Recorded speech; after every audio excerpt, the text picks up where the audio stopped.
Good evening, and welcome to the Quiet Nightmare. This is a space where silence speaks, and shadows tell stories. Every story you hear is completely uninterrupted, no ads, no distractions. If you enjoy this experience, you're always welcome to stay. Before we begin, tell me where you're listening from, and what time it is. Now, get comfortable. The quiet isn't as empty as it seems. I don't even know how to explain this in a way that makes sense to someone who hasn't lived it, because if I had read this story before it happened to me, I'm not sure I would have believed it either. But I'm going to write it exactly as I remember it, because it was one of the strangest and most intense periods of my life, and I still don't have a neat label for it. For a while now I've felt like I've been going through what people call a spiritual awakening, or a Kundalini awakening. I know that phrase gets thrown around a lot, and I know some people roll their eyes at it, but I don't have a better way to describe what was happening to me. It wasn't just a vague sense of being more spiritual. It felt like my whole inner world had become loud, active, and wide open, like doors were swinging open inside me that I didn't even know existed. My senses felt sharper in some ways, and in other ways I felt like I was picking up on things that weren't part of normal everyday life. It started with little things. A feeling of being watched when I was alone. Random chills that didn't match the temperature. That odd sensation of someone being close to me, just outside my vision. Then it became more specific. I began hearing voices. Not like one single voice that came once and then went away, but a lot of voices over time, a constant background of commentary and discussion. Sometimes it was like faint chatter in the distance, like a radio in another room, and sometimes it was direct and clear, like someone standing right beside me and speaking into my ear. At first I tried to brush it off. I told myself maybe it was stress, or lack of sleep, or my mind filling in blanks. I tried to ground myself, go about my day, do normal routines, make meals, scroll on my phone, watch a show, talk to my husband, pretend everything was ordinary. But the more I tried to ignore it, the more it seemed to push forward. And eventually, instead of just hearing the voices, I started responding to them. Not because I wanted to be dramatic, but because it felt like being in a room where people are talking about you while you're standing right there. It's hard not to react when it feels like you're being addressed, questioned, judged, or discussed. One of the strangest patterns was that the voices seemed to have their own topics that they came back to again and again. It wasn't random. It wasn't just nonsense. It was like they had ongoing conversations, and I was somehow caught in the middle of it. One topic they kept circling was whether I could be classed as spiritual or satanic. That was the exact flavor of it, like they were debating what category I belonged to. I know how that sounds. It sounds like something from a movie or a weird online forum. But that's genuinely what they were discussing around me, like they were arguing over my type, my energy, my path, my alignment, whatever word you want to use. Sometimes they would speak about me as if I wasn't there, and other times they would speak to me directly, like they wanted me to answer. It wasn't always threatening. Sometimes it was almost casual, even gossipy, like a group of people having a debate and forgetting their voices were audible. Other times it was invasive, like I had no privacy in my own mind. I'd be trying to fall asleep and I'd hear them. I'd be in the shower and I'd hear them. I'd be alone in a room and I'd hear them. It started to feel like there was no place I could fully shut it out. Then one day, everything shifted. On that day, the voices were doing their usual back and forth about whether I was spiritual or satanic, like it was the most important conversation on earth. And in the middle of all that noise, I heard a voice that didn't match the others at all. It wasn't just deeper. It was so deep and guttural that my whole body reacted before my mind even caught up. It sounded like what I can only describe as Satan, or a demon, or something that humans imitate in horror films when they're trying to sound possessed. It was booming, dark, heavy, and it had this slow, thick way of moving through sound, like it wasn't coming from one direction. It felt like it came from everywhere at once. The strangest part was the way it arrived. It was like a presence entering a conversation that was already happening. It didn't need to announce itself. It just joined in, like it belonged there. First there was this low, slow laugh. Not like someone chuckling at a joke. It was more like a rumble, almost pleased, like something that had been listening for a while and finally decided to make itself known. And then it said, very clearly in that deep voice, "Oh, I love her, I love her, I love her." It meant me. I knew it meant me. And the way it said it wasn't sweet. It wasn't gentle. It sounded hungry. It sounded possessive. It sounded like a creature admiring something the way a predator admires prey. I hate even writing that because it makes my skin crawl, but that's the honest feeling it gave me. The sound shocked me so much that I jumped up. My heart was pounding like I'd been startled by a real intruder. I actually ran around the room, turning my head, trying to locate where it had come from, because it felt impossible that something could sound that loud and that close without a source. I checked corners. I checked behind me. I looked toward the doorway. I looked toward windows. I even looked behind furniture like that would make any sense. But there was nothing. There was only the feeling of sound swirling around me, like surround sound, as if my whole space had become an echo chamber for that voice. I remember standing there after, breathing hard, trying to talk myself down. I remember thinking, okay, I heard that, but where did it come from? Why did it sound like it came from everywhere? Why did it feel like it vibrated through the air and into me? I couldn't stop thinking about how real it sounded. It didn't feel like imagination in the normal way. It felt like something arrived. The next day, I was still shaken, but I was also strangely curious. That's something I feel ashamed of admitting, because I know curiosity can be dangerous. But I want to be honest about my state of mind. I wasn't only scared. I was also fascinated. I felt like I'd stumbled into something big, something hidden, something that most people don't experience. And when you feel like you're in that kind of strange territory, part of you wants answers, even if the answers frighten you. That day I was in the shower, and the voices started up again. The usual chatter. The same debate, the same poking and prodding, the same, "What are you?" energy. I don't know why I did it, but I decided to speak to them. Maybe I was tired of feeling bullied by invisible commentary. Maybe I wanted to test if I could control the interaction. Maybe I wanted to prove to myself that I wasn't powerless in it. So I started talking out loud, in the shower, like you might talk to yourself when you're alone, except I wasn't talking to myself. I was responding to them. I had only been talking for a couple of minutes when it happened again. That deep voice appeared, and this time it sounded like it rose up from the plug hole, the drain right under me. I know that seems ridiculous on paper, but that is exactly how it felt. Like the sound traveled upward through the pipe, like it came out of the drain's mouth. The shower noise was running, the water was hitting the tiles, there was steam, there was that sealed, echo-y feeling bathrooms have. And in the middle of all that, the voice came. But what happened next was even stranger than the first day. As I spoke, the voice spoke at the exact same time, word for word, matching me.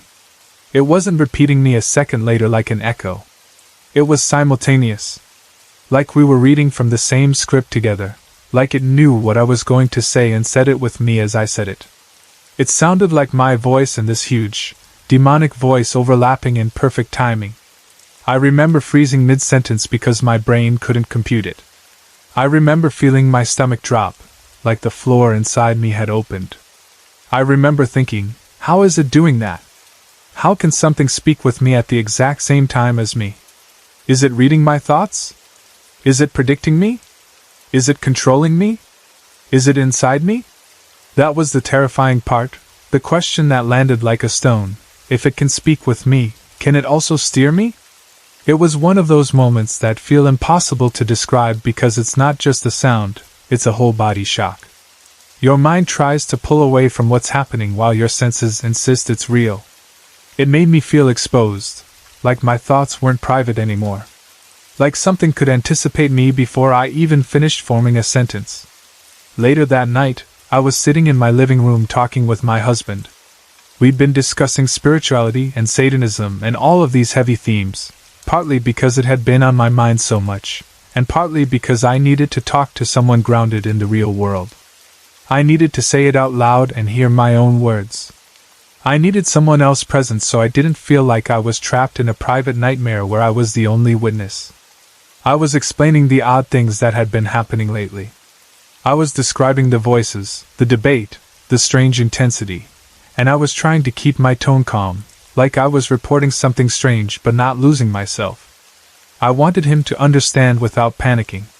I wanted him to believe me, but I didn't want to terrify him. And then it happened again. This time, the voice didn't just speak around me or with me. It spoke through me. I was in the middle of saying something to my husband, and suddenly my words transformed.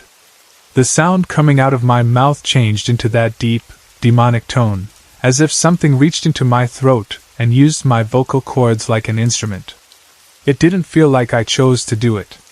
It felt like it slid over my speech and took over the sound of it.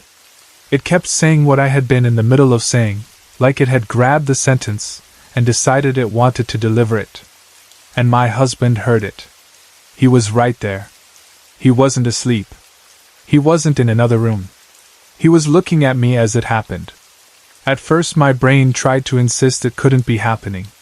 I tried to continue talking like normal, as if I could push through it, and my voice would return to mine. But the longer it went on, the more stunned I became.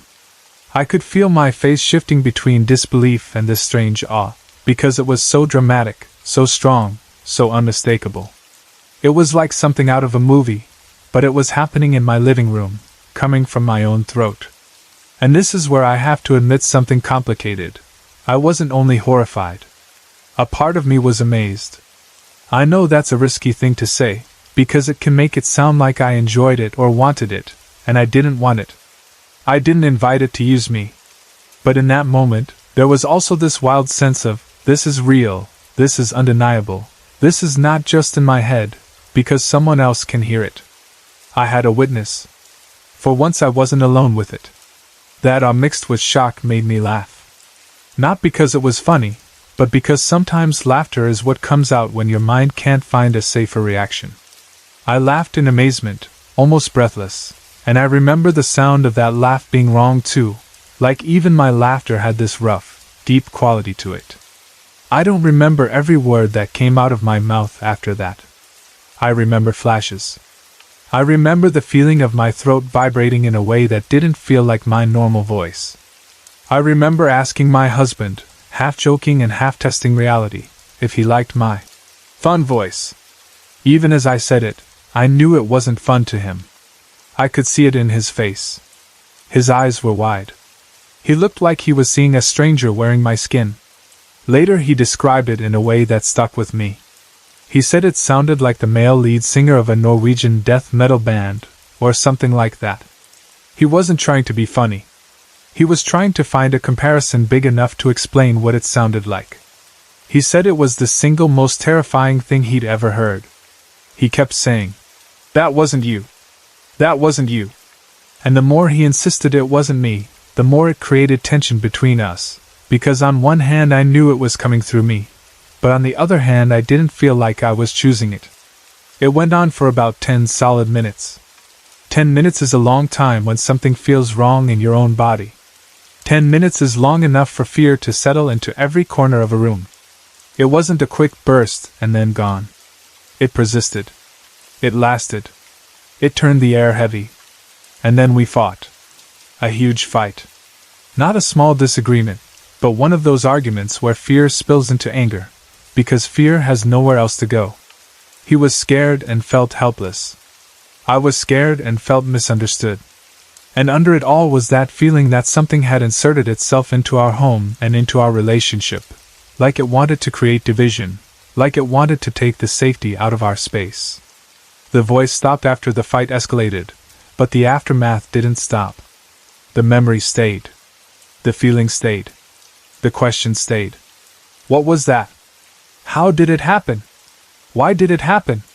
The only explanation I could cling to at the time was that I must have been in some kind of high vibration state while thinking about heavy spiritual themes like Satan, demons, angels, and spiritual beings in general. It felt like the focus itself was a beacon. Like if you stare into certain ideas long enough, you get attention from whatever lives around those ideas. I don't know if that's true. I'm not stating it like a fact. It's just the only framework I had at the time that even slightly fit the experience. I also want to be clear that this didn't happen in isolation. It wasn't like one weird voice moment, and otherwise my life was normal. This was during a period where lots of other things were happening too, and some of them were just as disturbing in their own way. I was seeing what I can only describe as spirits and entities around everywhere. Sometimes it would be a shadowy figure in the corner of a room. Sometimes it would be a flicker of movement that didn't make sense. Sometimes it would be a presence that felt so strong it made me turn my head, expecting to see someone standing beside me. I was also hallucinating that people's eyes and faces were morphing or changing while I looked at them in real life. This wasn't my imagination in the dark thing. It happened in normal lighting.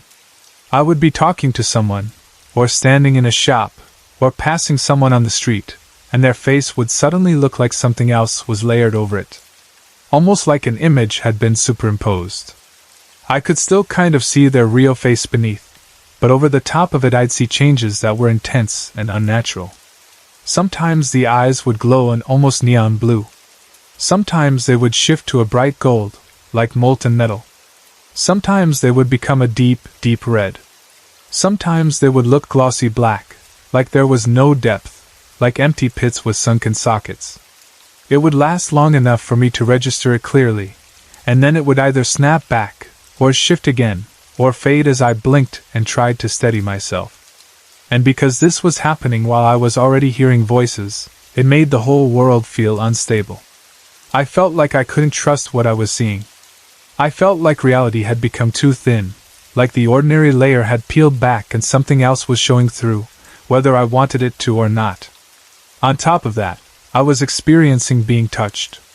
Not lightly, not vaguely, but strongly. It felt like hands on my skin, pressure on my body, sometimes a brush, sometimes a push, sometimes a grip. It happened regularly enough that I started anticipating it. I would flinch. I would tense. I would scan the room. But most of the time there was nothing there. And there were other Kundalini-type oddities too. Waves of energy up my spine. Sudden heat. Shivering cold. Pressure in my head. A feeling like buzzing in my body. Moments where I felt wide open emotionally, like I could cry for no reason, or like I could feel the mood of a room before anyone spoke. Moments where I felt like my thoughts weren't only mine, like my mind was broadcasting. That's why I'm telling the full picture, because I don't think the demonic voice incidents make sense on their own. They were part of a bigger storm. What makes it harder is that the experience felt both unbelievable and intensely real at the same time. The demonic voice didn't sound like a normal voice. It didn't sound like my voice. It didn't sound like a random thought. It sounded like something with weight behind it, something that enjoyed being heard. And the fact that my husband heard it too is what made it so difficult for me to dismiss it afterward as just some private internal experience. I'm sharing this because I honestly want to know if anyone else has ever had anything like this happen. Not just hearing voices in general, but hearing a voice that seemed to enter the conversation like a separate presence, and especially the part where it matched speech word for word, and the part where it seemed to use my vocal cords. If you've had something similar, I'd like to hear how you made sense of it. Did it pass? Did you find a way to protect yourself? Did you find a framework that helped you understand it without making you feel like you were losing your grip on reality? Did you find any spiritual practices that helped, or did you find that stepping away from spiritual focus actually quieted things down? I know my story sounds like something out of a horror movie. I know it sounds incredulous. I know people might assume it's exaggerated. But it's not embellished. If anything, I've tried to describe it in a plain way because even writing it down makes me feel exposed. I'm not writing this for attention. I'm writing it because it happened, and because it left a mark on me and on my relationship, and because I don't want to carry it alone like some strange secret that has no language. Whatever it was, it felt like it responded to attention. It felt like it showed up more strongly when I was talking about Satan or demons or heavy spiritual themes. It felt like it liked being included. That, "Oh, I love her," line didn't feel random. It felt like a claim. And that's the part that still makes my stomach twist when I remember it. If nothing else, writing it out like this is my attempt to place it in a clear shape, to tell the story from start to finish, so it doesn't keep swirling around in fragments inside my head. Because the worst part of experiences like this isn't only the moment itself. It's what happens afterward, when you're left trying to decide what it meant, whether it can happen again, and whether you're safe inside your own mind and body. This is my mum's experience, told from her point of view, in her own words. When I first started dating him, I honestly thought I'd hit the jackpot.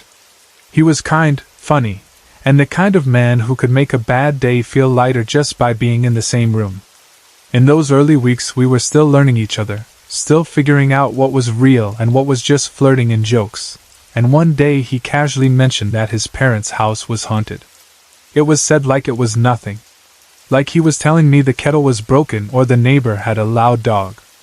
I laughed. I didn't even try to hide it. Not because I wanted to mock him, but because he'd already pranked me not long before with some ridiculous story about a ghost with a chainsaw in the woods. He told it so straight-faced that I'd actually jumped, and then he'd laughed himself breathless at my reaction. So when he brought up a haunted house, my first thought was, here we go again. Another storyline. Another joke. I told him he was full of it, and I remember feeling pleased with myself for not falling for it. I didn't understand then that he wasn't joking. As time went on, our relationship deepened in that steady way that feels both surprising and inevitable. We fell in love without needing to force it. It just happened, like one day you realize someone has become part of your daily thinking, your future, your comfort. And once he felt sure about us, he started talking more seriously about practical things. Money. Saving. Plans. The future. His parents were going on an extended holiday, and he suggested we move into their house while they were away. I refused straight away. Not because of the haunting. I still didn't fully believe him, at least not in a way that sank into my bones. I refused because the house was old and honestly, the bathroom situation was disgusting to me. It had one of those pan toilets, and the thought of using it made my stomach turn. I'd grown up with certain standards, and that toilet felt like stepping backward in time in the worst possible way. I told him no. Flat out. But he kept talking. Calm, logical, persuasive. He said it would be cheaper.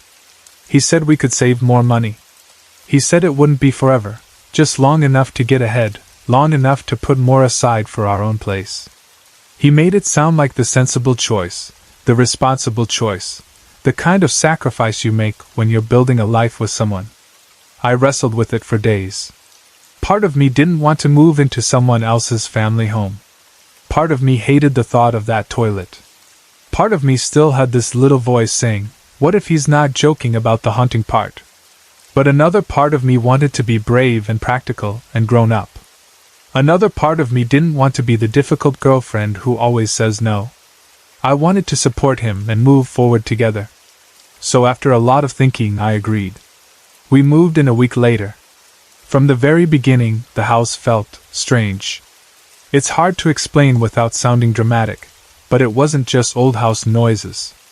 I know old houses creak and groan. I know pipes rattle and timber shifts. I wasn't naive about that. But this felt like the house had a personality, like the air inside it held something you couldn't see but could definitely feel. Things would move on their own. Not constantly, not in some obvious movie way, but enough that you'd notice. You'd put something down, and it wouldn't be where you left it. You'd hear a small sound in another room and go to check, and nothing would explain it. There were weird noises, footsteps when no one else was home, the kind of footsteps that made you pause mid-breath because your brain knew the difference between your own movement and someone else's weight on the floorboards. And the worst part, the thing that got under my skin the quickest, was the feeling of being watched. Not watched like a person watches you, but watched like a presence watches you. Like something in the corners, something in the quiet gaps, something that was aware of you even when you tried not to be aware of it. I remember looking at my boyfriend and seeing his expression change too. He wasn't acting. He wasn't trying to scare me. He looked tense sometimes, like he was listening without wanting to listen. Like he was waiting for the house to do whatever it did next. That's when I realized the haunted house comment hadn't been a joke. He told me the truth in the most casual way because for him it was normal. He'd grown up with it. He'd learned to shrug and live around it. And somehow, I did too. That's the strange part. You can get used to almost anything if you feel you have no choice. At first I felt uneasy all the time, like I couldn't fully relax. Then over weeks and months, it became background noise to my life. I didn't like it, but I learned to function. We were young and in love and building something, and I kept telling myself that it was just a house. Just old walls. Just weird sounds. Just imagination. A year later, life moved quickly in the way it does when you're young and everything feels urgent. I got pregnant. I had my first child. We decided to get married not long after. The future was happening whether I felt ready or not. There were bills, responsibilities, sleep deprivation, that constant new parent exhaustion that makes everything slightly blurry.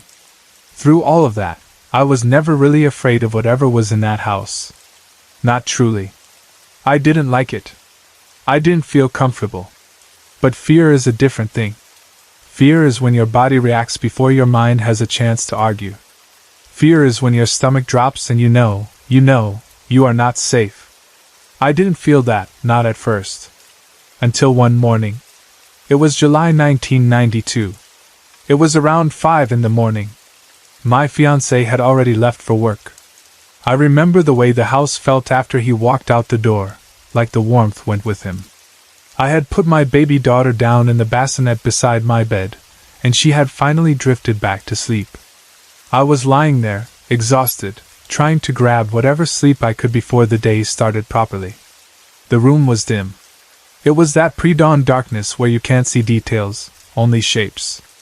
The street lamp outside cast a faint glow through the curtains, just enough to make out lines. Shadows. Corners. The kind of light that makes everything look unfamiliar even though it's your own bedroom. I was just starting to doze off when I heard a creak from somewhere inside the house. That part didn't bother me. Old house. Timber. Temperature. You learn to ignore those sounds, especially at night. I breathed out and settled deeper, trying to let my body go heavy. Then, a few seconds later, there was a sudden loud crash that echoed through the room. It wasn't a gentle thud. It wasn't a small bang. It was violent. It sounded like something had charged at a wall like a bull and hit it with its whole body. The noise was so loud it felt like it shook the air. I gasped and sat straight up, every muscle tight. My heart slammed against my ribs so hard it was like it was trying to jump out of me. I listened. That's the part one remembers so clearly, the listening. Trying to hear anything over my own heartbeat. Trying to catch footsteps, breathing, movement, anything that would tell me what had made that sound. But nothing happened. The silence afterward was almost worse than the crash itself. It went on for what felt like forever. In reality it was probably a minute or two, but time stretches when you're frightened. When nothing else happened, my mind started doing what minds do. It tried to protect me by offering explanations. Maybe something fell over. Maybe a car backfired outside. Maybe the neighbors dropped something, slammed a door, knocked over a bin. Maybe it wasn't as loud as it sounded. Maybe I imagined it. I stayed sitting up, tense, and then gradually, very gradually, I started to believe my own rationalizing. I even laughed a little, nervous and shaky, because laughing is sometimes the only way to push fear away without admitting it's real. I told myself it must have been my imagination. I told myself I needed to sleep. I told myself I was being silly. So I lay back down. I pulled the covers up. I tried to relax my shoulders. I tried to let my eyes close again. I tried to focus on the fact that my baby was asleep and I needed rest too. A few minutes passed. Just as I felt my body soften, Just as I felt that heavy drift towards sleep again, it happened again. Bang. The same sound. The same violent slam. The same shock through my nerves. This time I didn't sit up slowly. I shouted. I leapt out of bed like my body moved before my thoughts could catch up. I grabbed my baby from the bassinet and pulled her close, my hands shaking so badly I almost couldn't steady her. I closed my bedroom door, fast, like the door was the only thing between us and whatever was out there. Then I climbed back onto the bed and curled around my daughter, making myself a shield with my own body. My baby started crying, and I knew she wasn't only crying because she'd been woken. Babies sense panic. They feel it in the way you hold them, the way your heart is racing, the way your breath comes in sharp gasps. She could feel my terror the way a little animal feels danger. I tried to soothe her, whispering, rocking, but my voice sounded thin and broken to my own ears. And then I waited. I lay there, covers up, baby pressed to my chest, listening like my life depended on it. The bangs kept happening, not constantly, but regularly. About every 15 minutes, another violent slam somewhere in the house, like something moving through rooms and throwing itself against the walls.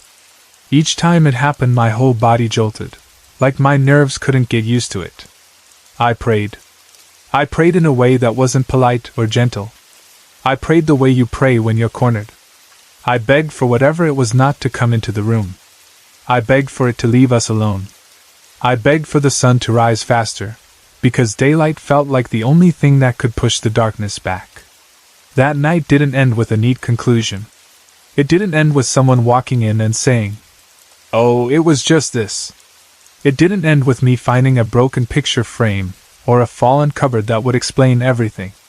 It simply stopped when morning came. When the sky began to lighten, when the first gray-blue glow seeped into the room, when the world started waking up, the banging stopped. Like whatever it was had lost its power or its interest as the night faded. But I didn't feel relieved. Not truly. Because something had changed inside me. After that, I begged my fiancé not to leave in the mornings. I didn't want to be alone in that house when it was still dark. I didn't want to lie there listening, waiting for the first sound that would tell me the nightmare was starting again. I asked him to stay, and sometimes he tried to reassure me, but the truth was we needed the money. We were trying to build a future. We were trapped by practicality, by bills, by the promise we'd made to ourselves that this sacrifice would lead to something better. And the worst part was that it didn't happen only once.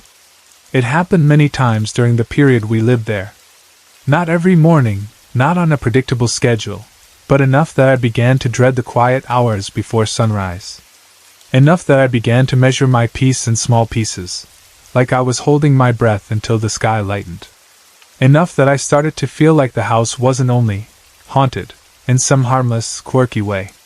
It felt like it could turn on you when it wanted. It felt like it enjoyed the fear it created.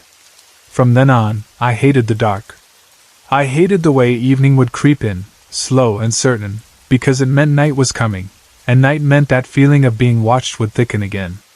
I started to feel like the house belonged to something else after sunset, like the shadows were its hiding place, and the silence was its invitation.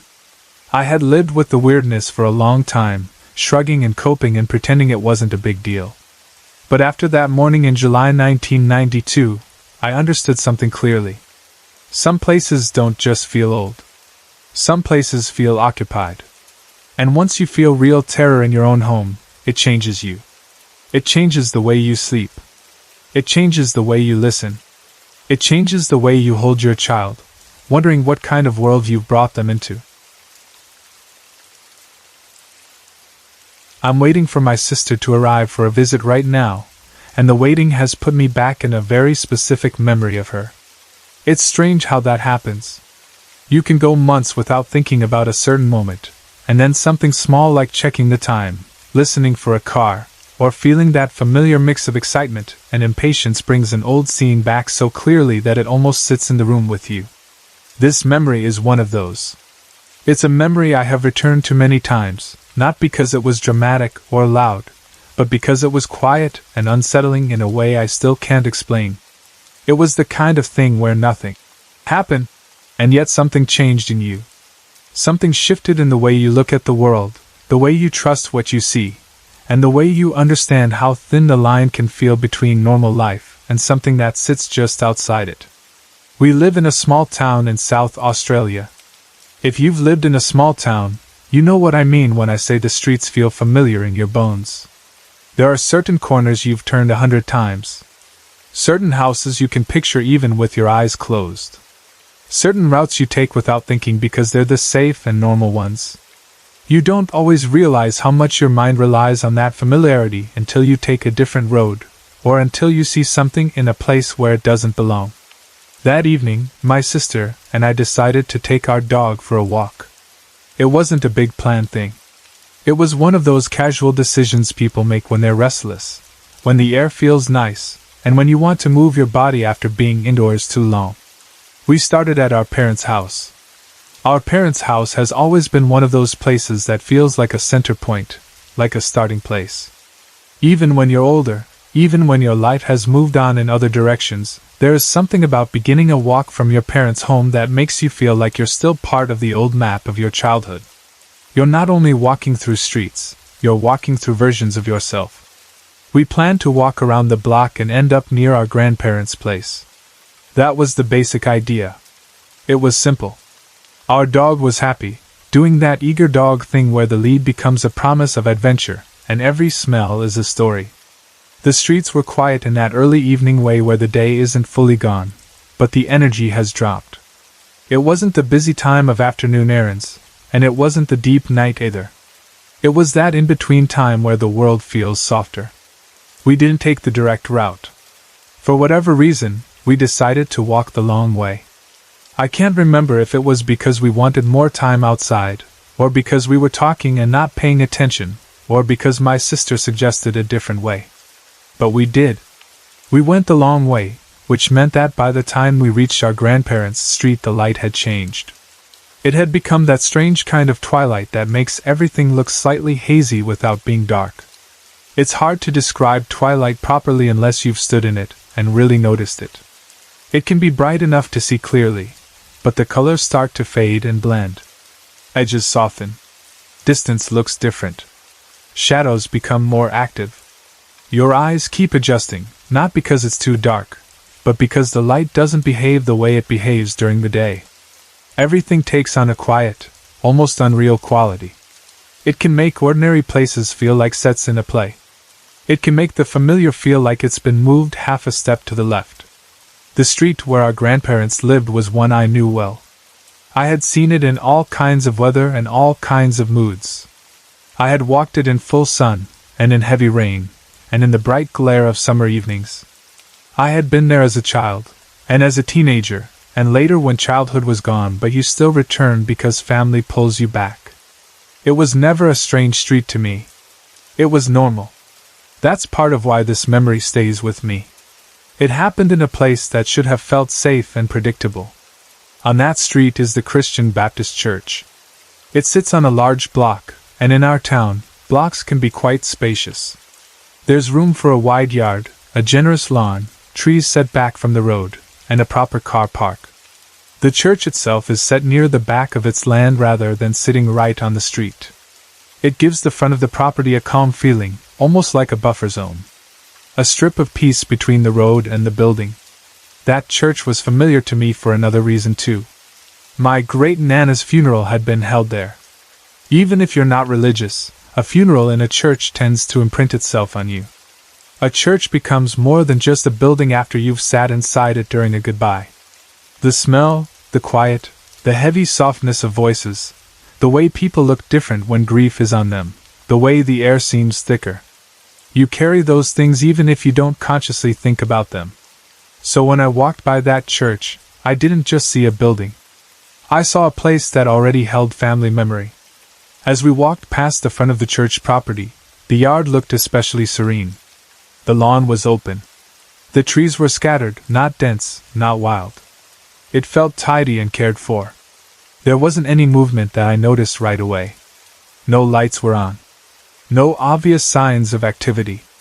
It looked closed. It looked like the kind of quiet property you'd expect at that hour. And then I noticed her.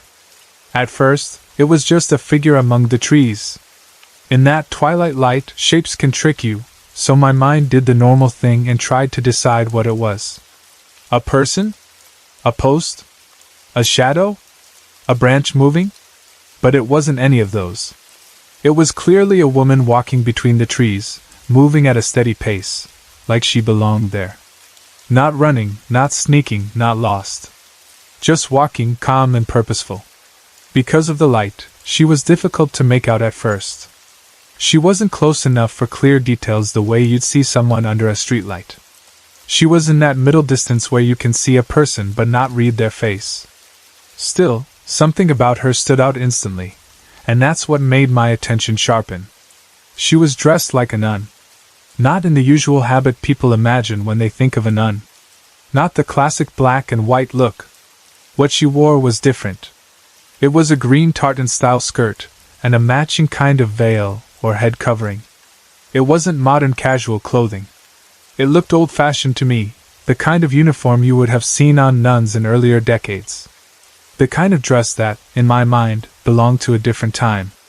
That alone was strange, because in our town, the nuns people remembered were linked with Catholic life, and even then, it wasn't something you saw often anymore. The idea of a nun walking in the yard of the Christian Baptist church at twilight felt out of place on multiple levels. It was like seeing the wrong symbol in the wrong setting, like a detail from another story dropped into this one by mistake. My first thought was practical. Maybe there was some event. Maybe someone had left the building. Maybe there was a meeting or a gathering. But that thought didn't hold for long, because there were no cars in the car park. Not even one. The church looked completely closed. There were no lights on. No glow from windows. No sign of someone unlocking doors or packing up chairs. There was nothing that suggested human activity was happening. Also, the way she moved didn't feel like someone finishing an event and heading home. It felt more like someone moving within a space they already owned, like a person walking through their own garden. Calm. Unhurried. Familiar with the ground. I remember that I kept walking, but part of my mind had stopped with her. I kept looking in that direction as we moved past. I didn't stare in a rude way, but I watched the way you watch something that you don't understand. I felt that odd pull of curiosity mixed with caution. There was also a strange feeling in my chest, like the moment carried a warning. Not a loud warning, not a screaming danger, but a quiet sense that something wasn't lining up. I thought briefly that it might have been wise to call out to her. Even just a greeting. A simple, hello, is normal in a small town, and it would have been polite. It might have snapped the moment back into something ordinary. If she had turned and waved, or if she had answered, then she would have become just another person in the street, and that would have been the end of it. But I didn't. And part of why I didn't call out is because calling out would have required me to fully commit to what I was seeing. It would have required eye contact. It would have required stepping into the moment instead of watching it from the side. And I didn't feel able to do that, because she didn't seem to notice us at all. That's one of the details I remember most strongly. We were walking past on the footpath. We had a dog with us. Dogs make small sounds even when they're calm. Their tags might jingle. Their paws scrape lightly. They sniff and move. Two people walking together also create presence, even if you aren't loud. Most people, even if they're distracted, would register that someone is passing. They might glance over. They might shift their posture. They might show some sign of awareness. This woman did not. She moved through the trees as if we didn't exist. It wasn't even that she avoided looking at us.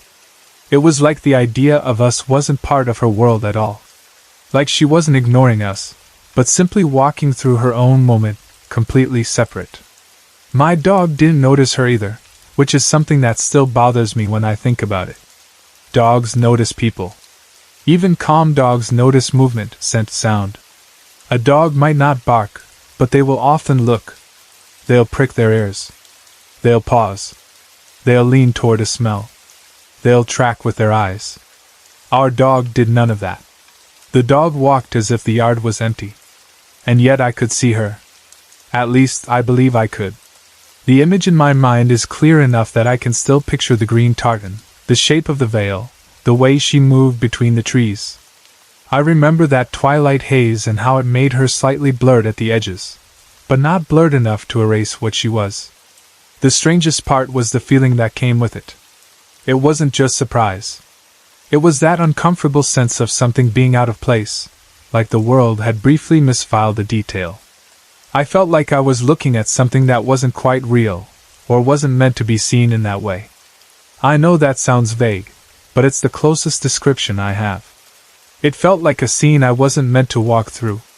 Like I'd stepped into the wrong room and accidentally seen something private. My sister and I kept walking. We continued toward our grandparents' place. I didn't say anything right away. I think I assumed my sister had seen the woman too.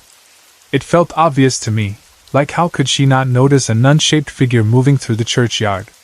But I also didn't want to say it out loud and have my sister look at me like I was being dramatic.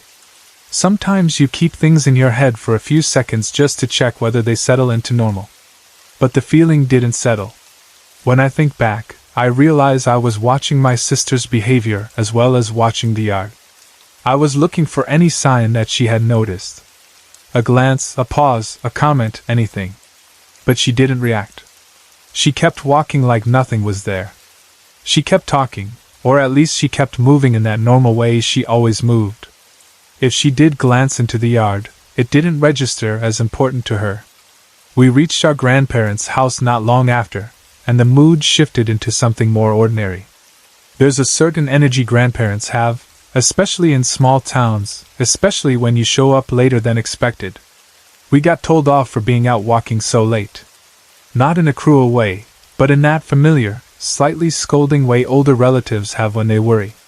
They care, and their care comes out as annoyance because it's easier than saying they were scared something could have happened. Pa ended up driving us home. Again, normal small-town family behavior. You walk somewhere, get told off, and then someone insists on driving you back because that's what family does. On the drive back, we passed the church again. I remember looking over, expecting, in a strange way, to see the woman again. Or maybe expecting not to see her, and feel relieved. But the yard was empty. No movement. No figure among the trees. The church looked completely closed and still. The car park was empty. The property looked like it had been asleep the whole time. That should have been comforting, but it wasn't. It made the earlier moment feel even more unreal, because if she had been a real person, where did she go? How did she vanish without a car? Where would she have walked in those few minutes that would take her out of sight so completely? Later, when I brought it up with my sister, I realized we didn't even share the same version of the event. That's another reason this memory stays stuck in my mind. If my sister had said, "Yes, I saw her too," then even if we didn't know what it meant, at least we would have shared reality. It would have been a strange thing witnessed by two people. But my sister didn't say that. She said she remembered the walk itself, because we didn't usually go that way. She remembered the twilight. She remembered the general feeling of that evening. But she swore she didn't even look into the churchyard. She also said I didn't mention seeing a nun at the time. That part is important, because it means either I stayed silent, or I thought I spoke and didn't, or I spoke so casually she didn't register it, or she genuinely didn't hear me. I can accept that I might be mistaken about what I assumed in the moment. I can accept that my sister might not have been paying attention, because it was just a walk, and sometimes you're in your own head. But what I struggle with is the fact that if a person dressed like that had been there, in that setting, at that time, it feels like my sister would have remembered. It would have been odd enough to stick. At the very least she would have noticed a person moving in the churchyard, even if she didn't notice the clothing. And yet she didn't. That difference between our memories is part of what makes it unsettling. It puts you in that lonely space where you start questioning yourself. Was it a trick of light? Was it my mind making a shape out of shadows and trees? Was it something about the twilight that turned ordinary movement into something else? Was it my memory blending with old images of nuns from my childhood, and my brain simply filling in gaps? But then another part of me resists that explanation, because the image wasn't vague in my mind. It wasn't a quick glance that could be easily misread. It felt like several seconds of seeing her. It felt like a clear impression. And it carried a feeling with it that I don't usually get from a simple optical mistake. It also makes me think about how some experiences aren't shared, even when you are standing right beside someone. Two people can walk through the same space, and one can see something the other doesn't. Not because one is lying, but because perception is strange and selective. Sometimes one person's mind is open to a detail, and the other person's mind filters it out. Sometimes one person is looking in the right direction at the right second, and the other person is distracted by something else. Or if you believe in more unusual possibilities, sometimes the experience itself isn't meant for both. Sometimes something is seen by one person and not another, as if it chose who would notice. That idea makes me uncomfortable, because it suggests intention.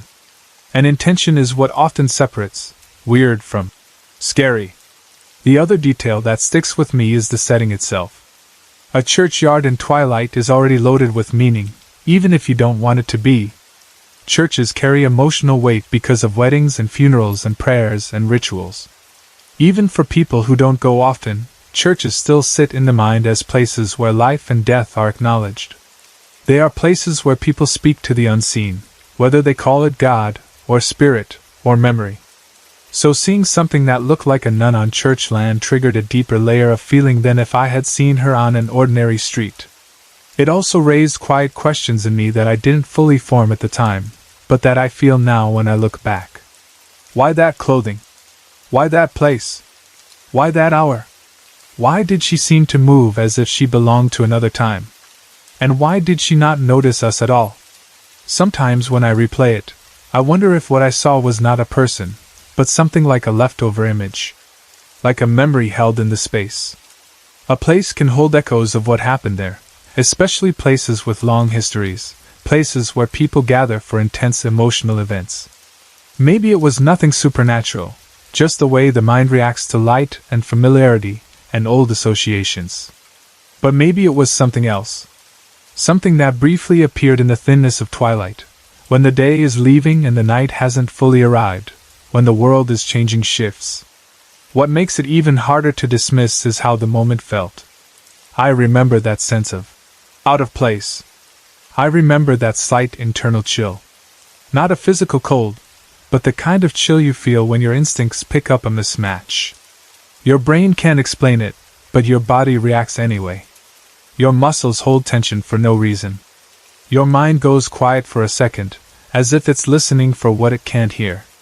Even now, years later, I can't fully decide what I believe about it. Some days I lean toward the simplest explanation. The light was strange, the trees made shapes, my brain did what brains do and turned a pattern into a person. Other days, especially when I'm already thinking about unusual experiences, I feel more certain that I saw what I saw, and that it was not normal. The fact that nothing else happened that night is also part of what makes it linger. There was no follow-up. No big reveal. No dramatic moment where we ran back and searched the yard. We didn't call anyone. We didn't go into the church grounds. We didn't hear a voice. We didn't see lights. We didn't find anything in the morning. The moment just sat there, unexplained, like a sentence without an ending. And that's sometimes the most unsettling kind of experience. Not the ones that come with proof or drama, but the ones that simply leave you with a question you can't close. The ones where the world looks normal right after, but you don't feel normal. You feel like you've been reminded that your understanding of reality might not be as solid as you thought. Now, as I'm sitting here waiting for my sister to arrive, I keep thinking about how strange it is that she and I can remember the same walk but not the same detail. I wonder if she will ever remember it differently. I wonder if she would feel unsettled if she did remember. Or maybe it's better that she doesn't. Maybe it's better that the memory belongs only to me, because it means the weight of it doesn't spread. Still, I can't help but glance toward the idea of twilight whenever it comes up, that hazy light where things can be seen and yet not fully trusted. It makes me aware of how easily the world can feel altered without anything actually changing. We walked past the quiet churchyard in that strange soft light. I saw a woman who looked like she belonged to a different time. My dog didn't react. My sister didn't notice. And when we passed again a short time later, there was no one there. That's all it was. That's all that happened. But it has stayed with me for years, and I still don't know what it was. Late November last year, my family moved into an old convent that was built in 1914. Even writing that still feels a little unreal, because it's not the kind of place most people imagine living in. It wasn't a modern home with open-plan living and clean new walls. It was a big, aged building with history soaked into it. The kind of place where the air feels different the moment you step inside, not in a bad way, just different. Like the house has been breathing for over 100 years and you can sense all the lives that have passed through it. The convent is honestly beautiful. It's huge, but not in a flashy way. It has 10 small bedrooms, 2 bathrooms, and a laundry that still makes me laugh because it's massive and has 4 tubs, like it was designed for serious work. There's a sitting room, a library, a TV room, and 2 sunrooms, plus all these little corners and hallways that make the house feel like it goes on forever. It's the kind of home where you can walk around at night and feel like you've wandered into a different era. It has that old, solid feeling, high ceilings, thick walls, and rooms that each feel like they have their own mood.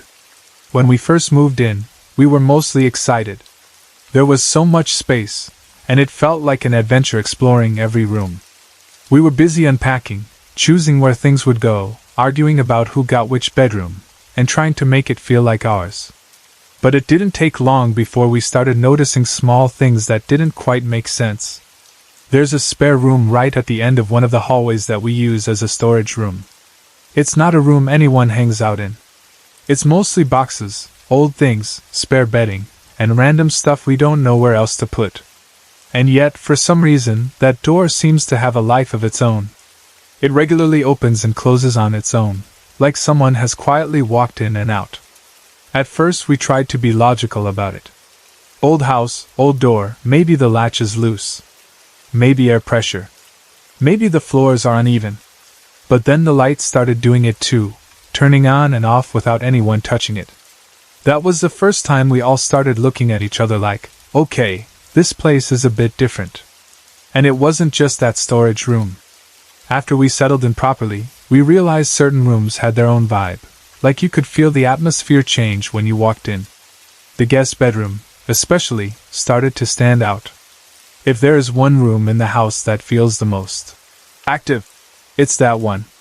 And the thing is, we don't even have a dramatic story of seeing things clearly or hearing loud voices. It's more like the house does little things that make you pause and think, how did that happen? One of the earliest incidents in the guest bedroom happened when our cousins came over to stay. It was a normal family visit, nothing spooky about it. They stayed the night, we all chatted late, everyone went to bed, and in the morning they left. After they left, we went into the guest room to change the sheets and tidy up the way you always do after visitors. We didn't expect anything weird. We were just doing chores. But what we found in that room stopped us cold. There had been a painting on the dresser, nothing unusual, just part of the decor. In front of that painting, there was a vase sitting perfectly in place. But somehow, the painting had flung itself off the wall. Not slipped slightly, not tilted, not fallen forward onto the dresser. It was on the floor as if something had pushed it with force. And the strangest part was the vase. The vase was still exactly where it had been.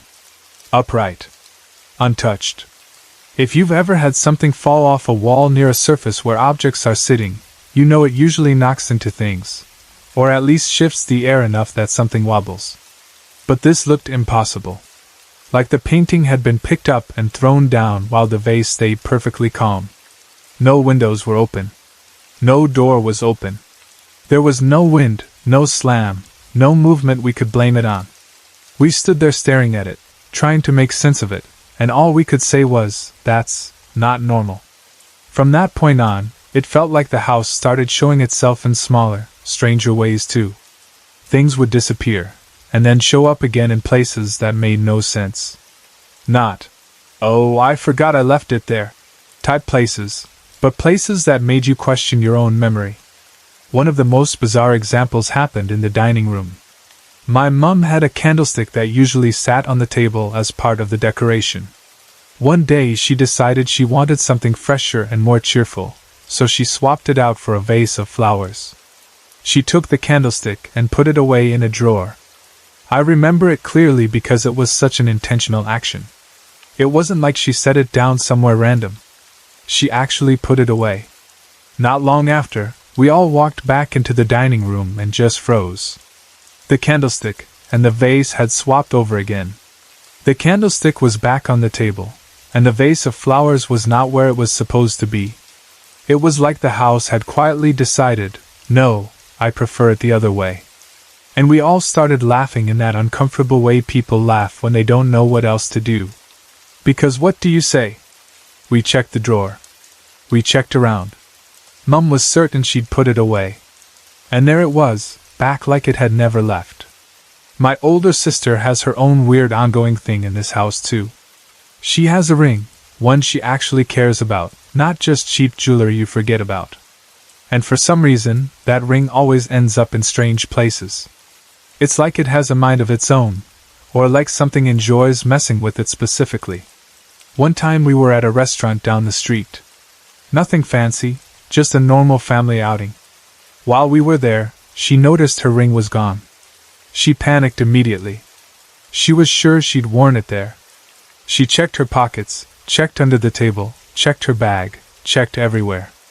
She was upset because it didn't feel like the kind of thing you just lose easily. She was genuinely convinced it had slipped off while we were out. We went home, still talking about it, still annoyed and confused. And when we walked into the house, the ring was sitting on top of the TV. On the TV. Not on a shelf. Not on a table. Not somewhere a person would casually place it without remembering. It was right there, like someone had put it in the most obvious spot possible, as if to say, you can stop searching now. My sister swore she'd worn it down the street. And to this day, we still don't understand how it ended up there. Another strange thing is that we rarely see full figures clearly. It's not like we're constantly seeing ghosts standing in doorways. But my older sister has mentioned more than once that she has seen a small white dog walking around the house. Not a blur, not a shadow, but the shape of a little dog moving like it belongs there. The only problem is, we don't have a dog. We have 3 fat cats. So every time she says it, we go, "Are you sure it wasn't a cat?" And she insists it wasn't. She says it looks like a small white dog just trotting along calmly, like it's used to the place. And that's such a specific thing to imagine, you know? It's not like seeing a shadow, where your mind can fill in details. A small white dog is a very particular image. The house does other little things too. We have central heating, and it often turns on by itself. At first we blamed the system, old wiring, old controls, maybe it's faulty. But it happens in a way that feels timed. Like it happens when the house wants it on, not when we do. We'll be sitting there and suddenly the heating starts, even though no one touched the switch. It makes you feel like you're sharing the house with someone who has opinions. Certain rooms feel stronger than others, energy-wise. And I know, energy is a vague word, but it's the only way I can describe it. The library is one of those rooms. And the funny thing is, the library is beautiful. It's exactly the kind of room you'd expect in an old convent. Quiet, warm, full of that old paper smell, and kind of comforting in a nostalgic way. But even though it's lovely, I don't like going in there alone. I can't fully explain why. Nothing bad has happened to me in there. There's no dramatic story of something grabbing my arm, or whispering in my ear in the library. It's just, I feel uneasy in that room. Like the air is heavier. Like you're being observed. Like if you spoke too loudly, someone would be annoyed. It gives me the feeling that it belongs to someone else, and I'm only allowed in there under certain invisible rules. The guest bedroom is similar, except it's more obvious because things physically happen in there. It has that same feeling of presence, but mixed with movement, like the room is more willing to show itself. Even the kitchen has its own kind of strange moments. Sometimes we get smells that make no sense, especially at times when no one is cooking. The kitchen will suddenly smell like sweets baking, like scones, cakes, biscuits. Not faintly either. It can be strong enough that you start looking around thinking someone must have put something in the oven. But there's nothing there. No baking. No ingredients out. Just the smell, hanging in the air like a memory. And here's another thing we've noticed. The activity tends to pick up after other people have been in the house. Like the house becomes more active after visitors, especially if the visitors aren't part of our usual daily routine. It's almost like whatever is here gets stirred up by new energy. Or like it becomes curious. Or like it's reacting, the way a person might react if strangers were walking through their home. That's something we find really interesting, because it doesn't feel random. It feels like the house notices people. Over time, we started developing our own beliefs about what's here. We genuinely believe we live with a bunch of lovely old nuns from 100 years ago. And the thing is, that idea doesn't scare us. It actually feels comforting. Maybe because the activity doesn't feel cruel or violent most of the time. It feels domestic. It feels like someone keeping an eye on things, tidying, rearranging, reminding you that the house has rules. Like the house still belongs to someone who cared for it long before we arrived. And honestly, we've grown fond of them. We talk about them like they're part of the household. Not in a mocking way, not in a ha-ha haunted house way, but in a gentle way. Like old residents who never really left. We feel like they're fond of us too, or at least tolerant of us, and in return we try our best to respect the house. We keep it clean. We don't treat it like a cheap rental. We take care of it. We try not to be careless with it, because it feels like a place that deserves respect. At the same time, we've also had other strange happenings in this house that are more creepy and frightening, but those don't feel connected to the nuns at all. Those feel like something else entirely, something that doesn't match the warm, old-fashioned, almost protective vibe we associate with them. That's why we say those are another story. Because in our minds, it's like there are two different types of presence here, the gentle, familiar ones who feel like they belong, and something else that doesn't. And that's also why we think the nuns protect us. We can't prove it, obviously. But the feeling we get is that they're like guardians of the house. Like whatever darker or stranger energy pops up sometimes doesn't fully take over because something stronger already owns the space. And in a weird way, that makes us feel safer. Like yes, this house is active, and yes, sometimes it's odd, but it doesn't feel like we're alone in it in a helpless way. It feels like we're sharing it with something that has its own rules and its own boundaries. I know to some people this story might sound boring because it's not constant horror. It's not doors slamming every night and screaming in the dark. But to us living here, it's fascinating. It's like living inside a place that still remembers what it used to be. And even when it confuses us, there's something strangely comforting about believing we're not the first family to live within these walls, and we won't be the last. So yeah, that's the story of our old convent so far. Strange doors. Lights flipping. Objects moving in ways that don't make sense. A ring that likes to travel. A mysterious little white dog. Sweet baking smells in an empty kitchen. Rooms that feel alive in their own quiet way. And this sense that the house is full of old nuns who are still quietly keeping watch. And no, it wasn't boring. Not to us. Before I left my last workplace, a few colleagues pulled me aside and shared something they'd heard about the building. They said it had been briefly used as a morgue during World War II, sometime between 1942 and 1945. No one claimed to have official proof, but the story had been passed around often enough that people spoke about it like it was a half-known truth.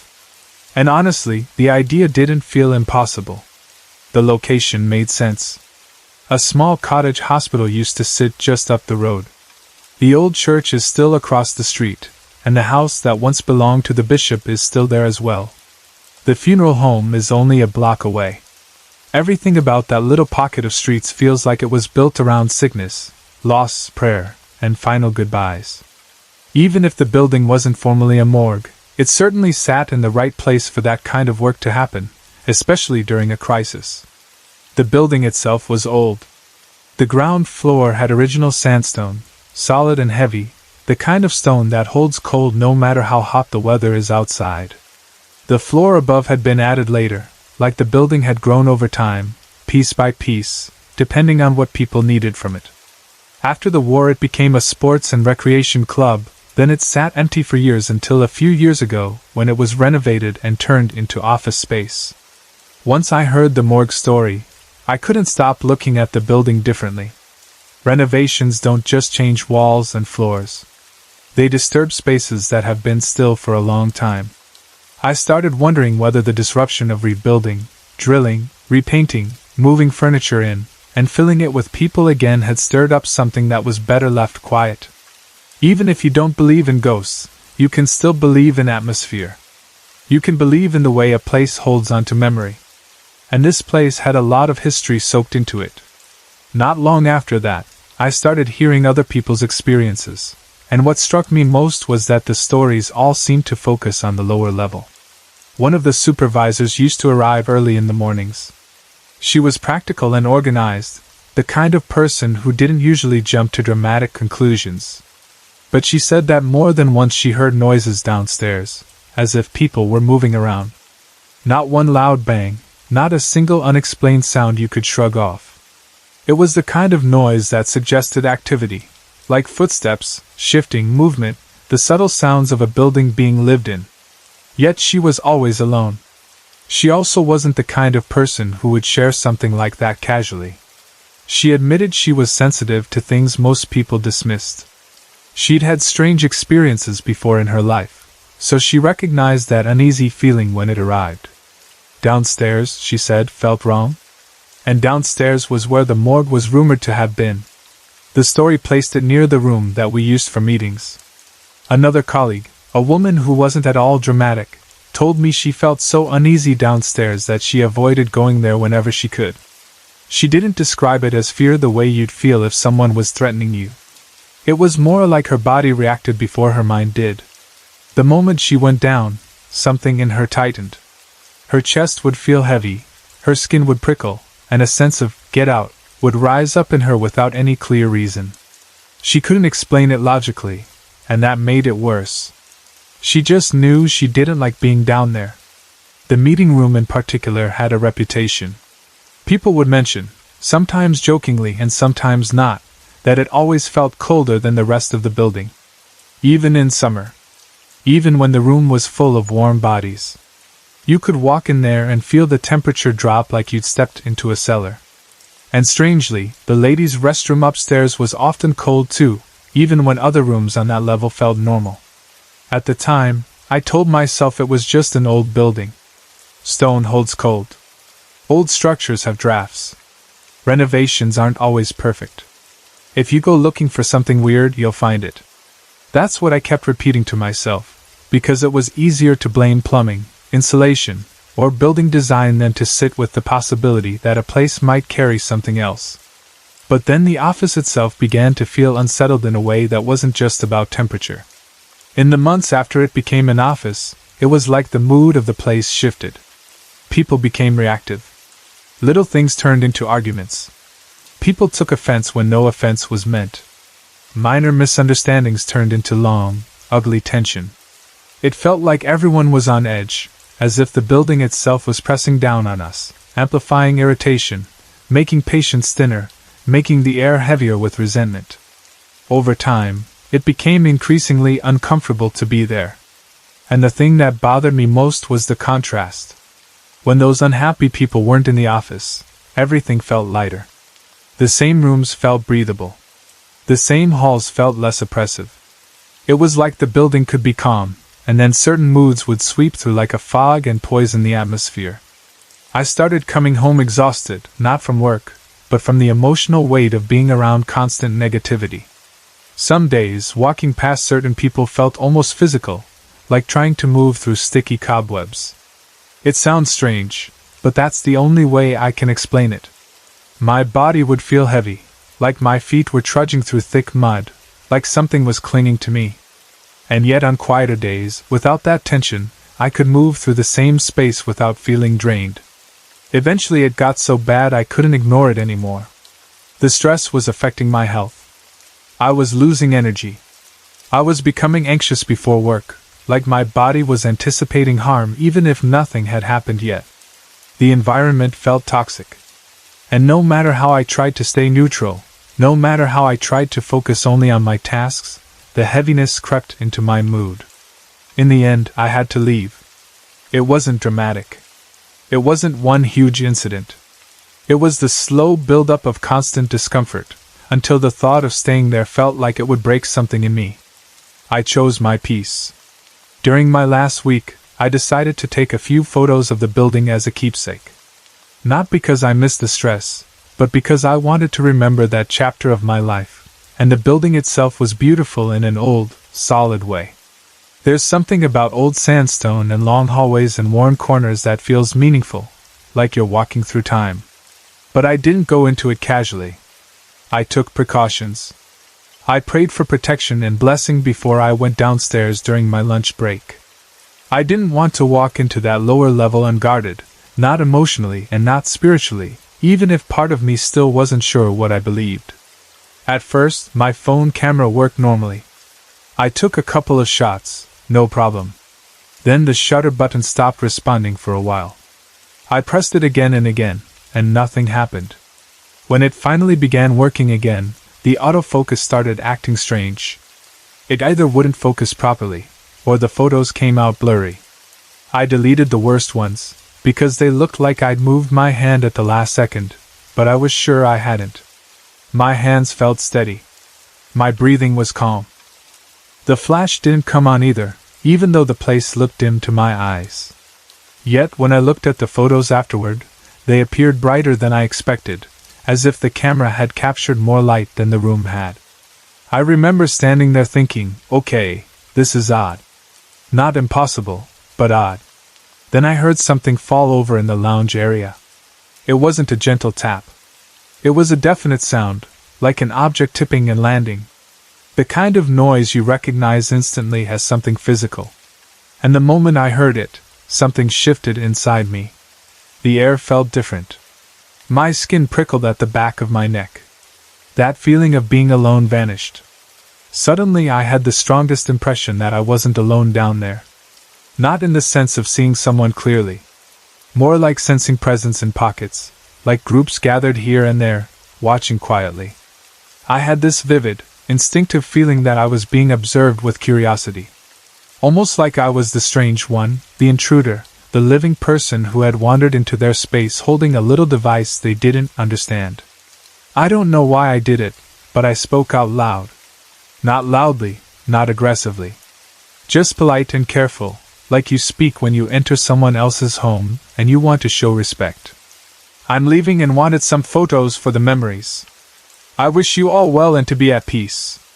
As soon as I said it, I felt foolish and relieved at the same time. Foolish because who was I talking to? Relieved because something in me needed to acknowledge whatever I was sensing instead of pretending it wasn't there. And then I left. Quickly. Later, I showed the photos to a few friends, people I trusted, people who had their own experiences and wouldn't just laugh and dismiss it. A couple of them pointed out faint shadows where there shouldn't have been any. One friend, who came from a family with unusual sensitivities, looked at one photo for a long time and then said something that made my stomach twist. He said he could see a faint image of a man sitting on the bottom step of the staircase. His head was bowed, and he looked like he was smoking. He also said he could sense several people standing around the lounge area near the windows. He thought the sound of something falling was likely files that had previously been stacked on a nearby chair. I didn't tell him what to see. He didn't know every detail I had been feeling in that moment. He just looked, quietly, and described what he noticed. And whether it was his imagination or his sensitivity, the description matched the feeling I had down there, not one lone spirit, but a sense of multiple presences, like a space that had held many people and still remembered them. After I left that job, I kept thinking about the story of the morgue and whether it was definitely World War II, or whether that timeline was just people repeating something they'd heard without checking the facts. Another possibility started to make more sense the more I thought about the building's age and location. It could have begun during the 1918 influenza pandemic. That pandemic overwhelmed hospitals everywhere, and small cottage hospitals would have struggled badly.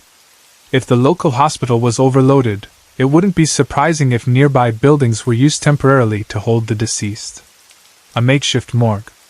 A place to store bodies respectfully until they could be transported. And given that the quarantine station wasn't far away, it's possible the bodies were ferried across the water for quarantine or management of the outbreak. That lower-level room might later have been repurposed as a cold room when the building became a club, which would explain why it always felt unusually cold. Then again, the World War II story might also hold truth in some form. The building could have been used as a hospice or an overflow care site for returned servicemen who needed urgent treatment, somewhere to house the mortally wounded when other facilities were stretched. And if men died there, it's possible the lower level was used temporarily to store the deceased before they could be moved elsewhere. There was also that small bronze plaque on the side of the building that read, "The Soldier's Wing." That detail always stood out to me because plaques aren't put up for nothing. It suggests the building had some recognized connection to servicemen, even if the exact nature of that connection has blurred over time. Maybe the building was used for the sick, the wounded, and the dead across multiple periods. Maybe it carried layer upon layer of hardship, pandemic, war, loss. And maybe that kind of history doesn't just fade when people repaint walls and bring in office desks. But even with all these theories, I can't say for sure what was true. I can't prove the building was a morgue. I can't prove it held bodies. I can't prove the shadows in the photos were spirits. I can't even prove that the heavy atmosphere came from anything supernatural. What I can say is this: the place felt different. The lower level felt heavy. The office environment became deeply uncomfortable in a way that seemed bigger than ordinary workplace stress. And the moment I heard something fall and felt those groups around me, it was like the building reminded me that I wasn't alone in my certainty that something lingered there. Now that I'm away from it, I feel relief. And the strangest part is, I didn't mind the idea of lingering memories down there. That part didn't frighten me as much as it might frighten other people. Because in my experience, the dead are easier to ignore than the living. The living can be cruel on purpose. The living can create stress that follows you home. The dead, if they are there at all, often feel like echoes, sad, curious, quiet, sometimes cold, but not always malicious. Leaving that workplace gave me my peace back. And whatever that building truly held, whether it was history, emotion, memory, or something more, I'm grateful it's now behind me. I'll tell this as clearly and gently as I can, in simple English, and I'll keep it close to what you shared. Since you said these are your mother's experiences, I'll stick to her story and your memories around it, without adding characters or making anything bigger than it was. I'll also keep it in paragraphs, no headings, and I won't bold names or anything like that.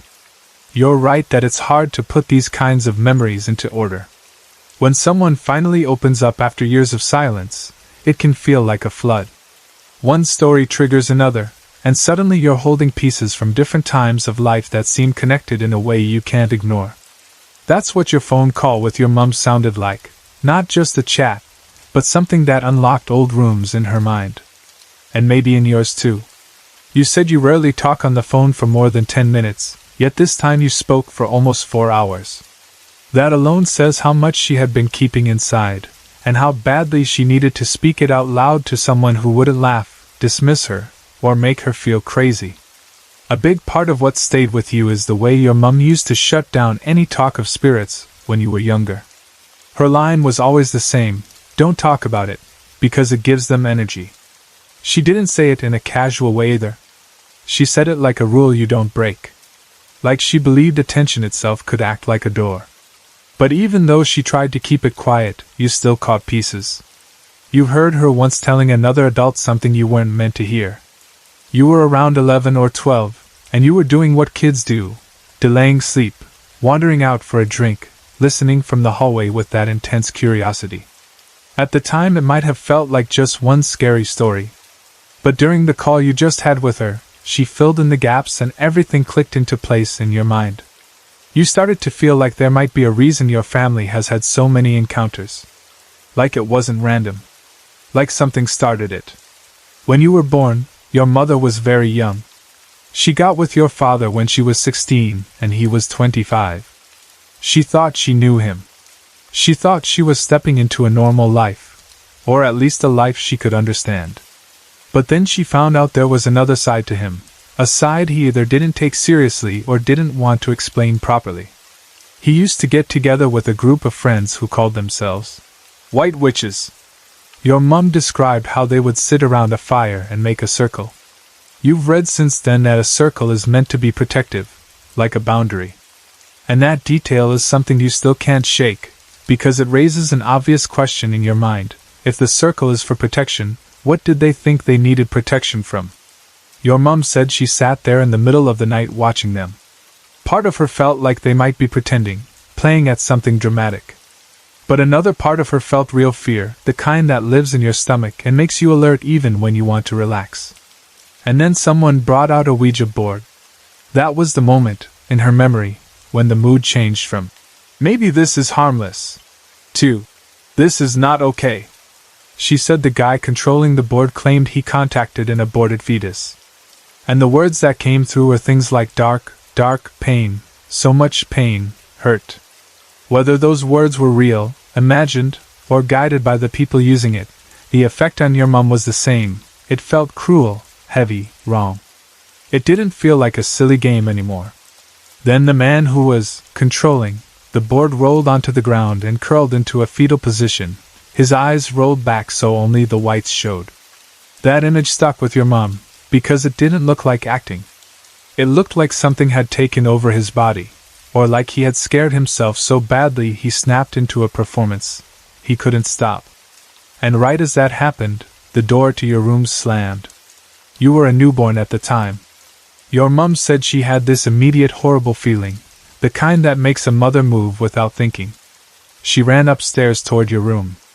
And as she ran, she noticed a smell, old women's perfume, strong enough that she could smell it from the kitchen all the way up to your door. That detail matters because it wasn't a faint scent, not something you could easily blame on old curtains or house dust. It felt like a presence announcing itself. When she reached your bedroom door, she tried to open it and couldn't. The handle moved as if it wasn't locked, but the door refused to give. She pushed harder. She jiggled it. Still nothing. A door that should have opened simply wouldn't. In that moment she stopped being polite or confused. She snapped into pure protection mode, and she shouted, "Stay away from my baby, you be ********H." And then, instantly, the door slammed open like something had released it. She ran in, grabbed you, and got out of there as fast as she could. After that, more strange things happened, and your father stayed indifferent to the danger the way some people do, either because they don't believe in it, or because they don't want to admit what they've touched, or because they think they can control it. Your mum didn't wait around to find out which it was. She took you and left. When she talked to you about her life during this call, she also went back even further, before she met your father. She said her earliest experience happened when she was about 6 or 7. She was lying on her bed during the day, just relaxing. She described it as being stretched out comfortably, like a starfish, completely at ease. Then the air changed.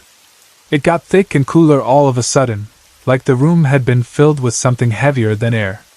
And then she felt something lie on top of her and push her head down into the mattress. She tried to scream but couldn't. Her face was forced into the bed, like the mattress was swallowing her voice.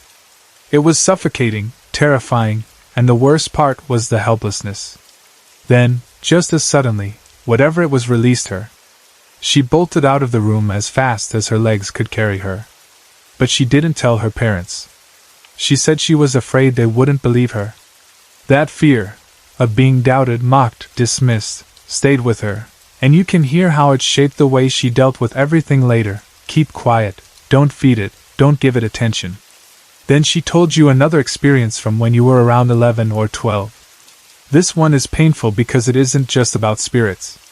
It's also about the man she was with at the time, the one you described as a pig, someone you despised because he made your mother cry and he abused you physically. That part matters because it shows the environment you were living in. Whether or not you believe in spirits, you can't deny the effect of fear, stress, violence, and constant tension. That kind of environment changes a home. It changes people. It can make you feel unsafe in your body even when nothing paranormal is happening. Your mom said they were both in bed one night when she suddenly felt something coming. She told him, "Hold me, it's coming. I can feel it." That sentence alone tells you how familiar the sensation was to her, like she could sense a pattern. He put his arm and leg around her. And then, according to her, even he could feel it. Neither of them could see it, but both of them felt weight on the mattress. They felt pressure, like something was pushing down on her chest, making it hard for her to breathe, like something was sitting on her. It stayed for a while and then it lifted and went away. And your mom cried because she was scared and because she felt trapped in more than one way. Later in life, when you were older, around 25, you and your mom worked together in a retirement home. That part of your story shifts into a different kind of weight, because it shows your mom in her strength. You described her as meticulous and high standard, the kind of worker who didn't cut corners. You said she had a saying, "What if that was your mother or father?" That's not just a line. That's a whole moral code. She cared for residents like they mattered, like they were human beings who deserved dignity. And because of that, lazy and contemptuous staff hated her for making them look bad. You saw firsthand how seriously she took care. You learned from her. And that matters because it shows she wasn't someone drifting through life lost in fantasy. She was practical, responsible, grounded. She could be hard to work with because she demanded effort, but her standards came from compassion. She worked only night shifts. You worked all kinds of shifts, including heavy nights where you were changing residents multiple times. And your mom told you that one night she saw something at the end of the corridor, darkness that looked darker than the dark. When she focused on it, she said she saw glowing red eyes. That frightened her enough that she got out of that area quickly and didn't linger. It wasn't curiosity. It was instinct. Leave. Then she described what happened after that. She went into a resident's room because she saw a light under the door. She opened the door just a little, the way you do on night shift when you don't want to startle someone, and she was about to ask if the resident was okay. But then she said she saw the resident's face turn black, and the same glowing eyes she'd seen in the hallway appeared on that face. That detail is the kind of thing people either dismiss instantly or never forget for the rest of their life. Your mom closed the door and said something like, "Okay then," and left. A few minutes later she went back, and the resident looked normal again, like nothing had happened. Normal face. Normal presence. As if the moment had never existed. You shared these stories because you feel like your father's actions, especially those early nights, might have opened something in your family. Like a door that never fully closed. You're trying to embrace it and learn from it, but your mom has always warned that talking about spirits gives them energy. And you also shared your own belief, your theory, that these things behave like parasites, feeding on negative energy, reacting badly to positivity, and avoiding light. You've noticed you've never seen a full-bodied one in sunlight, only partial or transparent shapes. What stands out in everything you wrote is how your mom's experiences follow her through different stages of life. Childhood. Young motherhood. A dangerous relationship. A workplace at night. And through all of it, she responds the same way, fear first, then silence, then survival. Even her warning to you as a child, "Don't talk about them," sounds like a safety strategy she built after years of not being believed and not wanting to invite anything closer. /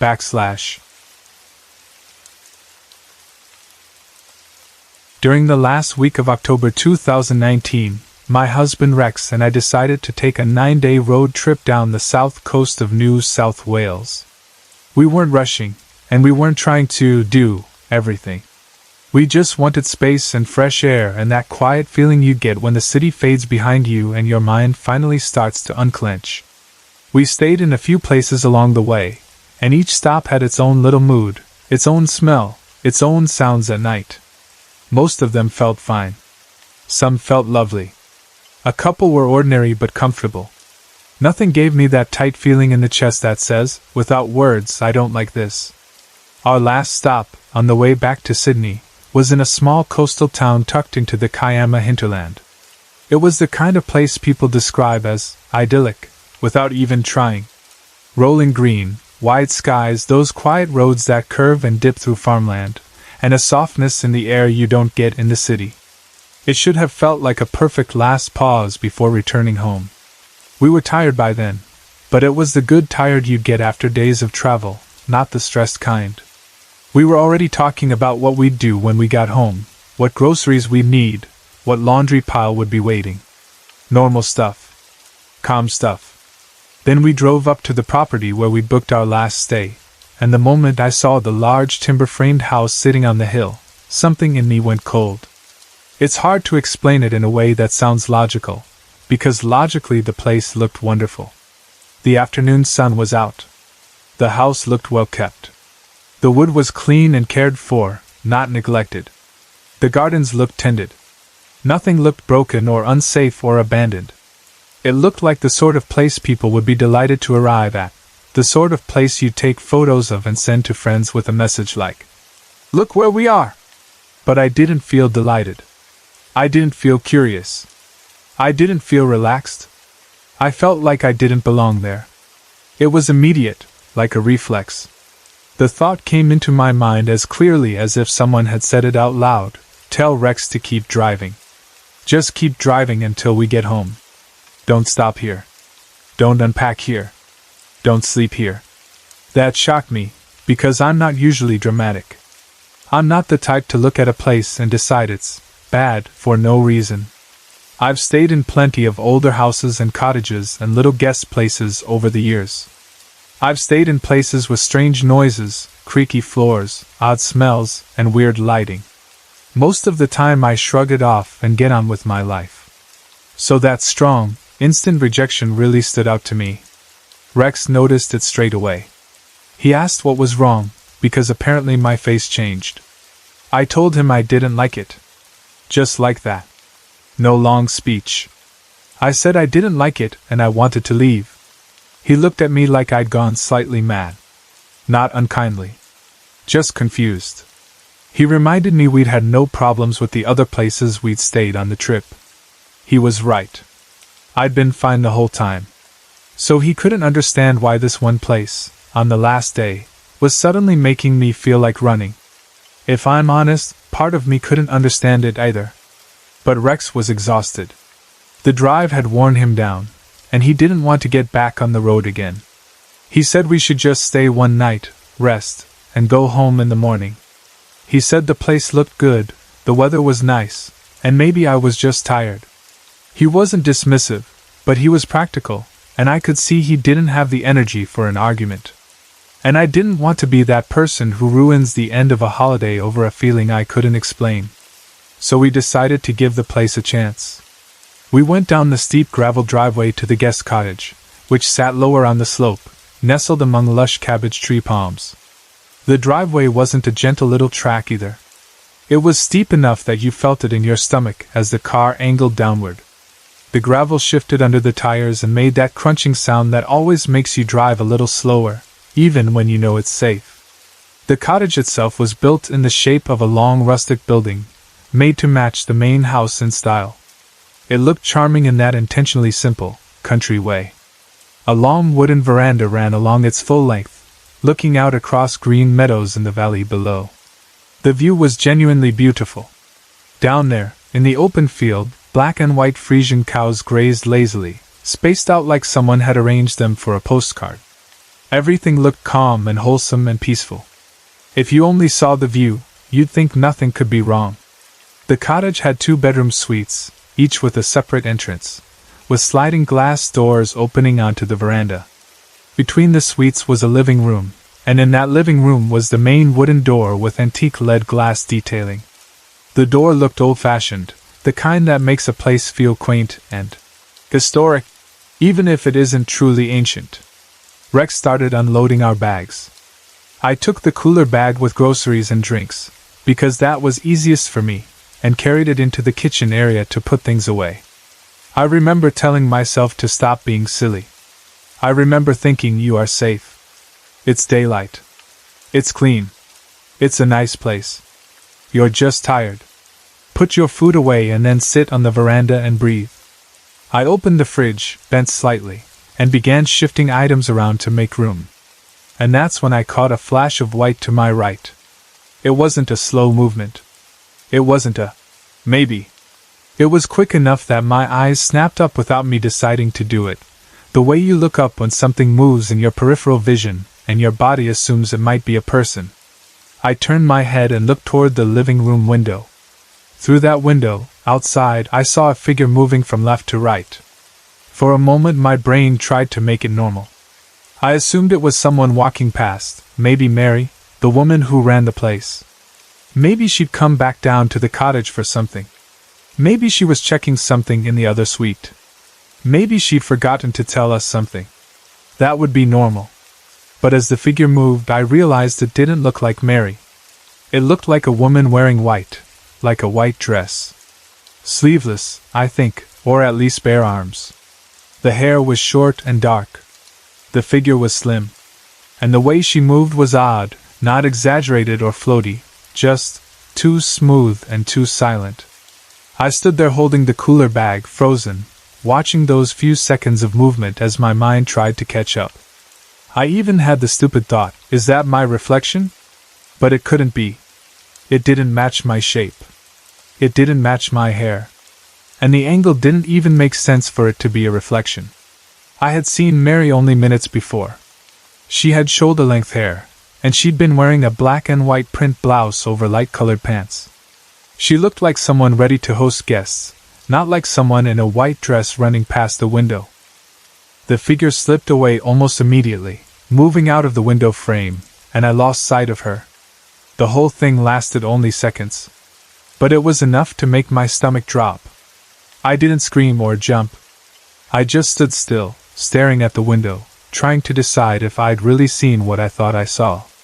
One of the strangest parts was the setting itself. There was no one staying in the other suite. We knew that. Mary had told us knew it. The property didn't have crowds of guests milling around. It was quiet. And the direction the figure walked in didn't lead anywhere useful. The main house lay in the opposite direction. If someone walked that way, they weren't walking toward a door or a path or a shortcut. They were walking into the side of the cottage and then into nothing, as far as I could tell. Another thing I noticed, almost immediately, was the sound of the floorboards.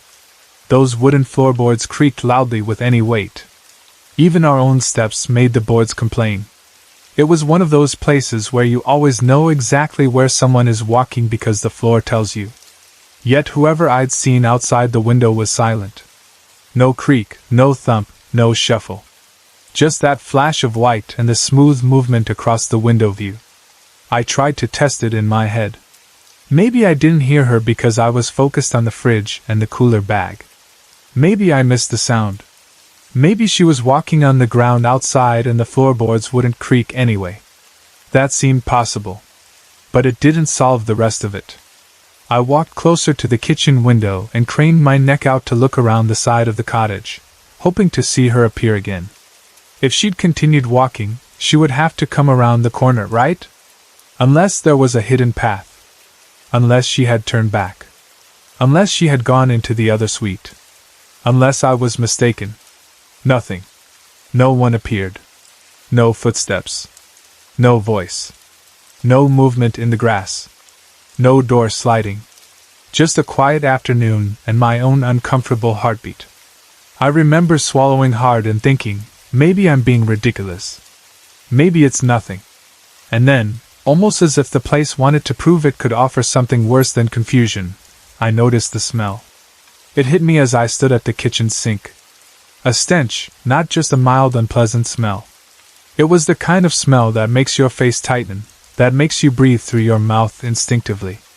It smelled like rotting vegetation, stagnant water, and mold all mixed together. like something had been wet for too long and was now decaying. It reminded me of old drains, of swampy places, of the underside of leaves that have turned black in a puddle. The smell was coming from the kitchen sink. I assumed it must be a blockage in the pipes, maybe the sink trap. I boiled the kettle and poured hot water down the drain. Then I did the same with the other sink, trying to flush it out. Some of the smell faded, but it didn't disappear completely. It lingered, and it bothered me. I told Rex we'd have to mention it in the morning because it didn't feel like something you should ignore in a guest cottage. He agreed, but we were both busy settling in, and he was tired, and it was only one night, so we didn't make a big deal out of it. What felt especially strange was that we had not smelled anything unpleasant when we first arrived. Mary had been standing right there in the kitchen area, explaining the rules for using the facilities. If the smell had been that strong then, surely we would have noticed it immediately. Surely she would have noticed it. But there had been nothing. It was like the smell had appeared after we arrived, after we started moving around, after I'd been alone in the kitchen for a moment. Then there was the water bottle. Mary had told us there was fresh water in the fridge for us. When I opened the fridge door, I saw a red frosted bottle placed there. It looked like something nice, like something guests would appreciate. But when I picked it up, it felt almost empty. There was only a small amount left. I was thirsty, so I took a cautious sip.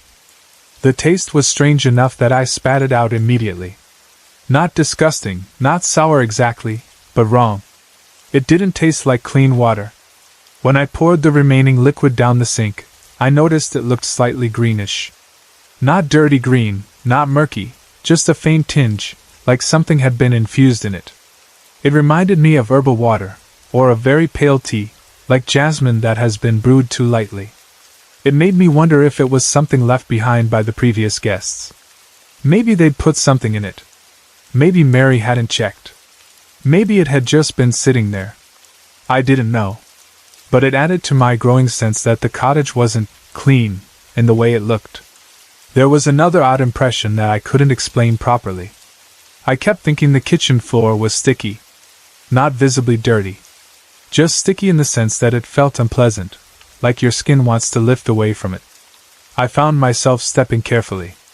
At first I assumed I was picking up something on my feet or my sandals, something from the driveway or from outside. Later I was walking around barefoot, and it still felt like that to me. So I checked the soles of my feet. They weren't covered in grime. They looked fairly clean. That surprised me. I touched the slate tiles again with my bare foot, and I realized they were actually fine.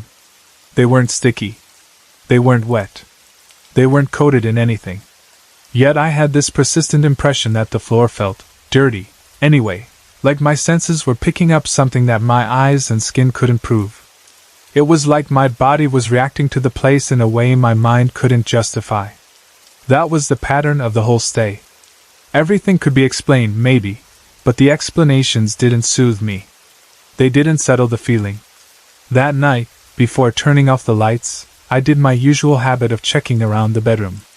I'm not obsessive, but in unfamiliar places I like to know where everything is.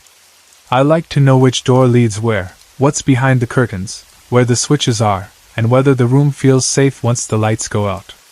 The bedroom had an alcove area with a spare bunk bed tucked into the far corner.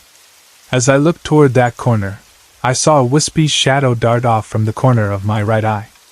It wasn't a full figure. It wasn't anything dramatic. It was like a quick movement of darkness, like something slipping out of sight. It wasn't terrifying, not in the way some experiences people describe are terrifying. It didn't make me feel attacked, but it made me feel warned. It gave me the feeling of, pay attention. Stay alert. Don't relax too much here. I went to bed and prayed quietly for protection and peace. I asked simply to be left alone. I asked for safety.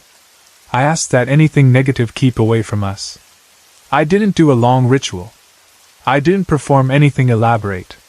I just spoke from the heart, because that is what I do when I feel uneasy and I don't know why. We fell asleep eventually, but it was not the deepest sleep.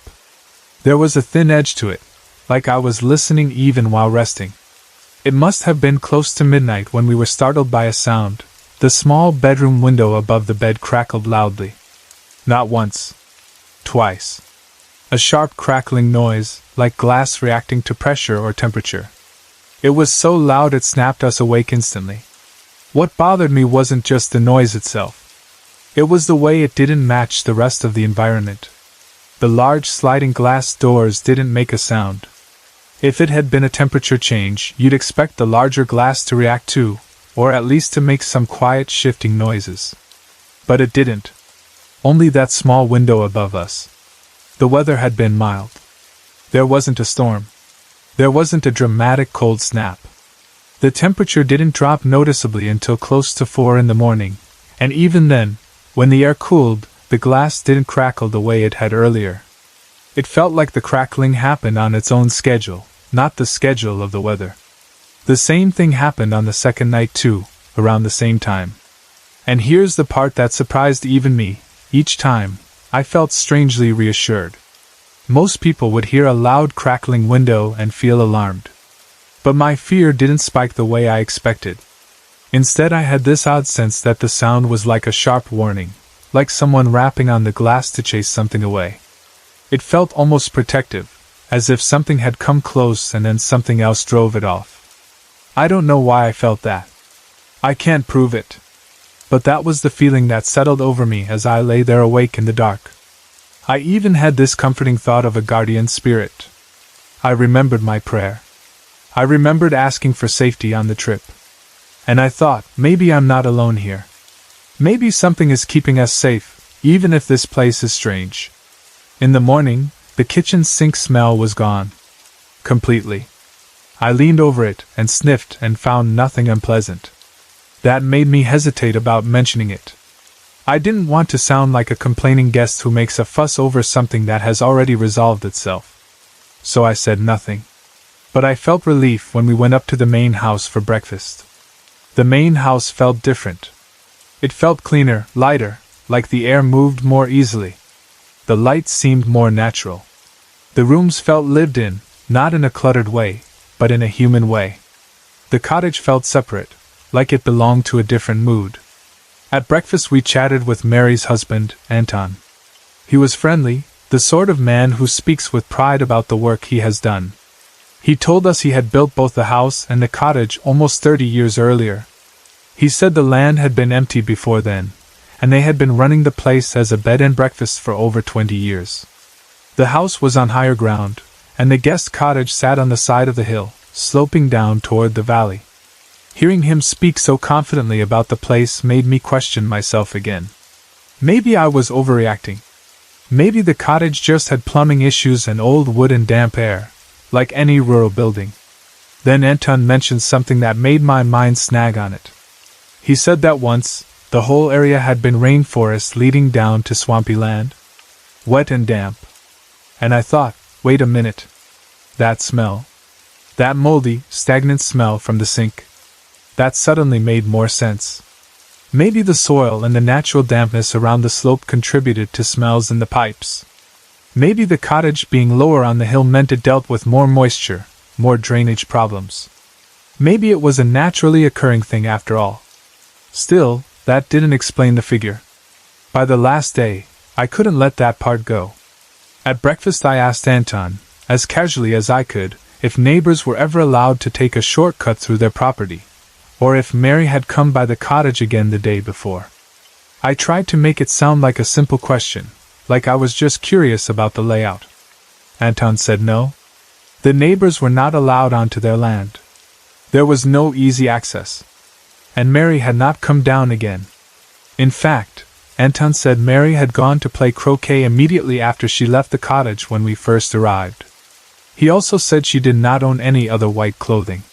He said it like he knew it for a fact, the way spouses do when they know what the other person wears and doesn't wear. He repeated that there were no other guests staying at the property.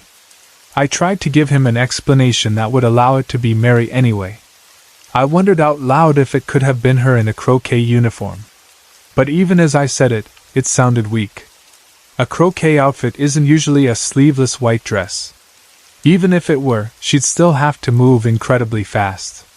The main house was at least a brisk 5 minutes climb up the hill. Not a gentle stroll. A climb. If Mary had left the cottage, walked up, changed, walked back down, and then past the window in the cottage, she would have had to do it quickly. Not impossible, but unlikely, especially when she supposedly went straight to croquet. And if she had come back down for some reason, she would have had to walk past Rex on the veranda because he was unloading bags from the car. Rex did not see Mary, or anyone else. There was also the question of the floorboards. Anyone walking past close enough to be seen in that window would likely have stepped on the veranda or near it, and that veranda and those boards creaked loudly. Yet the figure I saw was silent. Unnaturally silent. Anton insisted the figure had to be his wife. He didn't just suggest it. He insisted. He got emphatic, and then he sounded agitated, as if the topic annoyed him, or worried him, or struck a nerve. It made me uncomfortable. I didn't want to upset him. I didn't want to be the guest who suggests something paranormal in someone else's home and leaves them with an unsettled feeling. So I dropped it. But inside myself, the story didn't settle. On the morning we left, the cottage felt normal.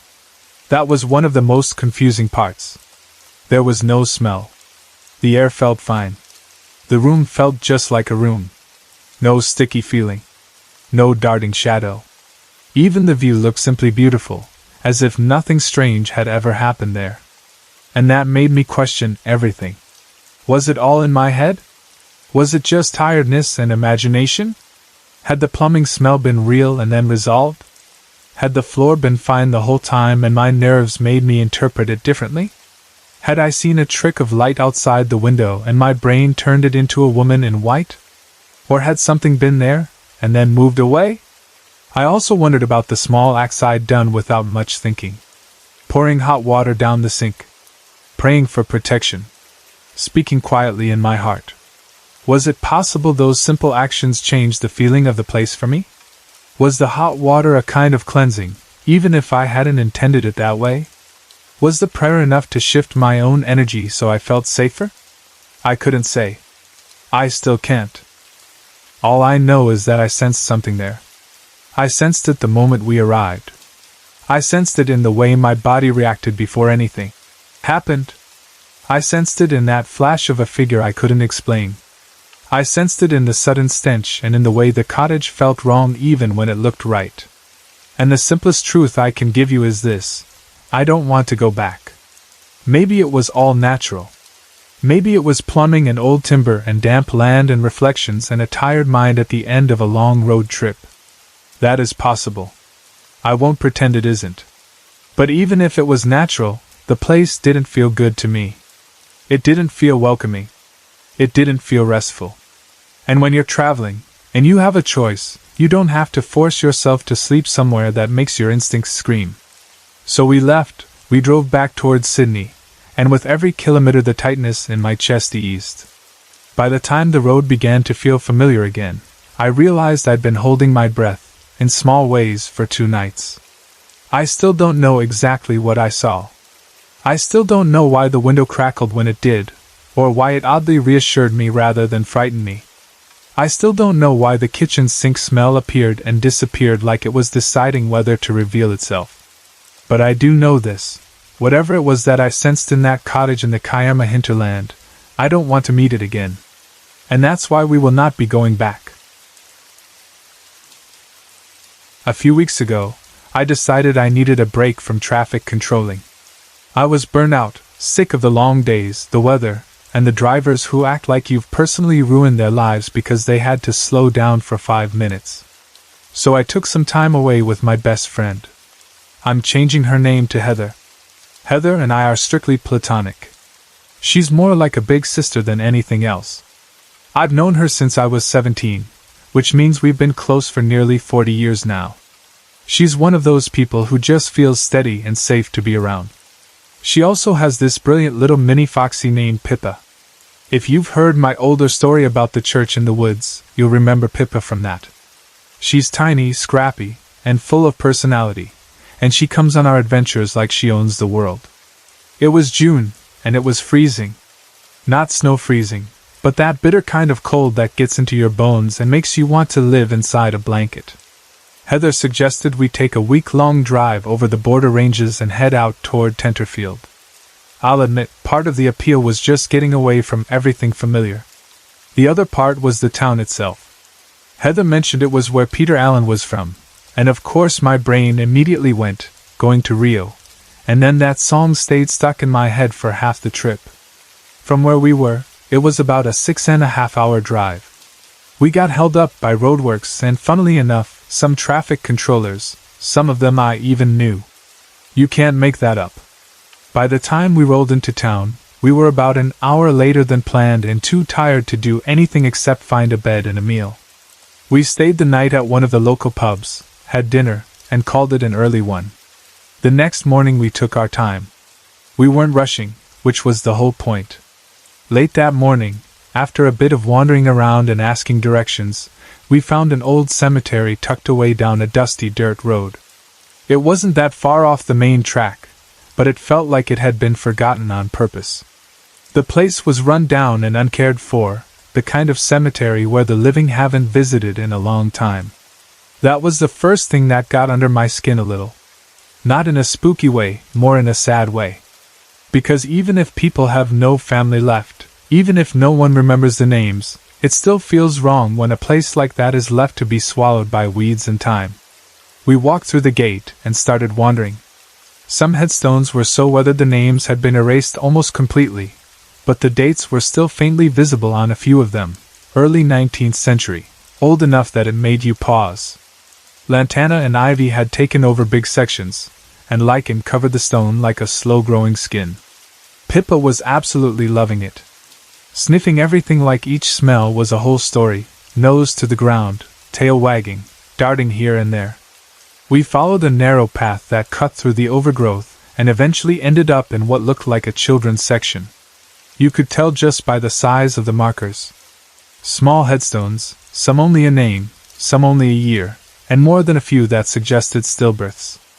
It was quiet in that part of the cemetery in a way that felt heavier than the rest. It was there that I felt the first tug on my jacket. Not a brush. Not fabric catching on a branch. A proper tug, like someone had hooked their fingers in the back of my coat and pulled. I turned around straight away. No one. I stood still for a second and listened, half expecting to hear Heather moving behind me, or Pippa bumping into my leg, but there was nothing. I told myself it was probably my imagination or the coat shifting. So I walked on. A few steps later, it happened again. Another tug, sharper this time, impatient, like someone trying to get my attention urgently.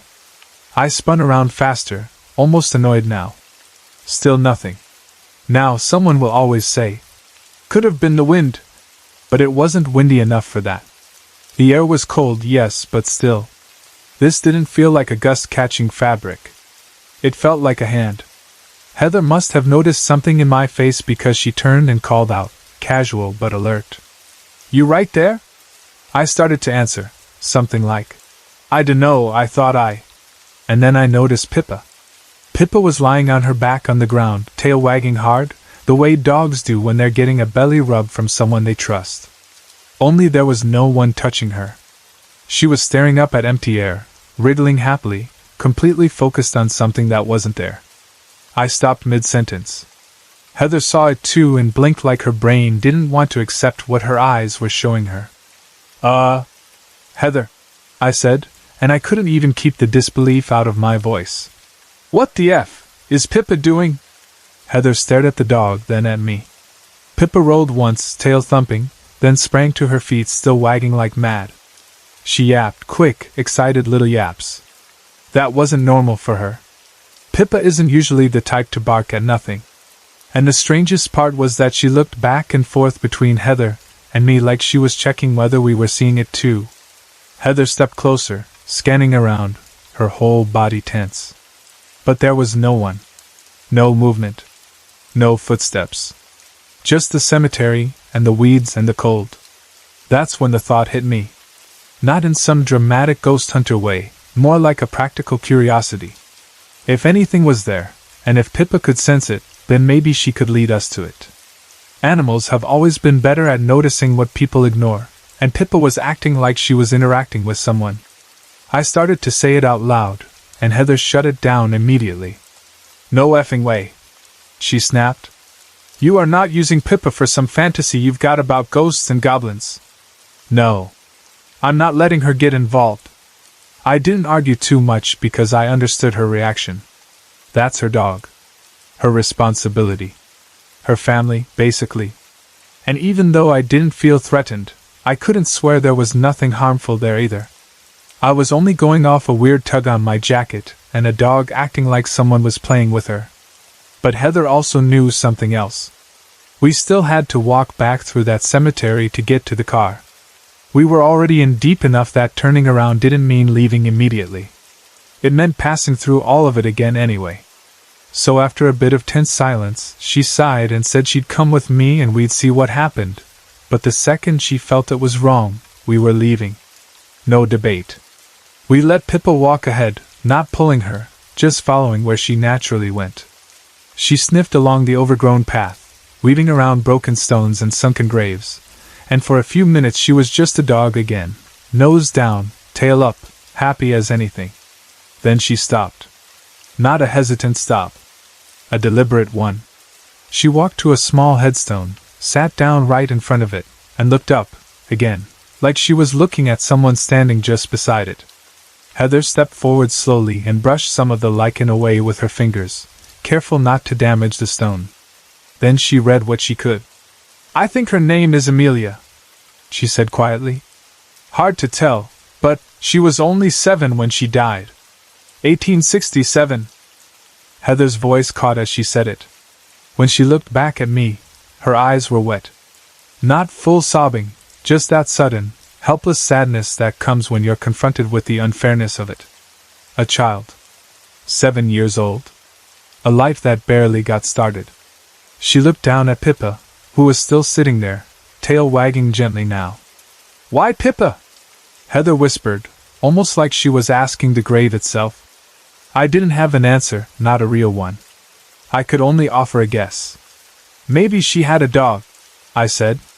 "Or maybe she just likes her. Maybe she's lonely." Pippa wagged again, slow and steady, like she was agreeing. Heather turned away for a moment, and went looking through the scrub nearby. She came back with a few banksias, nothing fancy, but bright and alive, and she laid them carefully on the grave like an offering. Then I did something without thinking too hard about it.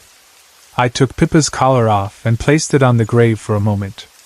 Not like I was leaving it there forever, just like I was acknowledging whoever might be there. Like a small gesture to say, "We see you, we're not here to mock you, and we're not here to disrespect you." We didn't stay long after that. The cemetery suddenly felt too quiet, like we'd stepped into someone else's private space and accidentally made eye contact. We walked back to the car without talking much. Pippa trotted along like nothing had happened, back to being a normal little dog on an outing. The jacket tug never happened again, and Pippa didn't roll over like that again either. On the drive back, Heather finally broke the silence. "I don't care what anyone says," she told me. "That wasn't nothing." And honestly, I agreed. I don't know what it was. I'm not going to pretend I can identify spirits, or explain how it works. But I do know what it felt like. It didn't feel evil. It didn't feel threatening. It felt small. Like a child playing a little game to be noticed for a moment. If there's any moral to it, it's this: not everything unseen is out to harm you. Sometimes the strange things people experience aren't warnings or attacks. Sometimes they feel more like reminders of who was there before, of lives that mattered, and of how thin the line can feel between the living and whatever comes after. And sometimes, in a forgotten old cemetery, a tiny dog might be the only one willing to say hello back. I noticed something strange in the photos I took, something small, yellow, and sitting close to the center in each image. It's the kind of detail you don't see with your eyes in the moment, but once you're home and looking at the pictures properly, it jumps out at you. The problem is I can't decide what it is. It could easily be light flare, something caused by the angle of the sun and the camera lens. But it also looks like it could be something else entirely, like a tiny observer that just happened to be caught on camera. I keep going back and forth, and the more I stare at it, the more it feels like it could be either. That afternoon I walked down to the creek near my home. I'd been meaning to do it since I moved back here a few months ago. I kept putting it off for silly reasons, being busy, being tired, telling myself I'd do it next time. But this place isn't just any creek. It was a big part of my childhood. It's one of those locations that sits inside you like a memory you can almost touch, even after years. It has a pull.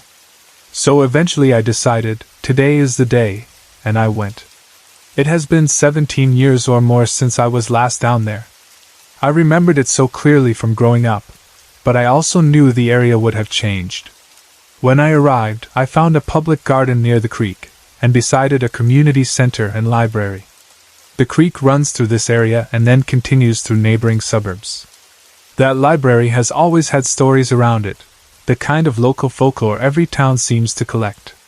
People used to say it was haunted. As kids we loved those stories, swapping them like trading cards.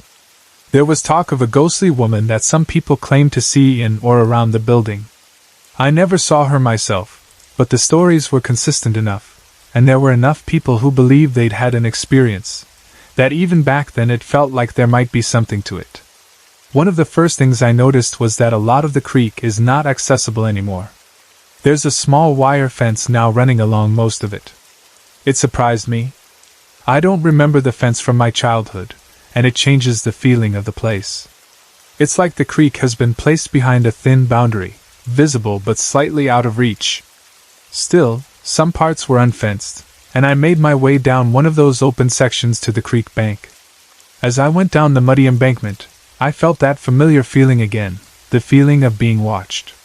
It was strong enough that it caught my attention immediately, but it didn't feel aggressive.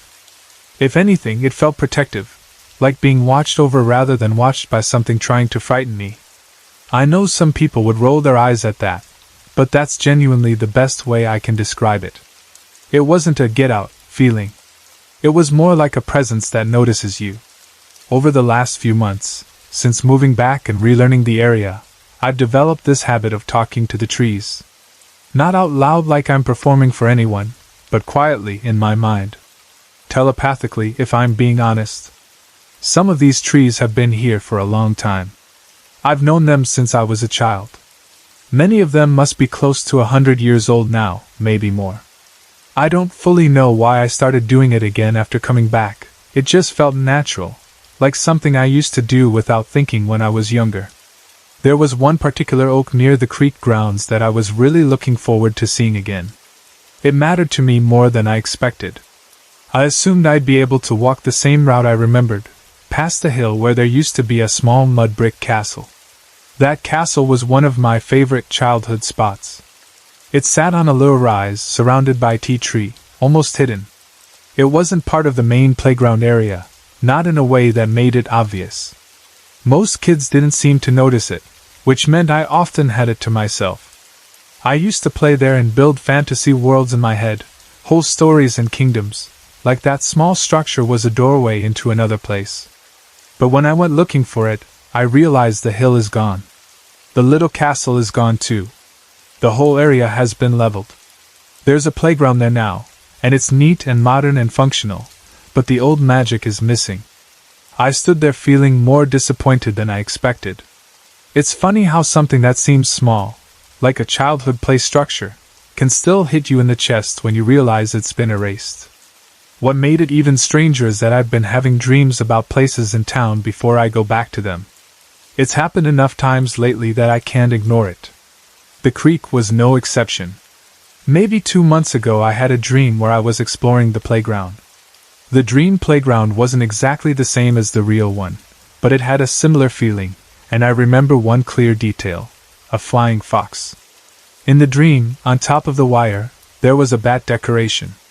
That day, when I saw the playground had changed and it looked a little like the dream version, I went looking for that flying fox. At first, I couldn't find it. There were families there, children running around, and I felt awkward about walking right into the play area like some random adult poking around. So I stayed around the outside, just circling it quietly. That's when the sunset caught my eye through the trees. I love sunsets through trees. The way the light breaks into fragments, the way everything turns warm and layered. I stopped and decided to take a few photos. I put my bag on the ground and took out my phone. And right then, from that angle, I suddenly saw the flying fox at the back of the playground. And there it was, a bat decoration on top. I had walked past it earlier, but I couldn't see it until I looked back from this exact spot. The bat decoration in real life looked almost like Casper the Ghost, more cartoonish than the dream version. In the dream, it looked like a real flying fox. But still, the similarity made my stomach drop a little, in that weird way where it feels like something lined up. I realized that if I hadn't stopped for the sunset, if I hadn't taken photos, I would have missed it completely. That thought stayed with me. Like the place was gently guiding my attention, or like my mind was doing some strange pattern matching, or both. I don't claim to know what it means. I just know it happened.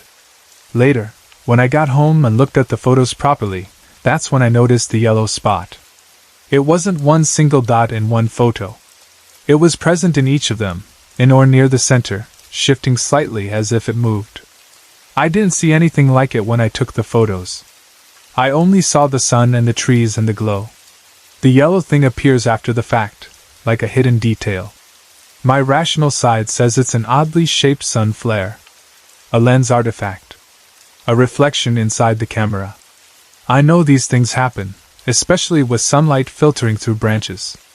But there's another part of me that keeps thinking about the feeling of the place, the protective watchfulness, the way I've been dreaming locations before I visit them. And then I think, what if it isn't just light? What if it's something like a tiny water sprite, or some small presence caught in a moment? I don't even believe we get fireflies where I am, and the movement doesn't look exactly like an insect either. It's more like a dot of warm energy. And because I can't prove either explanation, I'm left sitting in the uncomfortable middle. When I first wrote this up, I was planning to go to the creek the next day, but something pushed me to go that day instead. It was like a quiet nudge, not a dramatic sign, just a sense of, go now. So I did, and I had this oddly layered afternoon, the fence, the missing castle, the dream detail appearing in real life, the photos, the yellow spot. And then the story got even stranger after I submitted what I'd written. The very next day, the big news was that the aurora had been visible from our area. I had heard vague talk that it might happen, but I hadn't made it a priority. I didn't expect anything. Yet when I left the creek that evening, I went to walk home the way I came, the way that makes sense. And I heard a voice, inside my mind, but not in the same way as my normal thoughts. It wasn't loud, it wasn't theatrical. It just said clearly, go the other way. That immediately made me tense, because I'm a woman walking home in the evening. A voice telling you to change direction can mean a lot of things. But the feeling attached to it wasn't threatening. It didn't feel like fear. It felt like instruction. So I listened. The other way home involved steep hills. Long, steep hills.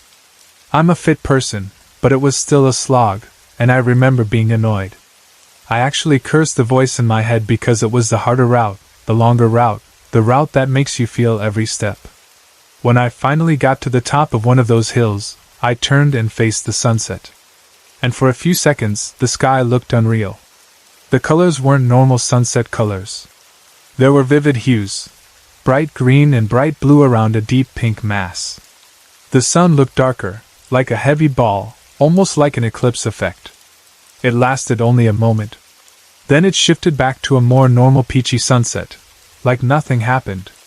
I remember adjusting my glasses, almost laughing at myself, like maybe my eyes were playing tricks. The next day, the news was full of aurora talk. People were posting photos, talking about the strange colors in the sky. And suddenly my weird sunset moment made sense. It hit me that I might have seen the aurora's edge, just briefly, without knowing that's what it was. And if I had walked home the sensible way, I would have been facing the wrong direction and I would have missed it. That realization brought a strange kind of relief. Because if the voice had been a warning, that's terrifying. But if the voice was simply guiding me to see something rare and beautiful, then that's different. It's still weird, but it feels like a blessing rather than a threat. So now I'm left holding several strange pieces in my hands at once. The creek that feels watched over. The dream that matched reality in a very specific way. The bat decoration and flying fox appearing only from a certain angle, like a small private confirmation. The yellow spot in the photos that could be lens flare but looks oddly consistent. And the "go the other way" voice that led me into a moment of unusual sky color, right before Aurora news broke everywhere. It's a lot to unpack for one afternoon. I'm not trying to force meaning onto it, but I also can't pretend it felt ordinary. It felt like the place remembered me, or like I remembered the place in a way that went deeper than nostalgia. It felt like something was paying attention. And the yellow thing in the photos, maybe it's nothing more than light. Maybe it's just physics. But even if it is, it still becomes part of the story, because it appeared at the exact moment I was reconnecting with a place that has always held a certain presence for me. I keep looking at the pictures and thinking, if it is flare, it's flare. That's fine. But if it isn't, then it's a tiny, quiet reminder that the world might be a little stranger than we like to admit. I believe in spirits and the supernatural, and I'm not a current expert in anything. I'm just a teenage girl sharing what happened to me, because it's one of those experiences that stays with you no matter how much time passes. When I was really little, around 2 to 4 years old, I lived in a big family house. It wasn't just me and my mom. My whole family was there. My grandma and grandpa, 2 uncles, me, and my mom all under one roof. Even though I was so young, I can still picture that house clearly. I remember the red carpet, the way the staircase looked, and even the floor vents, because they had pretty patterns on them. The house felt large to me back then, with lots of stairs and corners, and it had a very specific atmosphere I can't fully explain. It's strange how some places stay stuck in your mind like a photograph. Even at that young age, something about the upstairs terrified me. My mom would try to take me to bed or walk me upstairs to the bathroom, and I would absolutely lose it. I would scream and cry so hard that she couldn't calm me down, and I kept telling her over and over that there was a lady upstairs. I didn't say it once like a random kid making something up. It was constant, and it was always the same thing, this lady upstairs. Nighttime was the worst. Instead of staying in my bed, I would crawl out and go sleep on the stairs. I'd sit there, or lie there, and wait until the adults went to bed. Looking back, it sounds so odd, but at the time it felt like the safest place to me. Not upstairs. Not alone in my room. The stairs felt like a middle space where I could keep an eye on things. My mom got worried, obviously. I was tiny. I wasn't supposed to be that afraid of something no one else could see. She took me to the doctor because she didn't know what else to do. I'm sure she was scared something was wrong with me, like I was imagining things in a dangerous way. But the doctor told her something that stuck with me because she repeated it later. The doctor basically said, "How could a child that young lie about something like that?" In other words, I was too little to make up a story with that kind of consistency and fear behind it. Hearing that didn't magically fix anything, but it did make my mom pay attention. Eventually, time passed and my mom and I moved out of that house. The rest of my family stayed behind, but we left, and for a while I thought that was the end of it.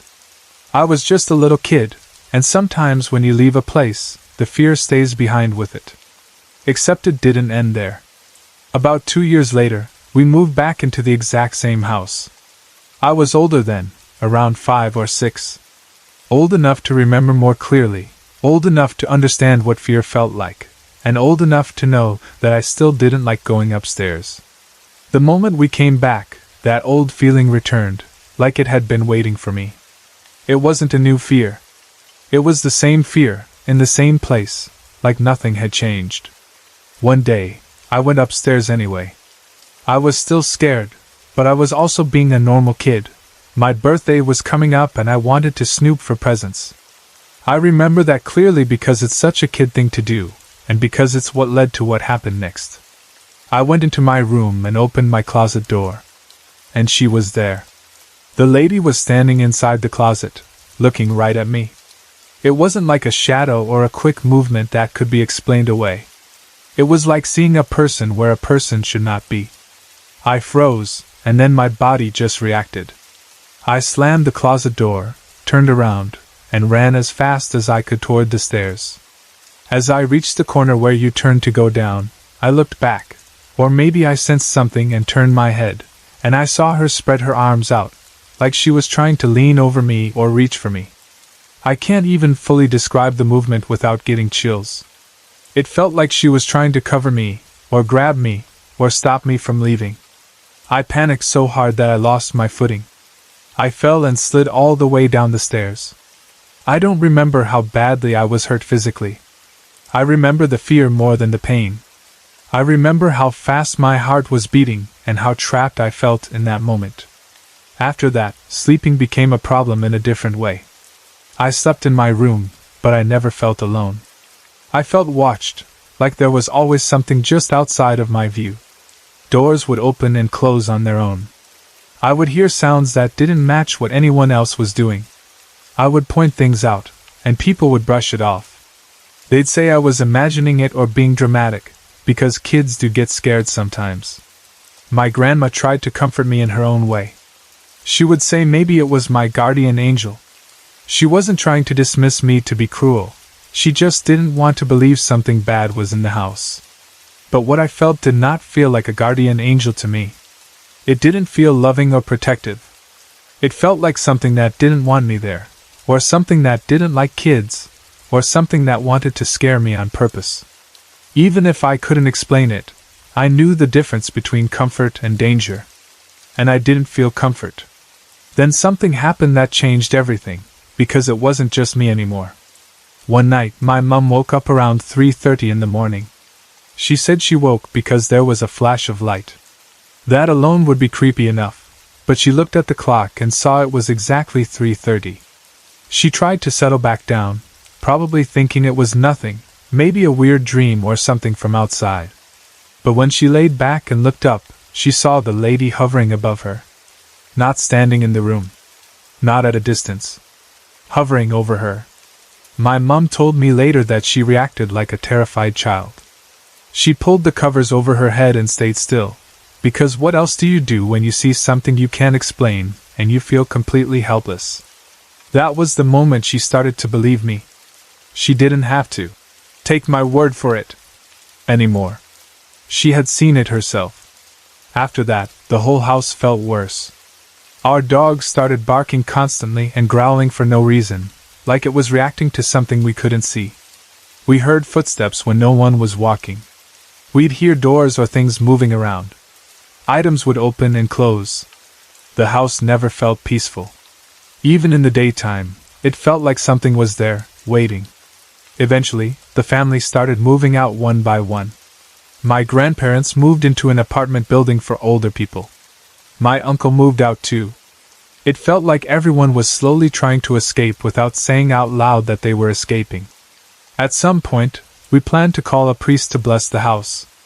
That was the only official solution anyone could think of, because we had no other way to explain what was happening. But we moved out before he ever got the chance to come. We left the house without that blessing, without closure, without answers. Not long after, another family moved in. They had 5 children. I remember going back once with my grandma to check on mail. We ended up talking to the new woman living there. We didn't even bring up the haunting at first, but somehow the conversation led there, and she started telling us about strange things happening inside the house. She described things that made my stomach drop, because it sounded familiar. One thing she mentioned was the baby swing.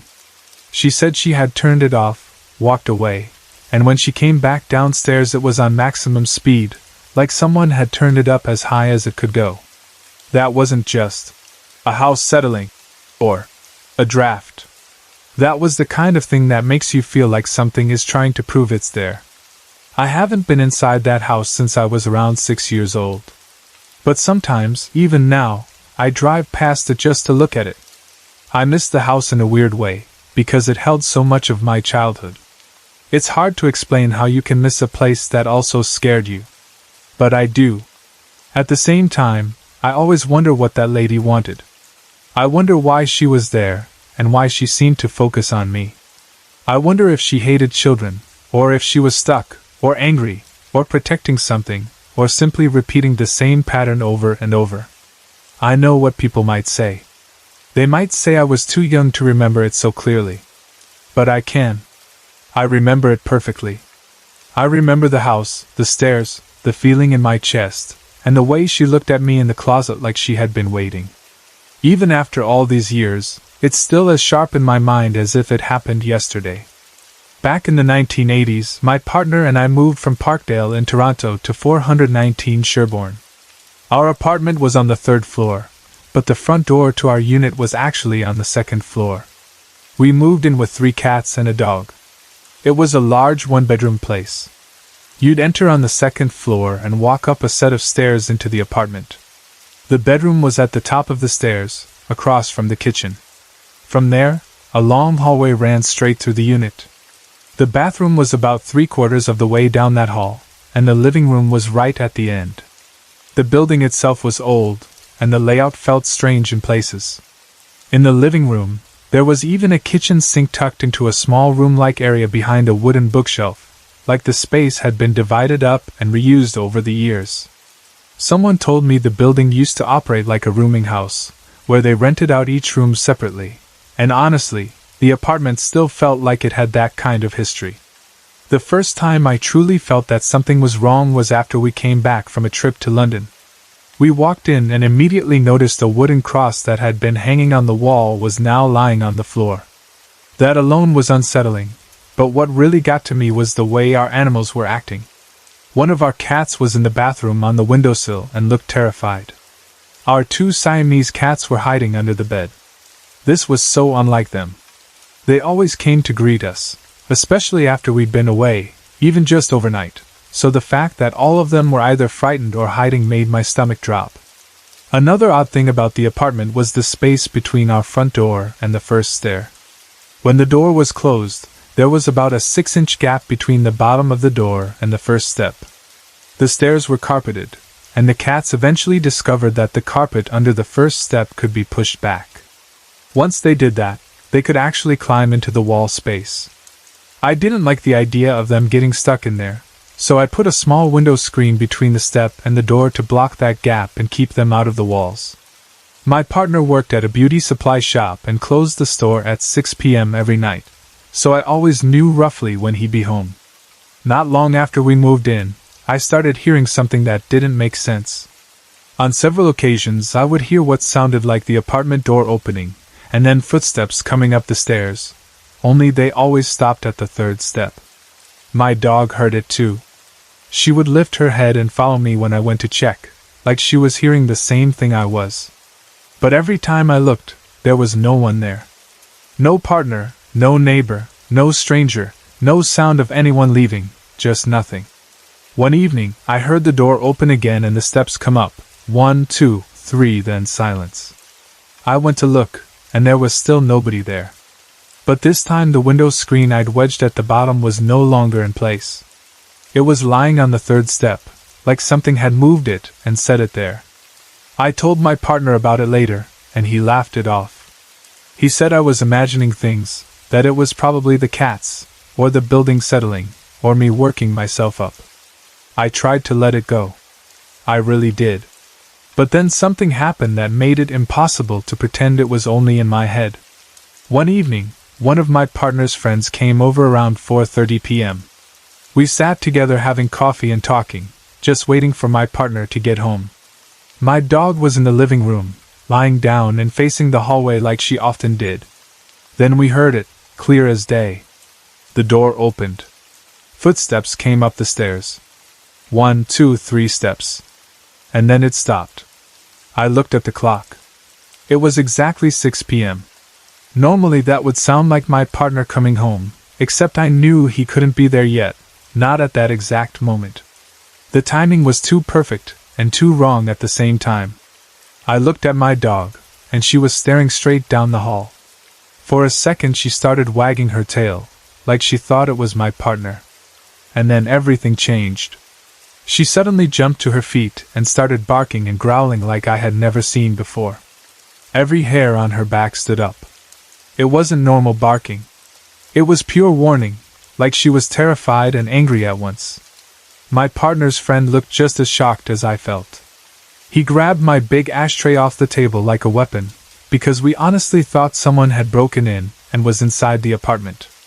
We rushed toward the hallway, but my dog blocked me. She physically would not let me go in. She kept her body between me and the hall, barking and growling nonstop. What scared me even more was where she was focused. Her eyes weren't on the floor or at human height. She was staring at something higher up, about 6 feet from the floor, like she could see something standing there. But we couldn't see anything at all. We searched the apartment anyway, going room to room, checking everywhere a person could hide. There was nothing. No open windows, no signs of anyone, no movement, nothing stolen, nothing out of place. The only proof we had was the way the animals looked. We found the cats on the bed with their tails puffed out and their eyes huge, like they'd been scared half to death. My partner's friend left soon after that. He was shaken and told me to have my partner call him the second he got home. I didn't even want to stay inside the apartment alone after what happened, so I took my dog and sat outside until my partner came home. As soon as he arrived, I told him he needed to call his friend right away. When he did, his friend told him everything, what we heard, what my dog did, how she stared at something we couldn't see, how she wouldn't let me into the hall. Hearing it from someone else, my partner couldn't laugh it off anymore. That night, we wrote a notice to our landlord saying we were moving out. The difference after we left was immediate. As soon as we got the keys to our new apartment, I took the cats over first. Normally, when cats are brought into a new place, they hide. They creep around cautiously, tuck themselves into corners, and take their time. But this time they didn't hide at all. They ran around like they were relieved. They played. They acted like they could finally breathe. Later, once we'd moved everything out, I went back to the old place one last time to check the mail. I brought my dog with me, but when we reached the steps to the building, she refused to go up. She wouldn't budge. No pulling, no coaxing, nothing. It was like she remembered, and she was warning me as clearly as she could, "Don't go back in there." And to this day, I still don't know what was coming up those stairs, only to the third step, over and over again. But I do know one thing. Whatever it was, our animals sensed it long before we fully understood what was happening. Last night my boyfriend and I stayed up later than we normally would. By the time we finally decided to sleep, it was around 3 a.m. His daughter had already fallen asleep after watching a movie with us, and it wasn't anything scary or upsetting. The sleeping arrangement is simple. I sleep in my room, he sleeps in his, and his daughter's bedroom is in between the two. When I first got into bed, I couldn't settle. I kept drifting in and out, half awake, half asleep, the way you do when your body is tired but your mind won't fully switch off. At around 4:30 a.m., I got up to use the bathroom. I remember that part clearly. I went back to bed and I'm pretty sure I fell asleep again, but after that, my memory becomes patchy, like some parts are missing and other parts feel sharp and real at the same time. The next thing I remember is this horrible feeling that I couldn't make any sound. I tried to speak. I tried to cry out. I tried to force my voice to work, but it felt like my throat and lungs weren't cooperating. It was like I had to push with everything in me just to get even a small sound out. In that moment, I also thought I could hear voices, like there were people in my room or just outside it. I remember thinking someone was there with me. For a few seconds, I genuinely believed my boyfriend's daughter had stepped into my room to check on me, like she was asking if I was okay. But then it became clear it wasn't her. What I saw was a woman dressed in a white gown. She looked luminous, like she had a soft glow around her, and it felt like that glow was coming from the doorway. My bedroom door was open, and she was framed by that opening. Her arms were outstretched toward me, and I got the strong impression she wanted me to go with her. It didn't feel like a normal dream where your mind jumps around and nothing is consistent. It felt like something happening right there, in my room, in real time, with me stuck inside my own body. Then I saw my boyfriend at the doorway. After everything was over and we talked, he told me he had been woken up by what sounded like a child crying or wailing. At first he thought it was his daughter, so he went to check on her. But she was fast asleep. He said he still heard something, which is why he ended up at my door. When I finally snapped fully awake, I sat up quickly and had to catch my breath. My heart was racing like I'd been running. Fear hit me hard and fast, the kind that makes your whole body tense without you choosing it. My stomach felt sick and shaky with nerves. Even though I was awake and the room looked normal again, I felt unsettled and unsafe, and the idea of going back to sleep scared me.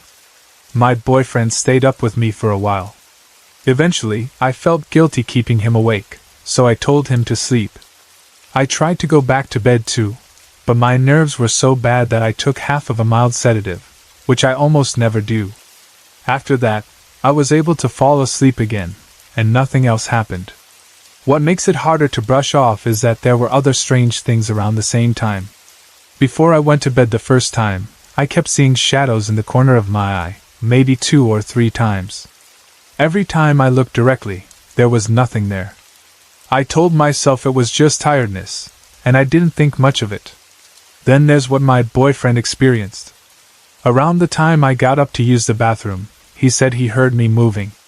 He also said he saw a shadow look into his room after I turned the light off. He assumed it was me. But I didn't go near his room at all. When I went to bed the first time, I also thought I heard voices and saw dim light near my door, other than the hallway night light. I assumed my boyfriend must have gotten up, maybe couldn't sleep, maybe turned on the TV. But he insists he didn't get up again and fell asleep straight away. And when he got up to check on his daughter after hearing the crying, he told me that while he was standing at her bedroom door, he heard someone say, in a low gravelly voice, "Over here, Frank." He thought it was me, but it wasn't. At the same time, I thought I heard him speaking to me, asking if I was okay, but he said he hadn't said anything. To make it even stranger, after I finally managed to fall asleep again later, he told me he had 3 bad dreams involving the hag lady. He's had a dream like that a few years ago, but hadn't had anything like it in a long time, and then suddenly it happened again in the same night. So now I'm left with this heavy confusion. I don't usually have nightmares. I don't even remember my dreams most of the time. I also can't think of any clear supernatural experiences I've had before. But this felt real in a way dreams usually don't. It felt like I wasn't fully asleep, but I also wasn't fully awake, like I was stuck in the middle while something stepped into that space with me. What you described lines up extremely closely with a very common, very intense sleep event, sleep paralysis with hypnopompic, waking up, hallucinations. That can include exactly what you said, being unable to speak or move properly, feeling a crushing fear, sensing a presence in the room, hearing voices, seeing a figure near the door or at the bed, and feeling like the event is happening in real life. A lot of people also see a woman, a hag, or a dark figure. The brain is partly awake but still in a dream state, and it can project dream imagery into the real room. That's why the details can feel so sharp and not dreamlike. The fear is also part of it. Your body can flood with adrenaline, your heart races, your stomach turns, and you sit up feeling like you barely survived something. The timing makes sense too. Going to sleep at 3 a.m., interrupted sleep, getting up at 4:30 a.m., then going back to bed, those patterns can trigger sleep paralysis. Being overtired, stressed, sleeping in an unfamiliar setting, or having a disrupted night can all increase the chances. Even if you've never had it before, it can happen once and then never happen again. Or it can come and go during periods of poor sleep. What about the things your boyfriend heard? A few possibilities can be true at the same time without it being paranormal. If you were distressed and made small sounds while half paralyzed, even breathing sounds or muffled vocal effort, he might have interpreted it as a child crying at first. When people wake up suddenly out of deep sleep, it's also common to mishear things or hear a phrase in a half-dream state, especially if they're walking around in low light, anxious, and scanning for what woke them. Add in that he already has a hag lady nightmare history, and that kind of imagery can get re-triggered by a night like this. One person's sleep disturbance can also disturb the other person's sleep, and then both have weird perceptions and dreams in the same window of time. Still, even when sleep paralysis is the most likely explanation, it's smart to be practical and rule out simple environmental causes that can make nights feel weird or trigger bad sleep. Make sure you have a working carbon monoxide detector, and that it's not expired. Poor air quality, overheating, dehydration, and certain medications or supplements can all make sleep more fragmented and vivid. If either of you has been under unusual stress, that alone can do it too.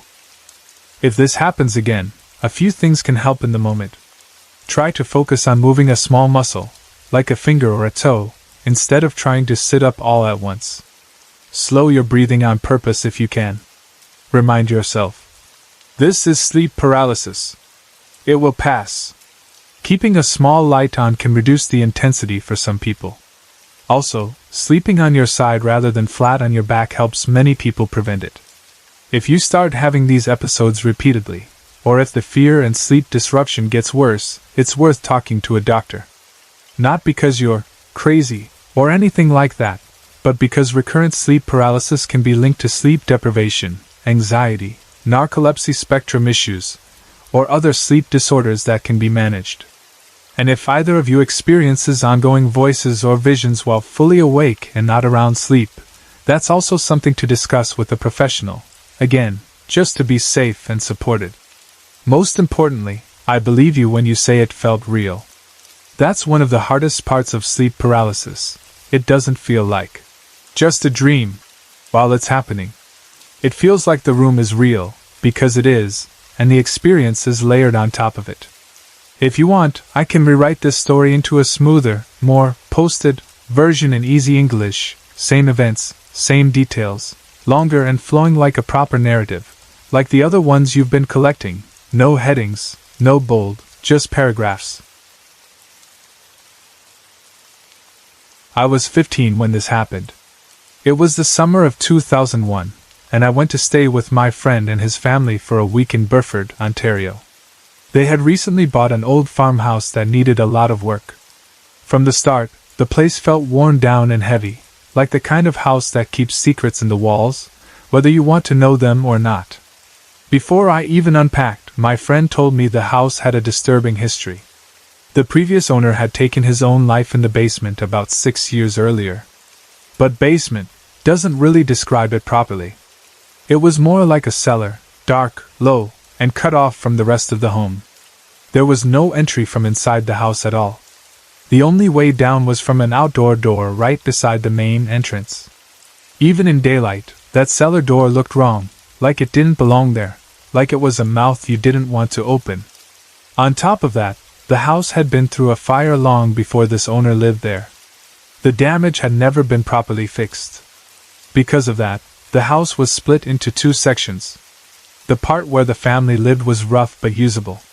The other side, what everyone called the burned section, or burn rooms, was basically destroyed. To get to it, you had to go upstairs and walk down a long hallway. Along that hallway were 3 doors, one to my friend's bedroom, one to a bathroom, and one to a room that led into the burnt section.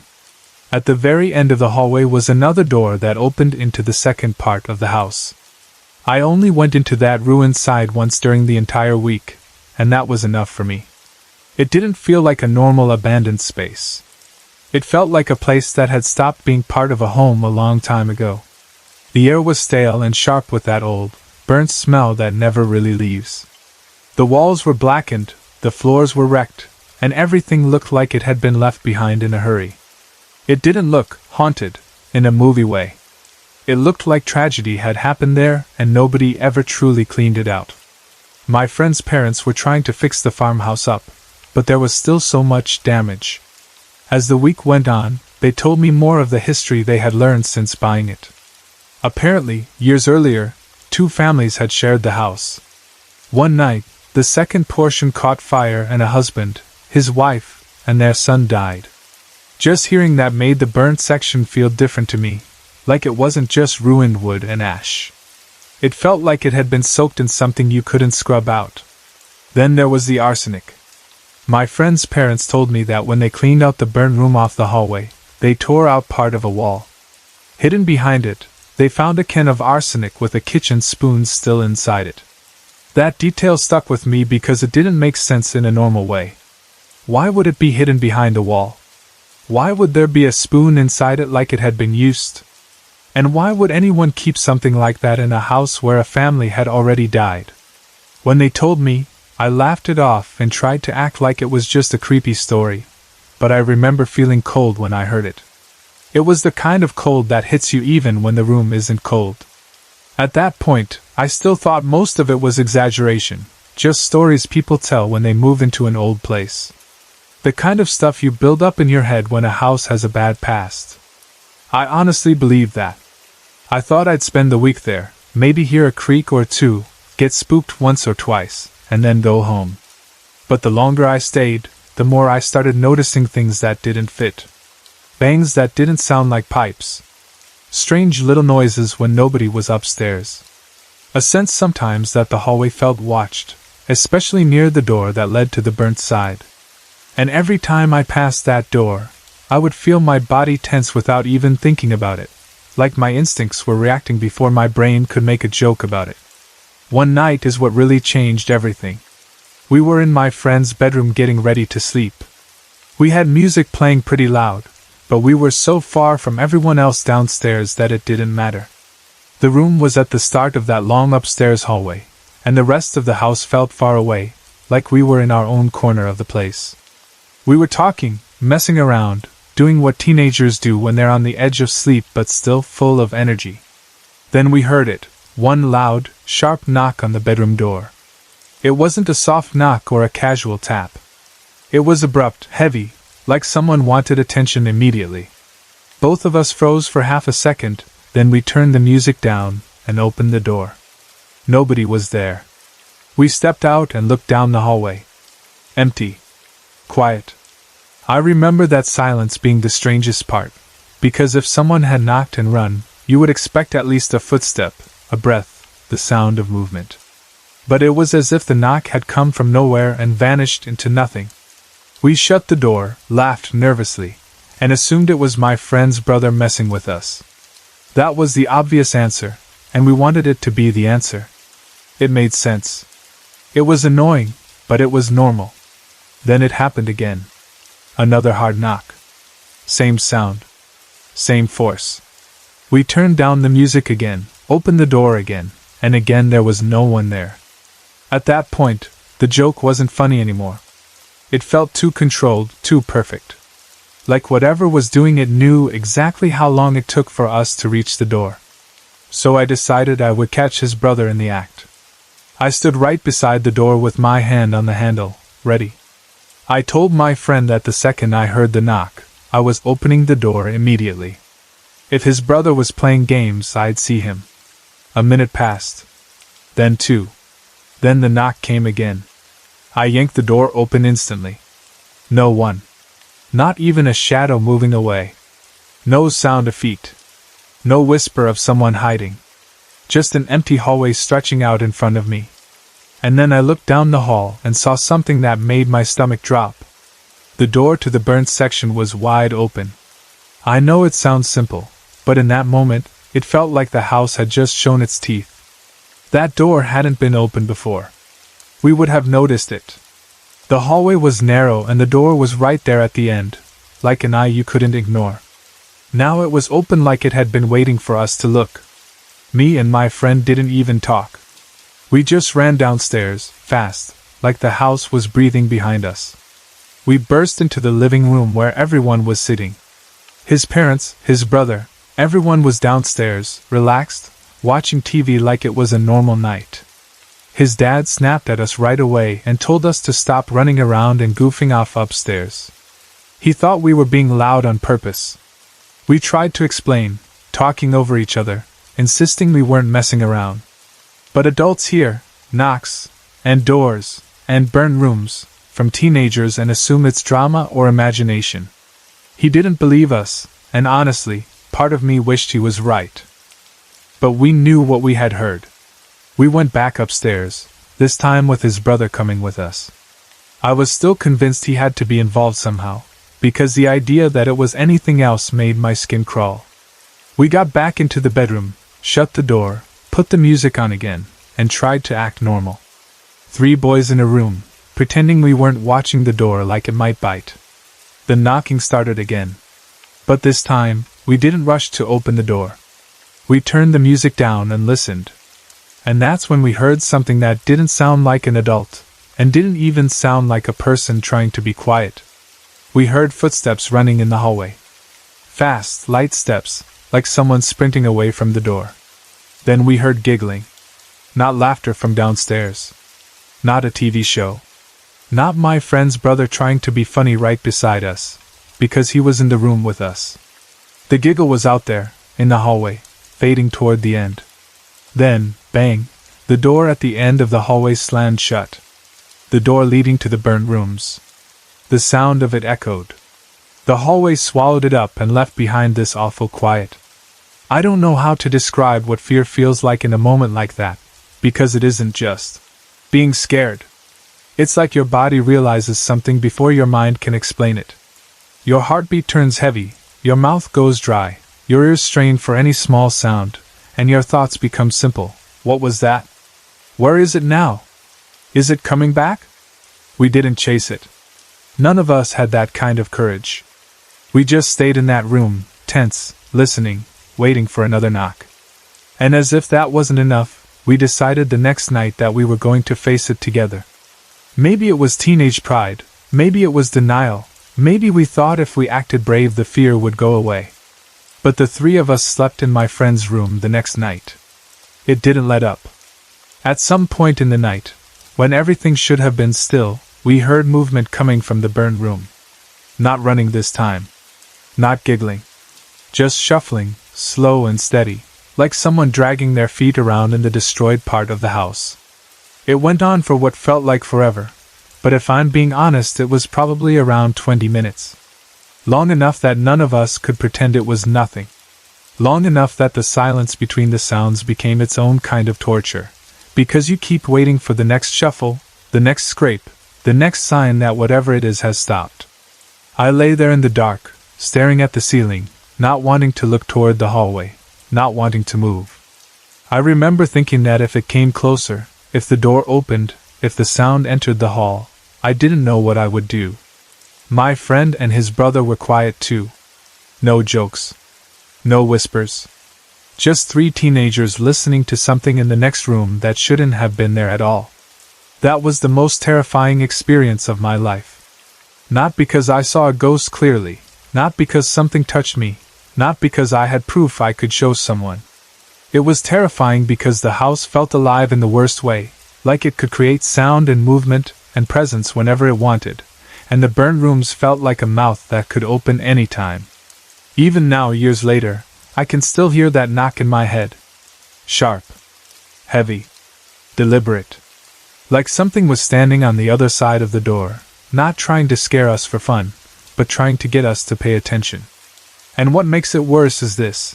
After hearing all that history, the fire, the deaths, the suicide, the arsenic hidden behind the wall, it didn't feel like we were dealing with just one thing. It felt like that house had soaked up too much pain over too many years, and some of it was still moving around inside it, even when the lights were off and everyone was trying to sleep. I grew up in the same house my parents bought when they first came to Melbourne. It is the only home I have really known in a deep way, the kind of place where your body remembers the layout even in the dark. The house is old. My parents always said it dates back to the mid-1900s, or at least that is what people told them when they bought it.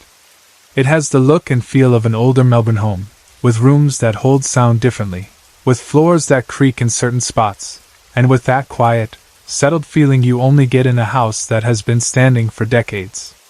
When you live somewhere like that for most of your life, you get used to the normal weirdness of an old building. You hear taps, you hear groans in the walls, you hear the soft shifting noises that happen when the temperature changes. You learn which doors stick and which windows rattle in the wind. You stop reacting to most of it because you can explain it away and because the house is still your safe place. My sister and I have always had little experiences that didn't fully make sense, but for a long time we didn't treat them as something paranormal. We talked about them sometimes, but not in a serious, dramatic way. More like, "That was strange," and then we'd move on. The most common thing was the radio. There were times when a radio would suddenly turn on the moment one of us walked into a room. The sound would burst out so suddenly that it would make you jump, and you would stand there with your hand still on the door handle, looking around like you had just walked into someone else's conversation. It wasn't like the radio was playing quietly, and you only noticed it when you entered. It would be off, then on, in the exact moment you came in. It happened enough times that both my sister and I noticed the pattern. We also heard thumping in the walls, not the light tapping of pipes or the gentle creak of timber. It would be a heavier thud, like someone knocking from inside the wall, the kind of sound that makes you pause and hold your breath. Sometimes it happened when the house was quiet, late at night, when everyone was trying to sleep. Sometimes it happened during the day when the house was full of normal noise, but the thump would still cut through everything. We would look at each other with that same expression, the one that says, "Did you hear that too?" Then, because we didn't want to turn it into something scary, we would do the usual thing people do when they want life to stay normal. We would shrug and say, "Old house," or "Probably pipes," or "The wind," and that would be the end of it. That's how it was for years. Small odd moments, but nothing that felt directly aimed at us. Nothing that felt like it had a personality. Nothing that made me feel truly unsafe. It was more like the house had a few strange habits, and we accepted them as part of living there. But in the past few years, and especially in the past few months, the atmosphere in the house has felt different. It's hard to put into words because it wasn't like the house suddenly changed color or the temperature dropped all the time. The change was more emotional, more like the feeling in the air was shifting. Some nights felt heavier. Some corners felt darker even when the lights were on. The normal sounds of the house started to feel less random and more timed. And then, in the past few months, it felt like whatever was happening had kicked up a level. It wasn't just the radio turning on sometimes or a thump in the wall that you could ignore. It started to feel closer, more personal, more aware of when we were alone and when we were most vulnerable. The first night that truly shook me happened around December. It was summer, and it was one of those typical Australian summer nights where the air still feels warm even after the sun has gone down. The day heat hangs around, and the house doesn't cool properly. It was about 25 degrees that night, the kind of temperature where you don't want blankets at all, but you also can't fully relax because you feel slightly sticky and restless. I remember lying in bed and struggling to sleep. My mind wasn't calm, and my body couldn't get comfortable. I had my blankets off because I was too hot, and my bedroom door was wide open, partly for airflow and partly because I've always felt more comfortable with the door open when it's warm. When the door is open, you hear the house, you feel connected to the rest of it, and in some strange way it feels less lonely. Mom and Dad had already gone to sleep. Their room was quiet. The lights were mostly off. My sister was the last one awake. She has a routine at night that she has followed for as long as I can remember. She is the kind of person who wants the house settled before sleeping. She turns off the lights, checks the doors, and then goes into her room. She shares a room with Mom, so she would go in there and shut the door gently so she wouldn't wake anyone. The house always seemed to change the moment she finished that routine.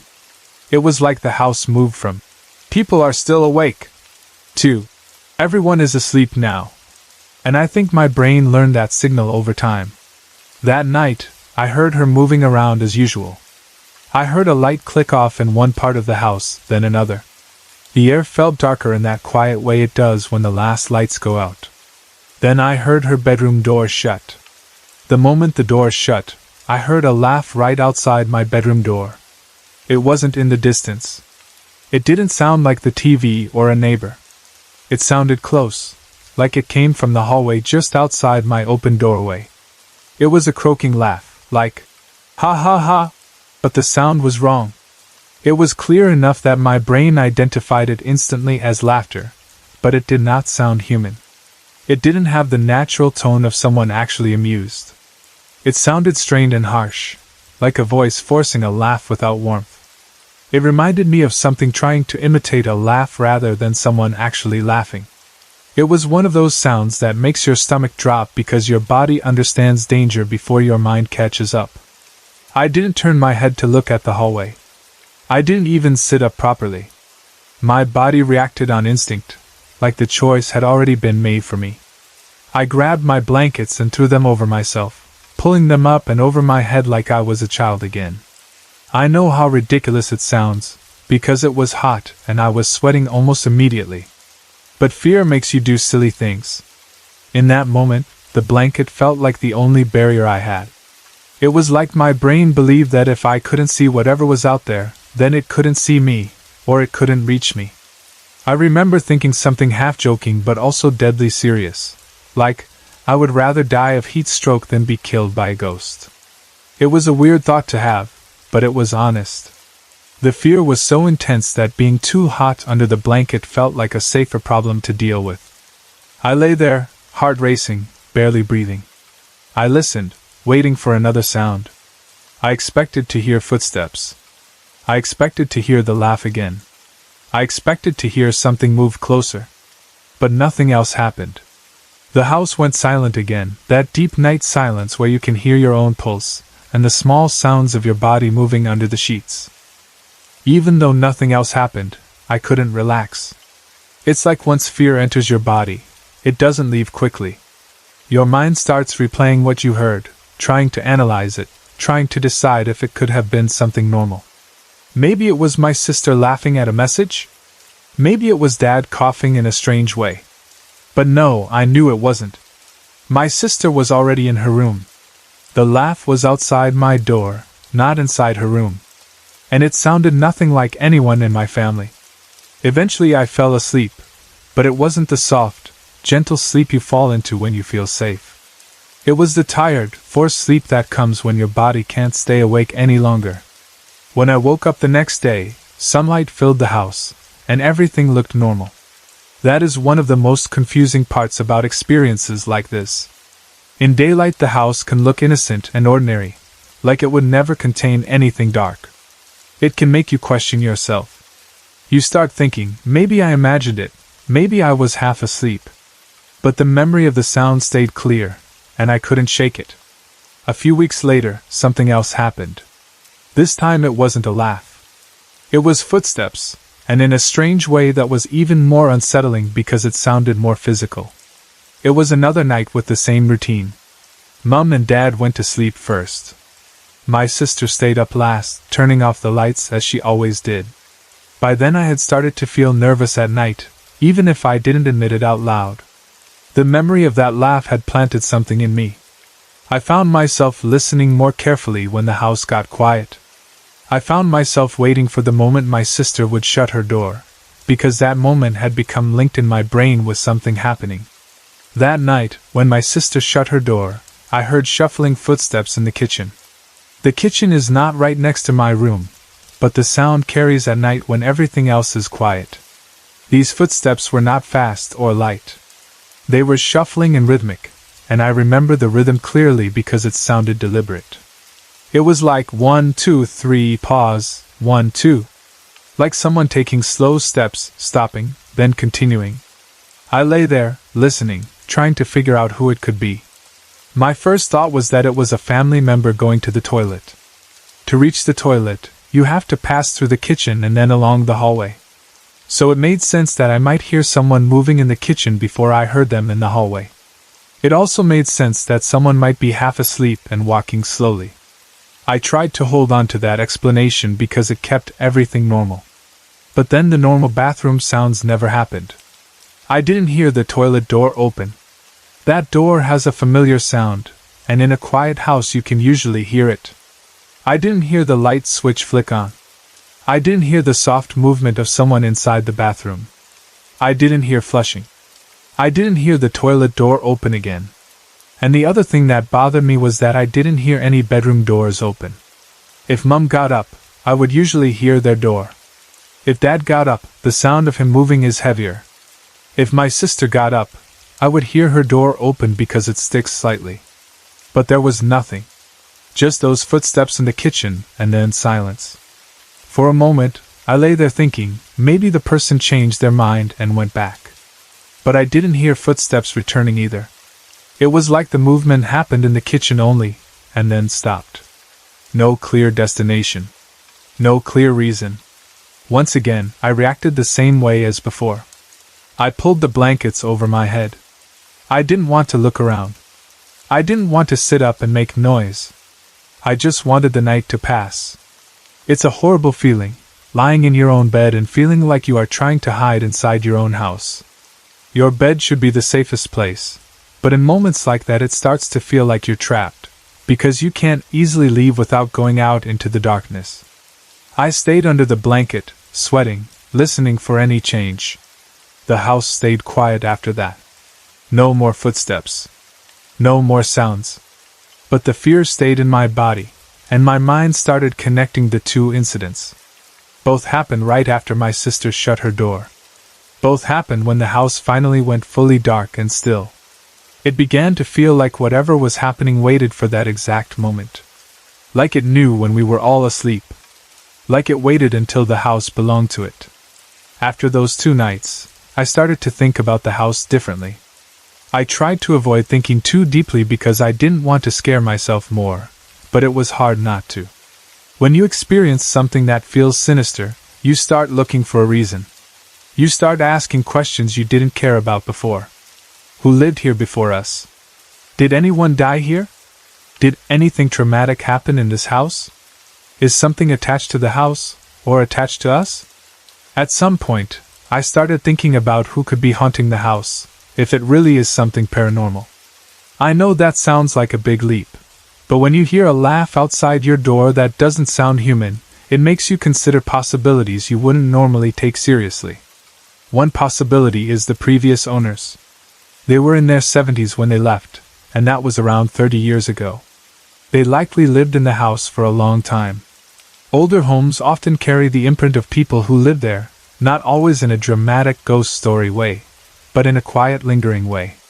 I sometimes wonder if the house remembers them. If that makes sense.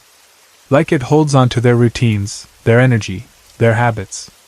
But if it was the previous owners, why would it feel so unsettling? Why would it feel like something trying to scare me? Another possibility is my grandpa. He lived in the house before he passed, but he later died in Vietnam. Even though he didn't pass away in the house, he was connected to it. Families carry their own history, and sometimes people believe a strong emotional connection can keep someone close to a place they loved. My grandpa was a quiet presence in my life, even after his death. The idea that he could somehow be around the house isn't impossible to imagine. But again, the sound I heard didn't feel like a grandfather. It didn't feel familiar. It didn't feel protective. It felt wrong. Then there is my grandma. She passed away in March last year. She lived in the house for a while, and she loved the garden. She planted rose bushes, and those roses are now about 18 years old. That detail always makes me emotional when I think about it, because it means she planted them with care, and they have grown and lived on long after. She had an affinity with the garden, especially the roses. There was something about watching her work in the soil, tending to plants, talking about them like they were living companions. When someone has that kind of love for a home and a garden, it's easy to imagine them lingering near it, especially after they pass. If the activity has increased after her passing, that might explain the timing. The past few months have been more intense, and her passing is recent enough that the grief still exists in the house, even if we don't talk about it every day. Sometimes grief changes the way you notice things. Sometimes it makes you more sensitive. Sometimes it makes the house feel quieter or heavier. So I can understand why someone might say, maybe it's grandma. And in some ways that would feel comforting.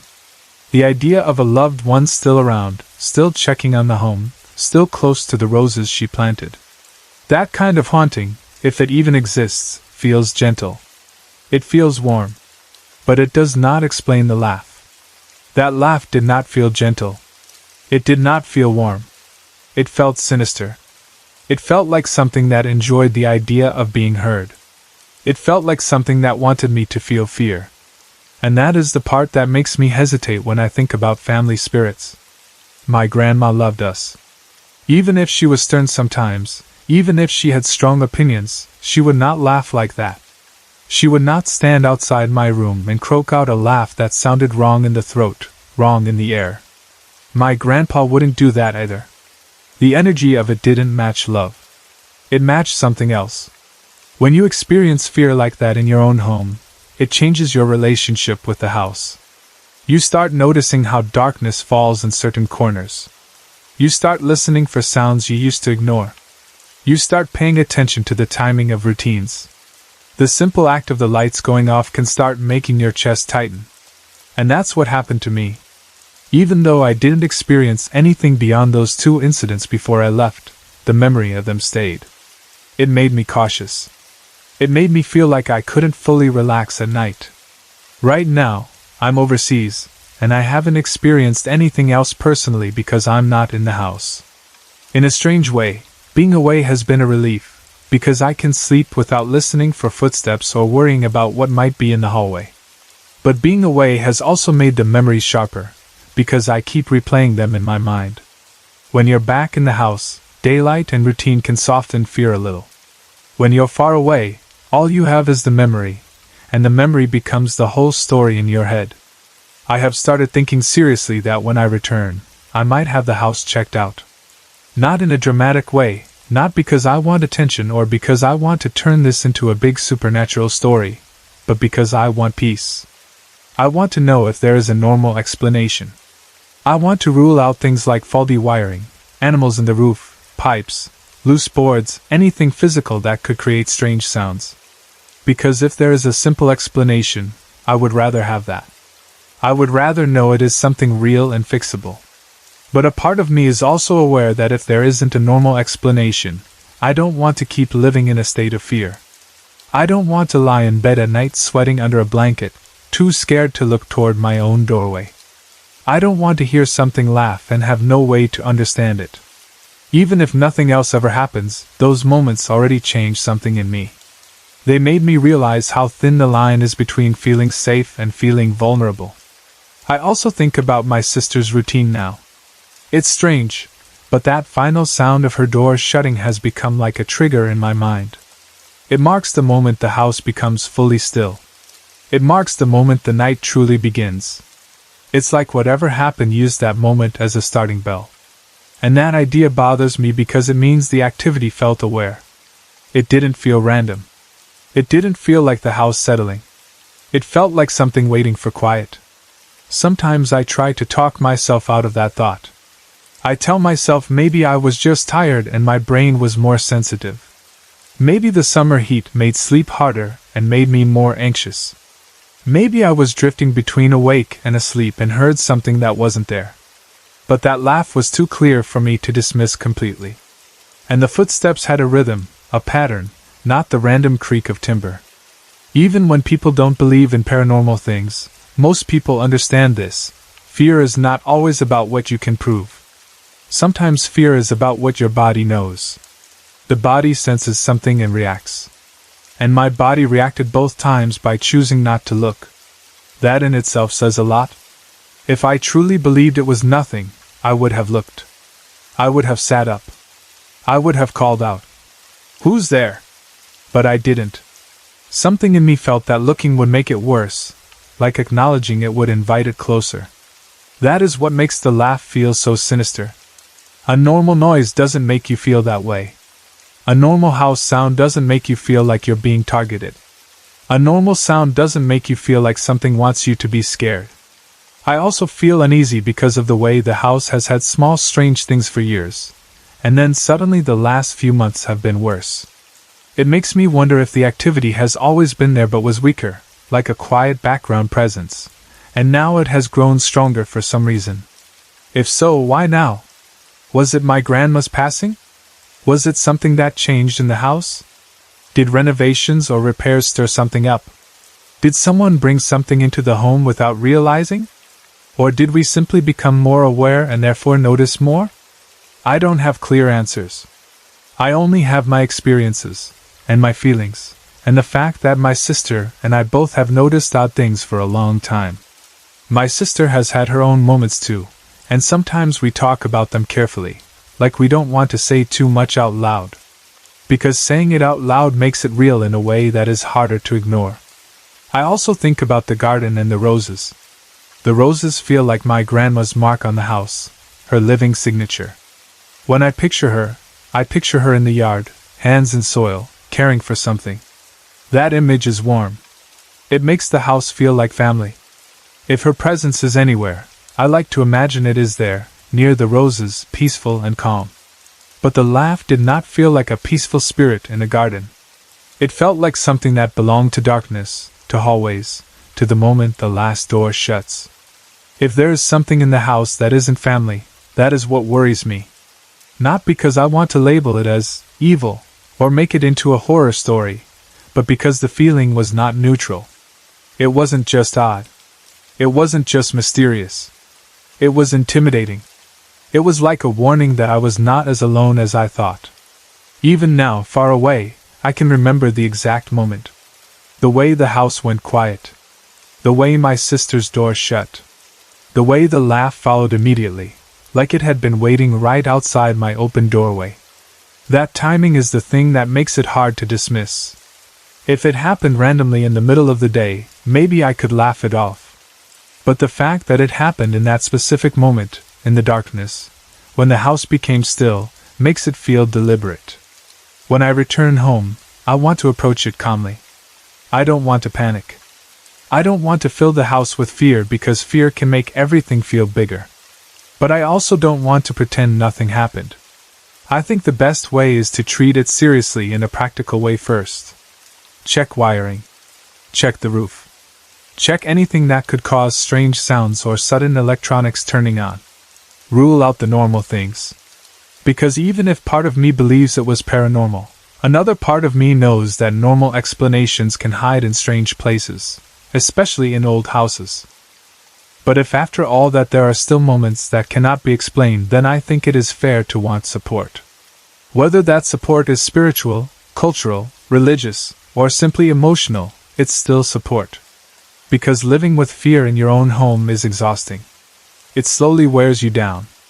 It makes the night feel like something you have to survive instead of something you can rest in. At the same time, I don't want to accuse the house of being haunted, as if it's a fact. I can't prove it. I'm not trying to convince anyone. I am only telling what happened to me, in the exact way it felt, because it was real to me in that moment. And it was my first time hearing something that made me feel unsafe without seeing anything at all. That's what I keep coming back to. I didn't see a figure. I didn't see a shadow. I didn't see a face. But the sound alone was enough. The laugh alone was enough to change the way I felt about the hallway outside my room. And then the footsteps, without any normal follow-up sounds, made the house feel like it could hold movement that wasn't human. If it was a spirit, I don't know who it is. It could be connected to the house's history. It could be connected to someone who lived there long before my parents bought it. It could be connected to a sad event that no one in my family even knows about. Or it could be something that isn't tied to any person at all, something that simply exists in certain places and reacts to certain conditions. And if it was not paranormal, then I still need to know what it was, because my mind keeps replaying it. The uncertainty is its own kind of fear. When you can't label something, your brain keeps searching. It keeps returning to it, trying to solve it like a puzzle. But some puzzles don't give you answers, and that is why it stays unsettling. For now, I'm overseas and I'm safe and nothing is happening. But I know I will return home eventually, and I will have to sleep in that room again. I will have to hear the house settle at night. I will have to hear my sister turn off the lights. And in the back of my mind, I will wait for that moment when her door shuts and the house becomes still. I hope nothing happens again. I hope it was a short phase, a strange coincidence, something that came and went. I hope the house returns to the way it used to feel, like an old home with harmless creaks and random quirks. I want to remember my childhood there without fear coloring everything. I want the house to feel like family again, not like a place that watches me. But I also know this, whatever it was, those nights in December changed something in me. They taught me that even in a familiar home, there can be moments where you feel small. Moments where the darkness feels heavier than it should. Moments where a simple sound in a hallway can make you pull a blanket over your head at 25 degrees because fear is stronger than comfort. And the most confusing part is that it wasn't a big dramatic scene. There was no screaming, no running, no objects flying across the room. It was just a laugh and then, weeks later, footsteps. Small events on paper. But they were enough. Because sometimes it only takes one sound, one moment, for your mind to realize there might be something in the house that doesn't belong to you. I was lying in bed last Tuesday week, the 30th of April, 2019. It was around 7:15 in the morning. It wasn't fully quiet in the way the middle of the night is quiet, but the house had that early morning stillness where every small sound stands out. The light outside was already strong, the kind of soft, bright sunlight you get when the day is properly awake, even if you're still half in bed. My bed sits against the eastern bedroom wall, and just on the other side of that wall is the wooden veranda that runs along the back of the house. Because of the way my room is positioned, sounds from that veranda carry clearly, especially when everything inside is quiet. I was still lying there, not in a deep sleep, but not fully up either, just resting, when I heard footsteps on the veranda. At first, the sound immediately registered as a dog.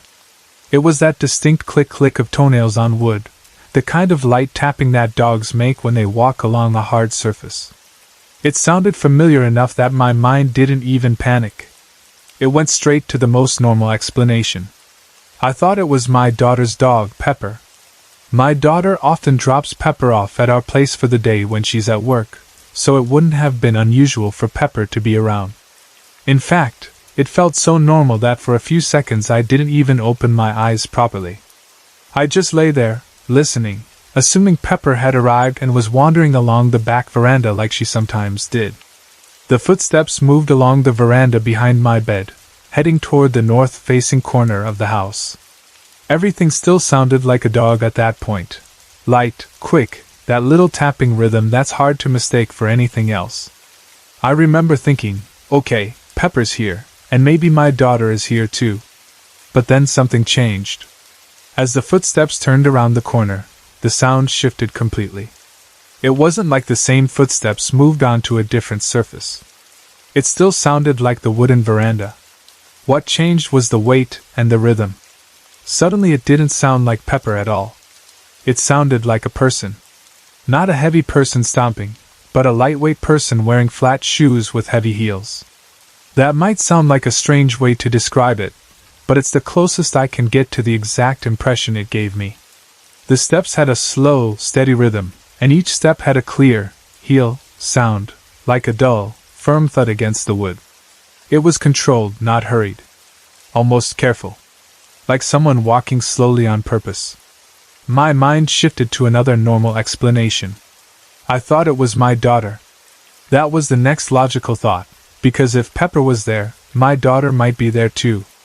But what struck me immediately was how unusual it would be for her to be walking around the back of the house like that. If she was arriving, she'd normally come the usual way, not wandering along the veranda behind my bedroom. Still, I told myself she must have a reason. I even came up with a silly, harmless reason in the moment, because that's what the brain does when it wants the world to stay safe. I thought maybe she was trying to sneak up on her father. My husband was in the family room watching TV, and I imagined her walking along the veranda to come in a different way and give him a fright, just as a joke. The idea almost made sense in a playful way, even if it wasn't her usual behavior. The footsteps continued along the veranda. They passed my bedroom's sliding door. I could hear them clearly moving past, heading further along, toward the area that runs beside the lounge room. They moved about halfway across that section, and then they stopped. And that is when everything inside me changed. It was sudden. Like a switch flipped. The moment the footsteps stopped, I felt an overwhelming wave of fear and terror. And I don't mean mild nervousness. I mean a deep, physical terror that hit my chest and stomach, the kind that makes your body go still before your mind even understands why. It felt like danger. It felt like something was right outside, and I should not move. I lay completely still. I pulled the covers up higher, right under my chin. I remember holding myself rigid, like if I stayed perfectly quiet, whatever was outside would not notice me. I barely breathed.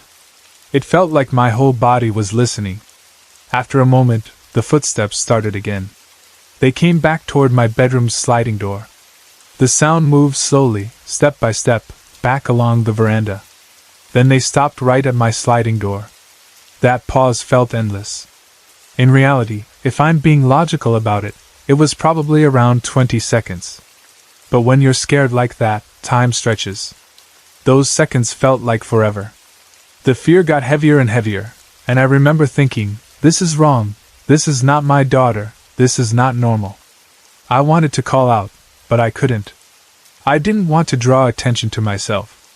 I didn't want to invite anything inside. Then the footsteps continued again. They moved away from my door, back toward the corner of the house. I heard them go around the eastern corner, and after that I couldn't hear them anymore. The moment the sound stopped completely, I stayed frozen for another few seconds, just to make sure it was really gone. Then I forced myself to look at the opening of the sliding door. My sliding door was already open about 8 or 9 inches. It had been left open slightly for air. The sunlight was strong outside, and that bright morning light was spilling into the room. Here's what bothered me immediately: nothing blocked the light. If someone had been standing outside that door, even close to it, their body should have blocked the sun. There should have been a shadow or a shape. But there was nothing. The opening showed full light, uninterrupted. No outline. No movement.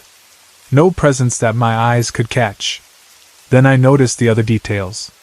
The practical details that normally confirm whether someone has actually been there.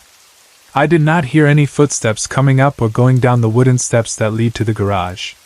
Those steps make noise. Even careful steps make noise. But I heard nothing. We also have 2 Rottweilers who sleep in the garage. They bark at everything. They bark if a possum moves. They bark if a stranger walks past. They bark at sounds we don't even notice. If anyone had been walking around outside, especially that close to the house, those dogs should have gone off. They didn't make a sound. Not a single bark. Not a growl. Nothing. And then there's the gate. We have a metal gate with a chain. You have to open it to enter or leave the property, and no matter how careful you are, it rattles. It's impossible to open or close quietly. That gate always makes a sound. Yet I hadn't heard the gate at all. No rattling chain, no metal clanging, nothing. So in my mind, I had heard someone walk right outside my bedroom, but none of the usual signs of a real person being there had happened. No gate. No steps. No dogs barking. No shadow at the door.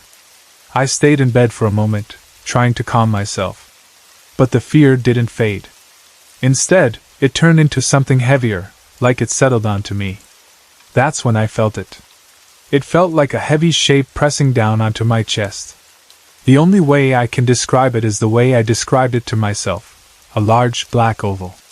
Not something I could clearly see with my eyes like a physical object, but something I could feel with my body, like a weight pinning me down. Along with that pressure came the same terror, that deep sense of being threatened. I forced myself out of bed. I got up and went to find my husband. He was in the family room, just like I had imagined earlier, watching TV. Seeing him helped a little, because it made the house feel real again, like I wasn't alone in whatever had just happened. I asked him straight away if Pepper or my daughter was here. He said no. That answer made my stomach tighten all over again, because it meant my first logical explanations were wrong. Pepper hadn't arrived. My daughter wasn't in the house. Yet I had heard footsteps that sounded like both. Still trying to stay practical, I took out my phone and texted my daughter, asking if she had come over. She replied no.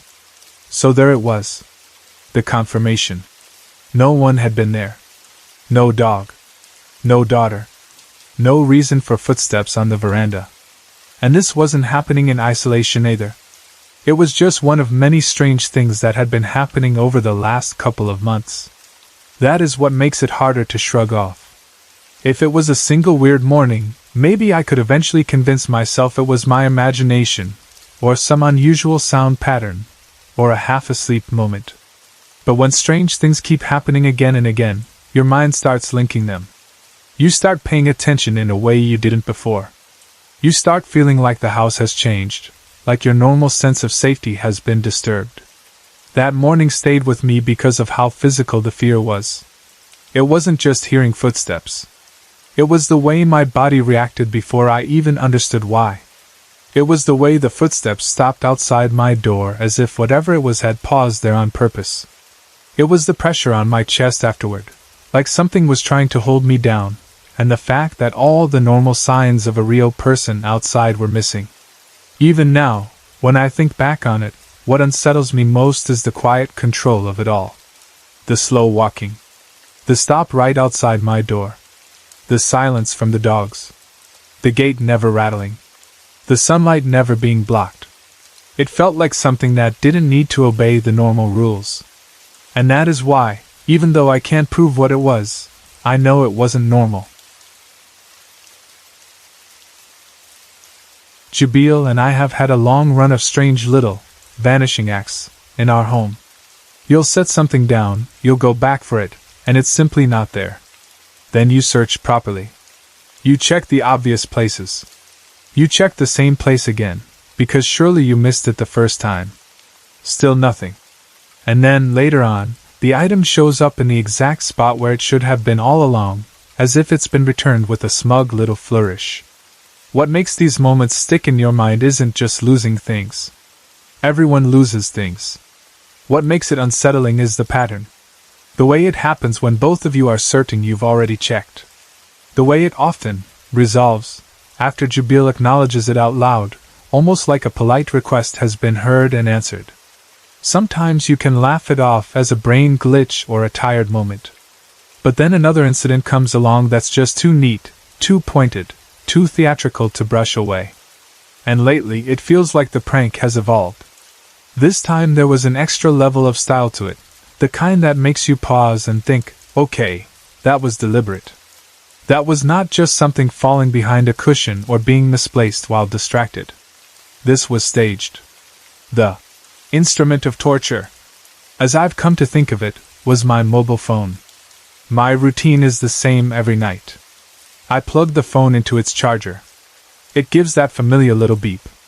The screen wakes up and shows the battery percentage and the charging symbol. The charger is plugged into a power board, and the power board plugs into the wall. It sounds overcomplicated when I spell it out, but it's just practical. The wall socket is awkward to reach, and the board lets me use the outlets easily without crawling around in the dark. 2 nights ago, I did what I always do. I plugged the cable into my phone. Beep. The display lit up. It clearly showed 60% and charging. Normal. But as I lifted my head, something caught my eye. One of the wall switches was turned off. At first I stared at it, not really believing what I was seeing, because my mind was trying to file it under nothing. Then I followed the power lead with my eyes, tracing it the way you do when you're checking your own thinking. And yes, the switch that was turned off was the one feeding the power board. The power board that was feeding my charger. And instantly, 2 questions crashed into my head. How can a phone be charging if there's no power? And how did that switch turn itself off? I'm not someone who enjoys assuming the weirdest explanation first. I went straight into practical mode. Maybe the switch is faulty. Maybe the power board is faulty. Maybe the phone gave me a false charging signal for a moment because there was residual power, or because the connection triggered the display before the phone realized it wasn't actually receiving current. It's rare, but electronics do strange things sometimes. So I decided to test it properly. I unplugged my bedside lamp and plugged it into a spare outlet on the power board. If the board had power, the lamp should work. If it didn't, the lamp would stay dark. Simple, clear test. The lamp did not turn on. That narrowed things down, and also made the situation feel more serious, because now it wasn't just my phone doing something odd. It was two separate devices behaving as if the board had no power at all. That should have been the end of the mystery. The wall switch was off, so of course the lamp wouldn't turn on. Except, the phone had been showing that it was charging. That was the part that refused to behave. So I stopped thinking in circles and focused on the most obvious step. I reached for the wall switch and turned it back on. Immediately, the lamp lit up. And my phone continued charging, as if nothing unusual had ever happened. Out of curiosity, I flipped the wall switch off again. Both devices died instantly. Lamp out, phone no longer charging. I flipped it back on again. Lamp on, phone charging.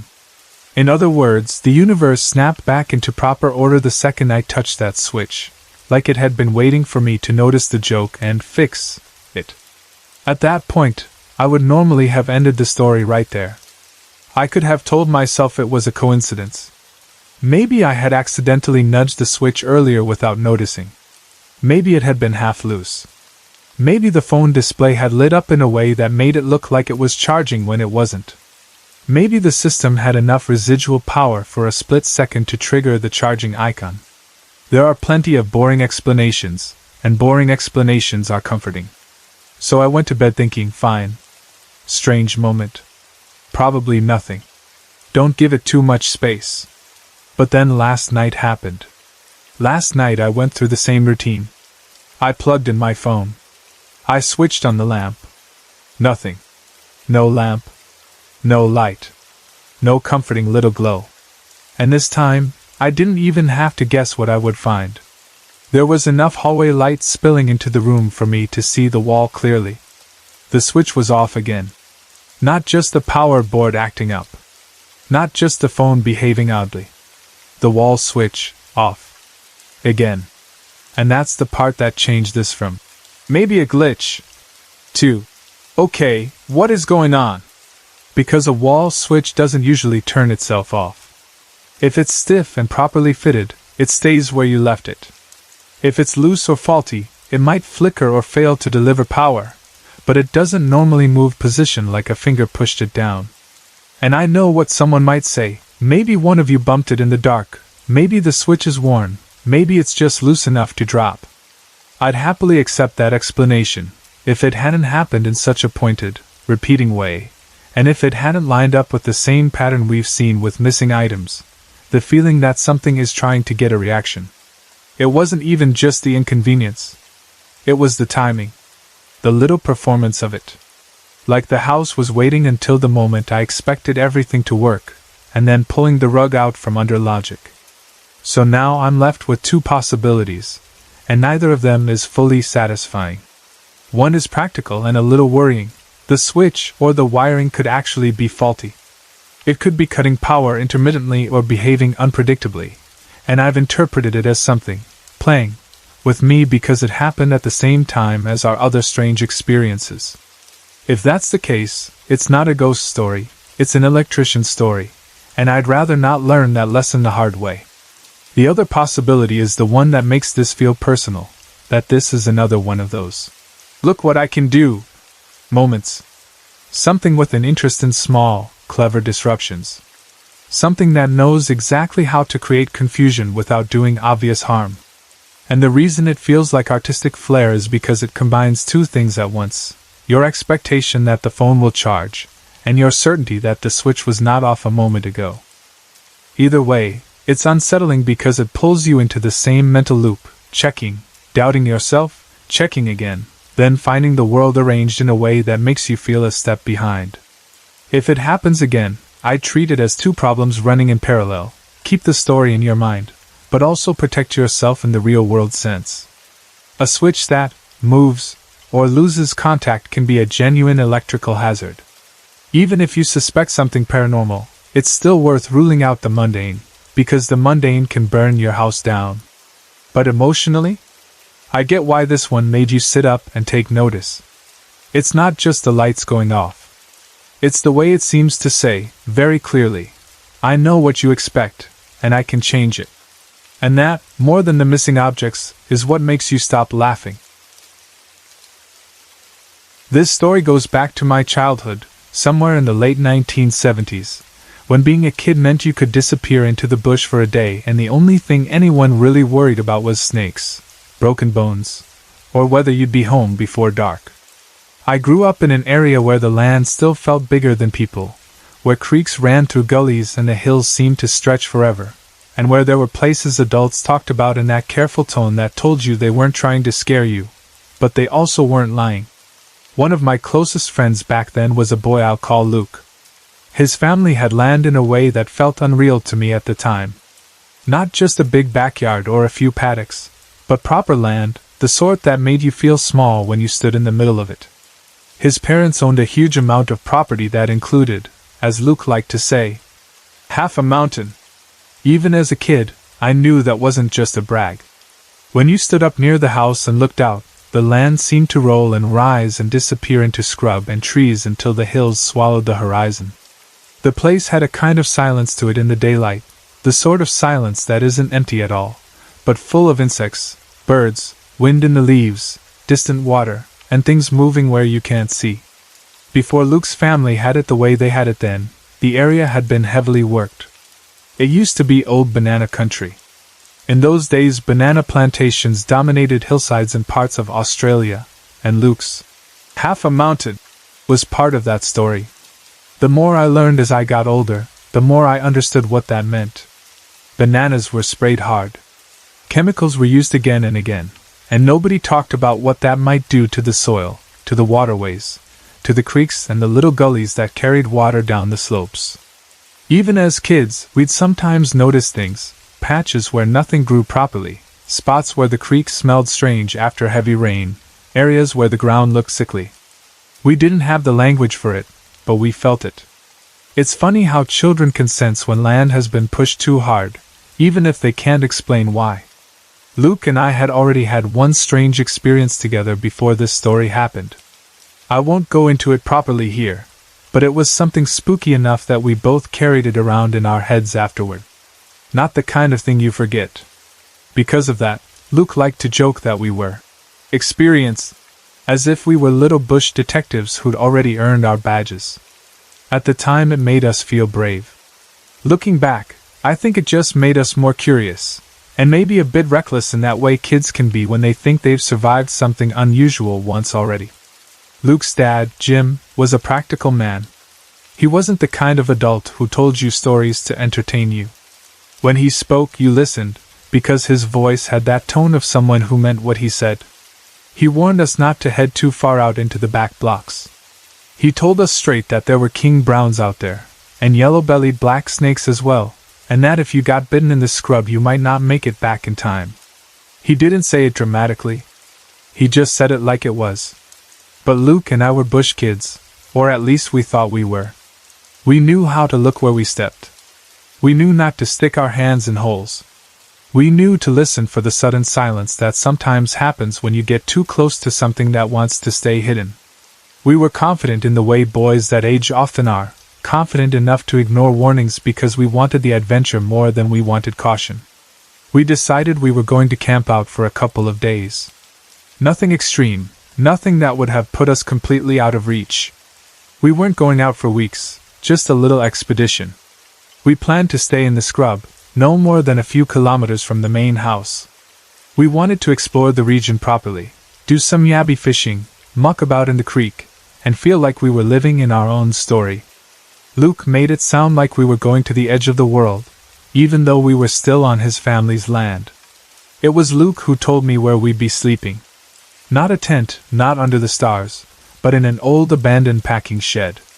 He said it casually, like it was nothing. He'd seen it before. He'd been there before. It was just part of the property. He told me it used to be a banana packing shed, in its past life. Which made me laugh, because even then Luke talked like that, like old places were living things that changed skins. He also told me something that grabbed my attention immediately. He said the shed went back to the time when Italian prisoners of war were working the land. He said there had been Italians out there during the war, laboring in the fields and around the property. Luke said a lot of them stayed after the war ended, married locally, and became part of the wider community. He spoke about it in a matter-of-fact way, the way stories are handed down in rural places where history isn't only in books but in people's families. Then Luke added something else, almost like an extra prize to make the adventure feel bigger. He said there was an old graveyard not far from the shed. A boneyard, he called it. He told me some of the prisoners were buried there. He said some had been bitten by snakes and died before they could be saved. I remember feeling a kind of thrill when he said it, and I'm not proud of that now, but as a kid you don't always understand the weight of what you're excited by. To me, it sounded like a mystery. It sounded like a hidden place in the bush where old stories lived. I remember thinking it was the most fascinating thing in the world. We set off with our gear like we were explorers. Sleeping bags rolled tight, food packed in a way that made it seem like we were self-sufficient. We weren't, not really. We were kids. But we had enough to get through a couple of nights. The walk out to the shed wasn't easy, but it wasn't impossible either. The bush around us had that familiar smell of dry leaves, earth, and green growth, mixed with the sharpness of old tin and rust that you sometimes catch near abandoned structures. The sky was clear when we started, bright enough that everything looked harmless, even the deeper scrub. When we finally reached the shed, I understood immediately why Luke had chosen it. It was solid in an ugly way. A corrugated iron tin shed, weathered and rusting, but still strong. It didn't look like it would collapse if you leaned on it. It looked like it had survived decades of rain and heat out of sheer stubbornness. The roof was dented in places. The walls were stained with time. The door hung slightly crooked, and you could tell it hadn't been opened in ages. The lock was rusted nearly beyond recognition. Luke picked up a rock and started bashing at it with the confidence of someone who'd already decided it would work. I joined in because it felt like that's what you did. You acted like you knew what you were doing until the world agreed. Eventually the old lock gave way. It wasn't a clean break. It was more like the metal surrendered after too many hits. The door creaked open with a sound that made my skin tighten. The kind of long, groaning creak that sounds like it belongs in a horror movie, except it wasn't made for drama. It was just old metal complaining. The smell hit us straight away. That stench of enclosure, of air trapped for years. Dust, rust, old wood, and something stale that felt like it was clinging to the walls. The inside was dim, even in daylight.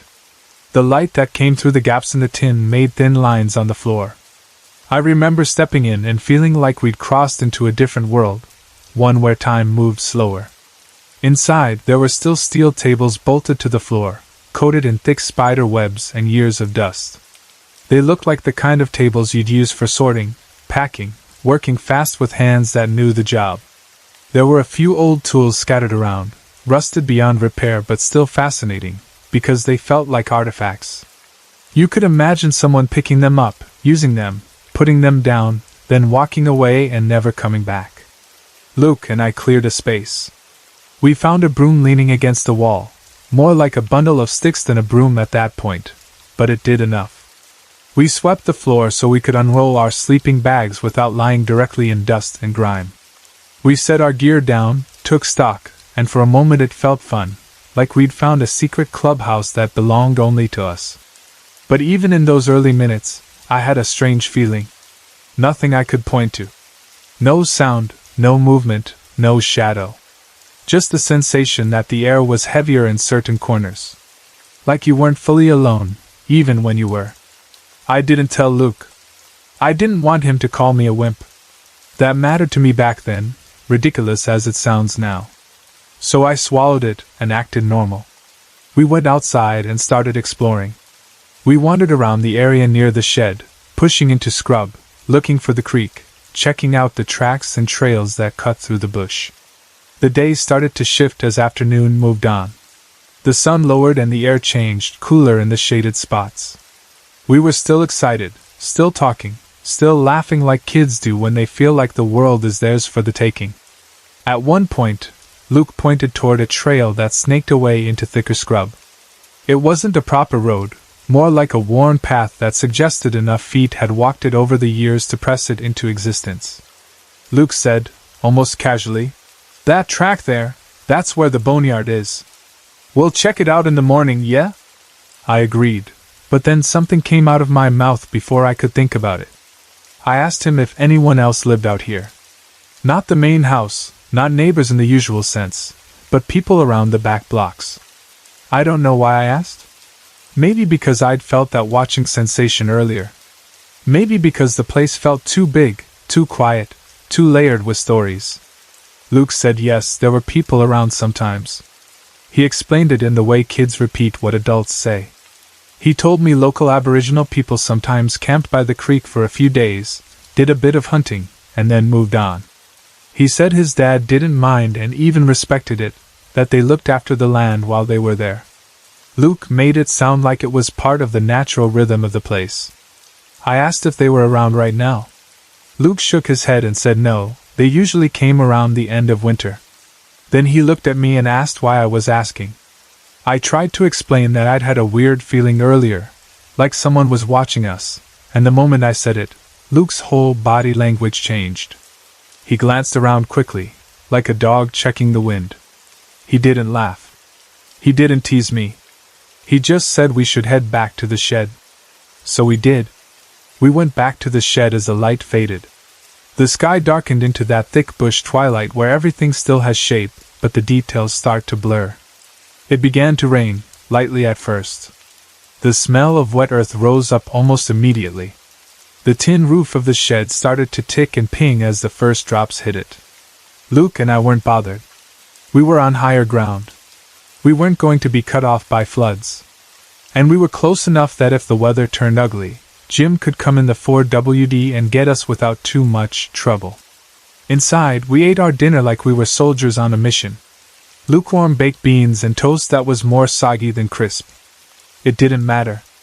Everything tastes different when you're camping.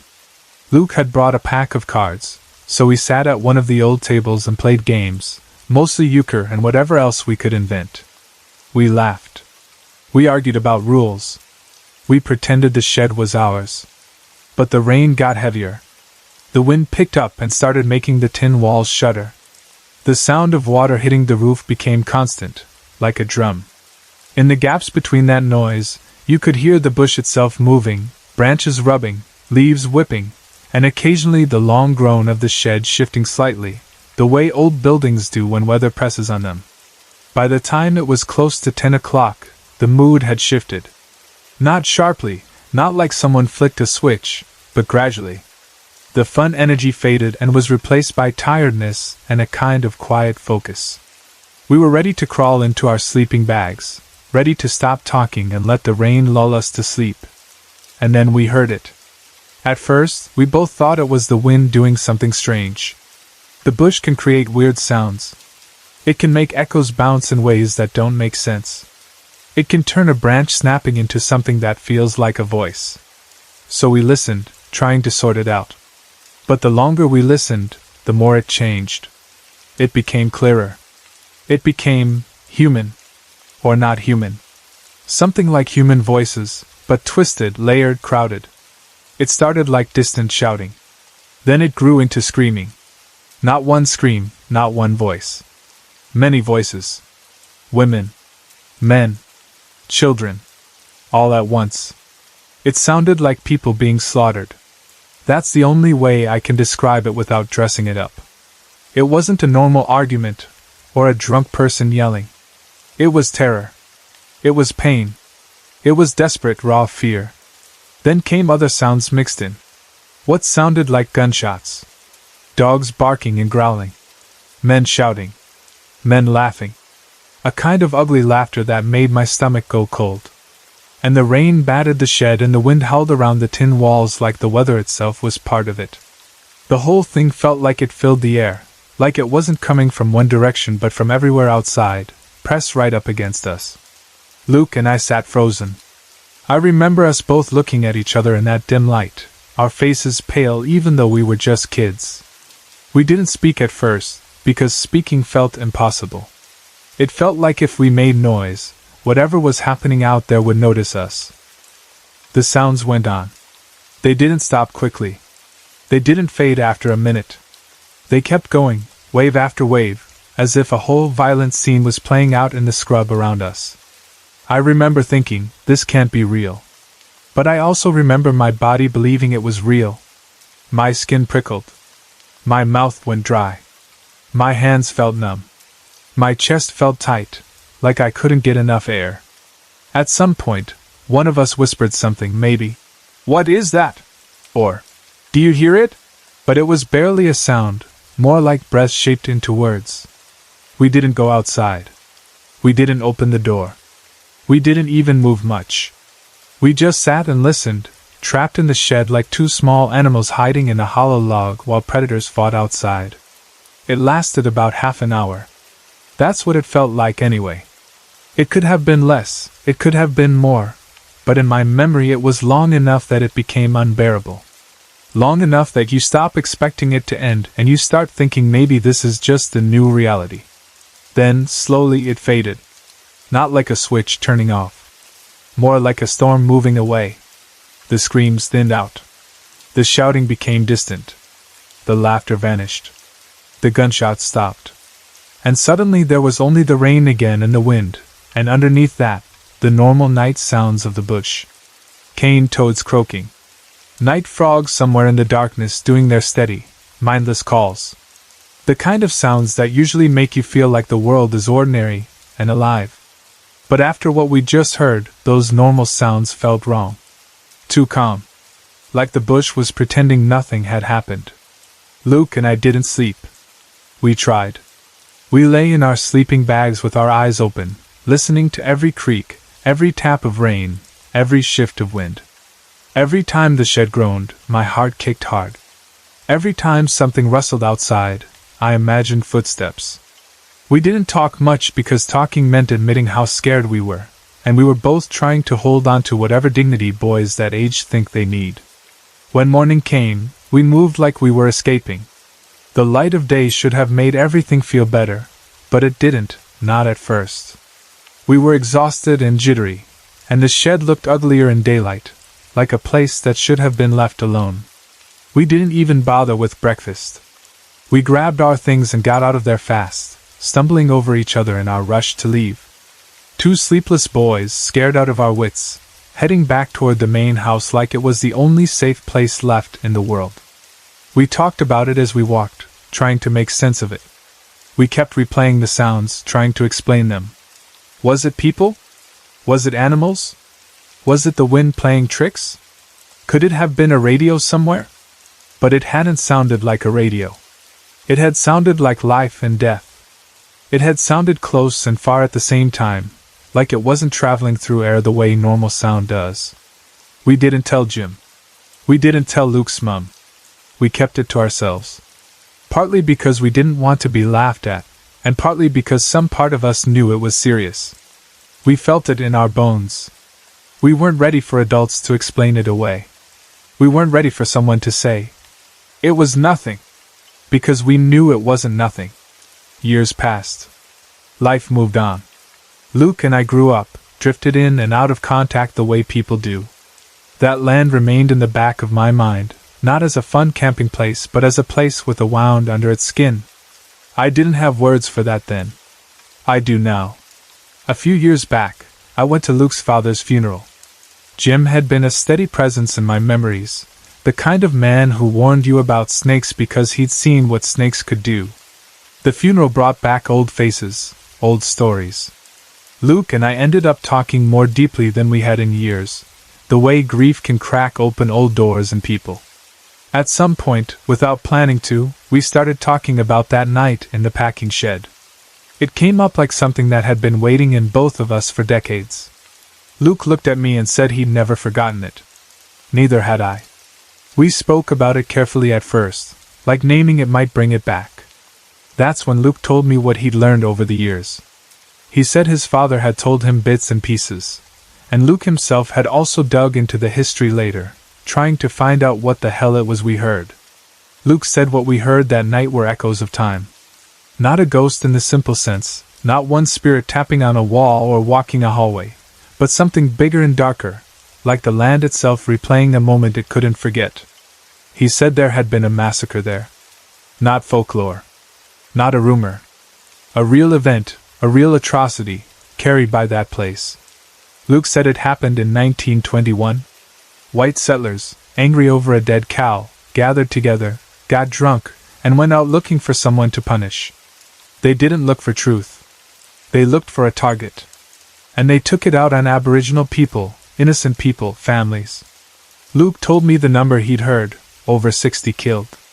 Men, women, children. Shot down because of a dead animal. And the most sickening part, the detail that made my stomach twist even all these years later, was that the cow hadn't been murdered at all. It died of old age. Luke said the men who did the killings were never brought to justice. They lived out their lives, and their descendants remained in the area. The land carried it. The creek carried it. The scrub carried it. And on that rainy night in the late 1970s, 2 boys in a rusting banana packing shed heard the past screaming. When Luke told me that, something in me went cold, and at the same time something in me finally settled into place. Because what we heard that night had never felt random. It had felt like a scene. Like an event. Like a moment too big to stay buried. It wasn't just noise. It had emotion in it. Panic. Rage. Cruelty. Horror. That ugly laughter. Those layered screams. It didn't feel like imagination. It felt like memory, but not ours. Like the land was remembering for the people who never got justice. Luke told me that later, after Jim passed, Luke and his siblings sold that land back to the local Indigenous Land Council. They also sold the house Jim had built. Luke said it plainly. There was too much blood soaked into that place. Too much history that didn't belong to them. Too much sorrow in the soil. I've thought about that a lot since. I've thought about how people talk about hauntings as if the only haunting that matters is the one that scares you in the dark. But some hauntings aren't about a thrill or a spooky story. Some are about wounds. Some are about violence that was never acknowledged properly, never faced, never repaired. Some are about a place that holds grief the way a body holds trauma. And if I'm honest, I don't like the idea that Luke and I heard the past screaming for justice. Because it sounds dramatic when you say it out loud. But it also feels true. It felt like something wanted to be witnessed. Like something wanted to be remembered. Like something wanted to be named, even if only between 2 grown men standing at a funeral decades later. That land wasn't just dirt and trees. It held stories older than Luke's family, older than banana farming, older than that shed, older than the wartime labor stories, older than all of us. And some of those stories were painful in a way that doesn't go away just because time passes. People say the bush keeps secrets. I think the bush keeps everything. The good, the ordinary, the cruel, the unspoken. Sometimes it stays quiet. Sometimes it leaks out in ways you can't explain. And sometimes, if you happen to be in the wrong place at the wrong time, you hear it. I don't know why we heard what we heard. I don't know why that night, in that rain, those sounds came through so clearly. I don't know if it was the weather, the shed acting like some strange amplifier, the shape of the hill, the wind hitting just right, or something more than that. I can't prove anything. All I can tell you is what it felt like, and what it did to us. It took 2 boys who thought they were tough and turned them into silent, shaking kids who ran home at dawn and never looked at that land the same way again. And when I think of Luke's choice, selling that land back, I don't see it as superstition. I see it as respect. As an acknowledgement that some places aren't meant to be owned the way people claim ownership. Some places carry histories that deserve truth more than they deserve profit. Some places deserve to be returned, cared for properly, and held by the people whose stories are written into them. Even now, when I remember the sound of that laughter mixed with screaming, it makes my chest tighten. It wasn't the kind of laugh you hear from someone having fun. It was the laugh of cruelty. The laugh of people who had decided other lives didn't matter. That sound stays with you. It doesn't fade the way normal memories do. So that's the story. 2 boys, an old banana packing shed, a stormy night, and a sound that didn't belong in the present. And later, the truth that made it all make sense in the worst way. Too much blood is soaked into that land. That's the simplest way to say it. And whether you believe in ghosts or not, a place like that can feel like it weeps for justice. Several years ago, my wife and I were living in an outer suburb of Sydney. Life at the time was simple and predictable in the way most adult life can be: work during the day, home in the evening, dinner, a bit of television, then bed. Nothing dramatic had happened. There wasn't any argument, no alcohol-fueled night, no strange movie that could have planted a seed in my head, no big emotional moment that could have put either of us into some heightened state. It was just an ordinary weekday that blended into the next, the kind of day you barely remember because it didn't stand out for any reason. That's part of why the experience that followed stuck to me so strongly. It didn't feel like it grew out of stress or excitement. It arrived in the quietest hours, when the world is still and you expect nothing but sleep. And even though I've had other unusual experiences throughout my life, this one felt different in a way I still struggle to explain properly. Because I've never seen anyone describe quite the same thing, and I've never personally experienced anything exactly like it again. It was early morning, those hours before sunrise when the house feels like it's holding its breath. The air is cooler.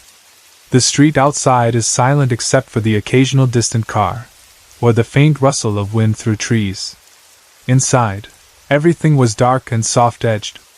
The curtains were drawn but not perfectly, so a thin glow of moonlight or streetlight leaked through, creating vague shapes and faint outlines. It was the kind of light that doesn't fully illuminate anything, but gives the room just enough definition that you can tell where furniture is, where the door is, where the edge of the bed is. I was lying on the left side of the bed. At that moment, I was turned toward the wall, resting on my left shoulder. My face was toward the paintwork, and my body was in that comfortable, half-asleep position where you're not completely unconscious, but you're also not alert. I remember feeling the warmth of the mattress, the steady weight of the blankets, and that thick, heavy feeling of sleep sitting on my body. At some point, for no special reason, I decided to roll over. Maybe I was adjusting because my shoulder was sore. Maybe I just wanted to check where my wife was. Maybe I was drifting in and out and my body moved on its own. I can't honestly say why. I only know that I did it the same way you might turn over any other night, without thinking, without expecting anything. My wife was on the other side of the bed. She was face down, lying on her stomach. That had always been one of her habits from childhood, sleeping on her stomach, face turned down or partly to the side. Some people sleep like that and never grow out of it. For her it was normal, almost automatic, like her body felt safest and most comfortable in that position. So I began to roll from my left side to my right side, turning toward her. And the moment my eyes opened more fully in that direction, I saw something that stopped my brain cold. What I saw, as clearly as I can describe it, was my wife floating out of her body. I don't mean it in a vague poetic sense. I mean that, in that instant, I saw her in what felt like 2 forms at the same time. One form was her actual physical body, still on the bed, still face down, still in her usual sleeping posture. That part was normal. But above that, just a short distance above the mattress, there was another version of her. It wasn't hovering 3 feet in the air, and it wasn't drifting across the room. It was close. It was as if she had lifted out of herself by inches at first, maybe rising by no more than a foot, if that.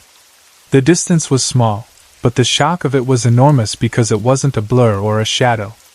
It wasn't a trick of light that disappeared the moment you blinked. It looked like her.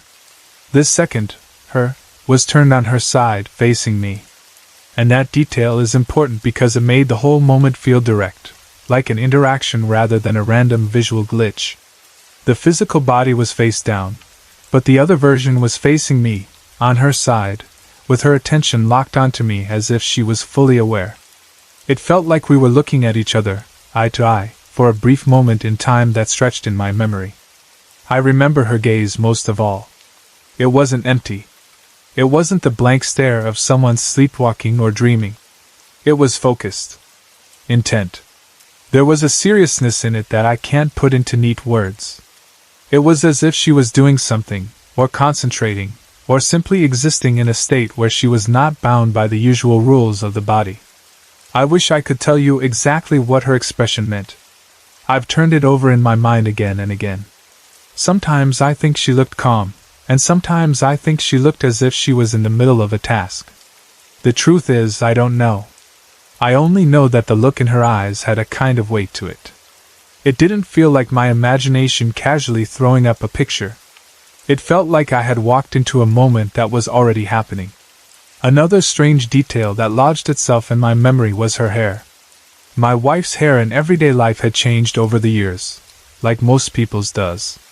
But in that floating version, it looked thicker, fuller, more like it had been in her youth. It wasn't just slightly different. It was noticeably thick, healthy, abundant, the way hair looks in old photographs when someone is younger, and time hasn't taken anything away. Her face also looked younger. Not like she was a completely different person, but like a softened version of her, as if she had shifted back to an age somewhere around her mid-30s to 40. She was recognizably herself, but not exactly the same as the wife I had gone to bed beside.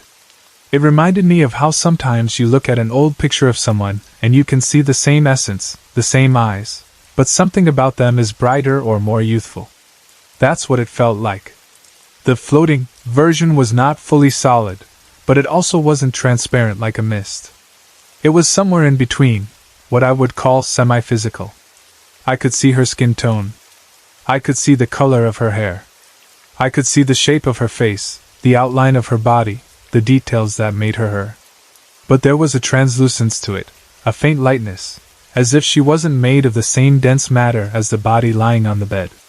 It was like looking at something that existed in the same space but on a different layer, if that makes sense. Not a hologram, not a reflection, not a bright glowing ghost. Just her, but not fully anchored. The room itself was still dark, but the moonlight gave enough contrast that I could see her outline.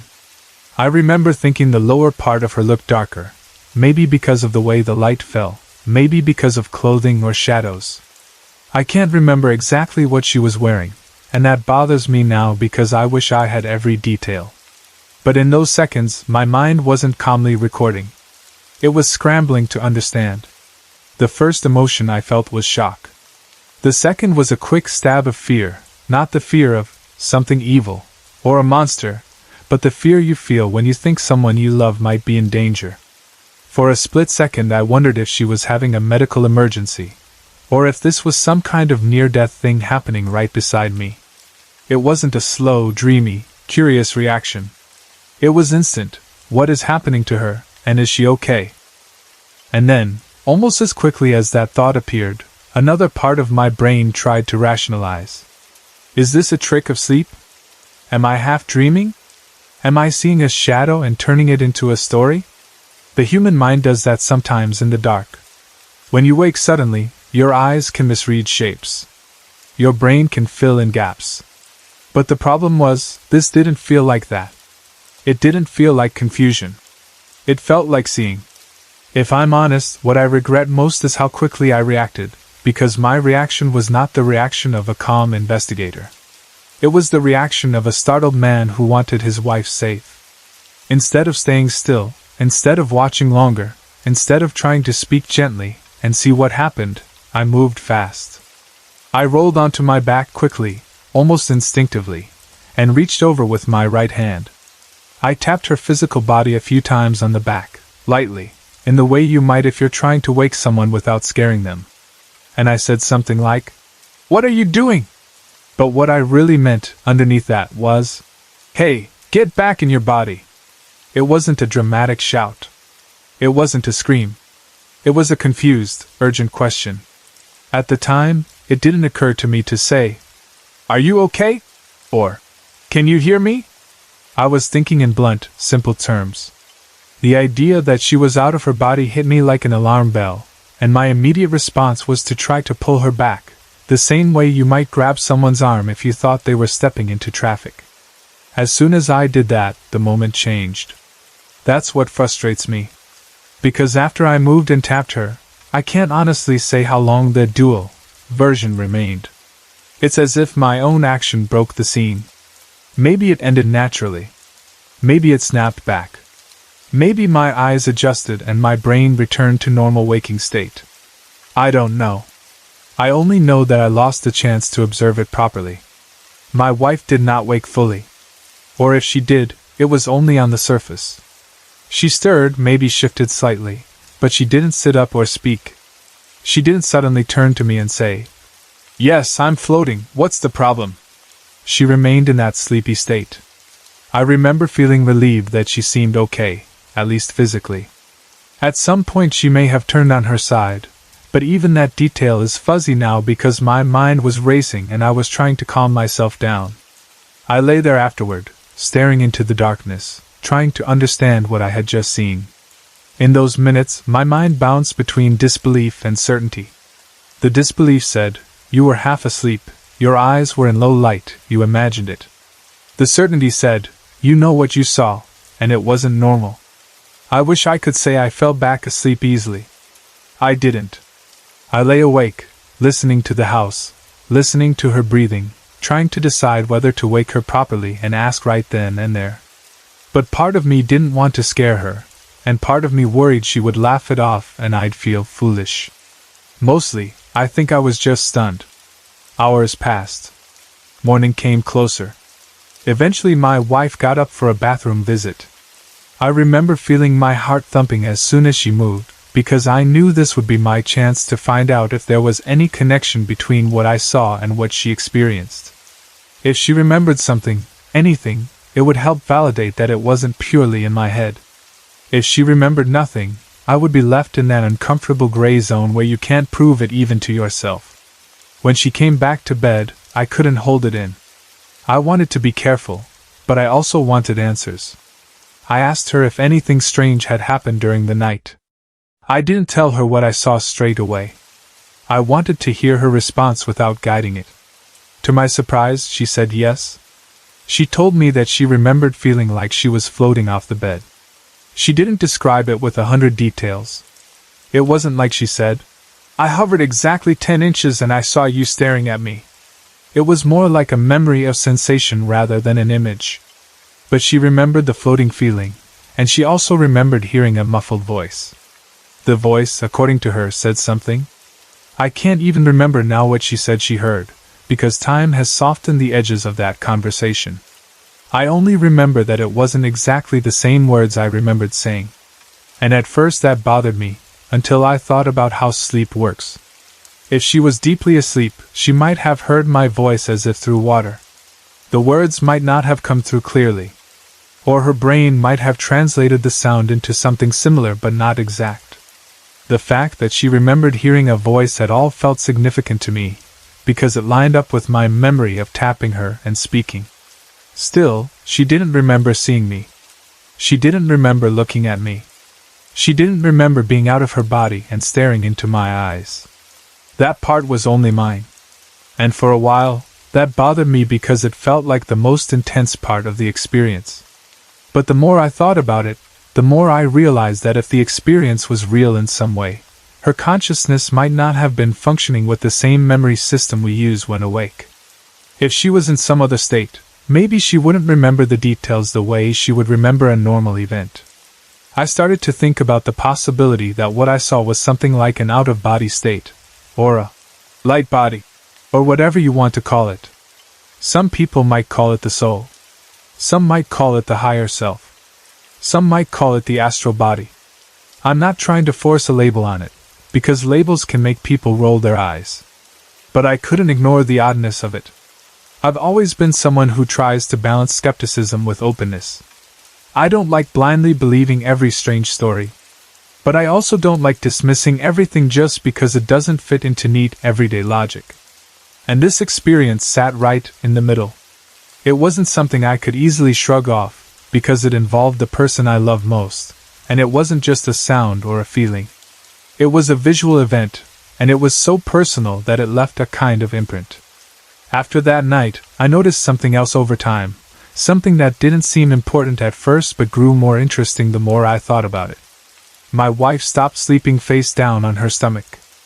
For years, that had been her habit, almost impossible to change. People don't usually break lifelong sleep habits without some reason. But after that particular night, the stomach sleeping stopped. At first, I didn't connect it. I assumed she just changed naturally as she got older. Bodies change. Comfort changes. But recently, I asked her about it directly. I asked if she still ever slept face down, because I realized I hadn't seen her do it in years. She said no. Not ever again after that experience. That detail landed in my chest like a small weight. Because it suggested that, even if she didn't remember the moment the way I did, something about that night affected her enough to change a habit that had been with her since childhood. Maybe sleeping on her stomach made her feel too vulnerable after that. Maybe she subconsciously associated it with the sensation of floating. Maybe she simply didn't want to risk it happening again. Or maybe it's coincidence. I can't prove any of it. But the timing is hard to ignore. Sometimes I replay the moment in my head and wonder what would have happened if I'd reacted differently. If I'd stayed still. If I'd whispered her name calmly. If I'd tried to speak to the floating version, not the sleeping body. If I'd tried to reach out slowly, not tap her in alarm. Would the scene have held long enough for me to understand more? Would I have seen her return to her body? Would she have spoken? Would she have remembered more the next day? Or would it have vanished anyway, leaving me with the same questions? The strangest part is that, in the moment itself, it didn't feel like a dream. It didn't have that fuzzy, shifting quality dreams often have. It felt grounded. It felt like something happening in the room, in the same space as me. The physical body was there, clear as anything. The second body was above it, clear enough that I could recognize facial features, hair, the direction of her gaze. It didn't feel like I was imagining my wife younger. It felt like I was seeing a version of her that wasn't bound by time the way her physical body was. That sounds dramatic, I know, but it's the closest I can come to describing it. I also think about the intent I sensed in her eyes. That focused look. I can't fully explain it, but it didn't seem random. It didn't seem like she was drifting aimlessly. She seemed aware. As if she knew what she was doing. Or at least, as if she was present in a way that the sleeping body wasn't. I've read bits and pieces over the years about out-of-body experiences, about people leaving their bodies during sleep without realizing it, about lucid dreams and astral travel and all the rest. A lot of it feels too fanciful, too full of confident claims and not enough honesty. But every now and then you come across a description that resonates. The sense of floating, the feeling of separation, the idea of being both in and out at once. And I can't deny that my wife's memory of floating matched what I saw. If I had to summarize what troubles me most, it's not fear, exactly. It's the lack of certainty. If it was imagination, it was the most vivid and specific imagination I've ever had in that kind of state. If it was real, then it suggests something about us that is bigger than what we're taught to believe, that we might not be only the body.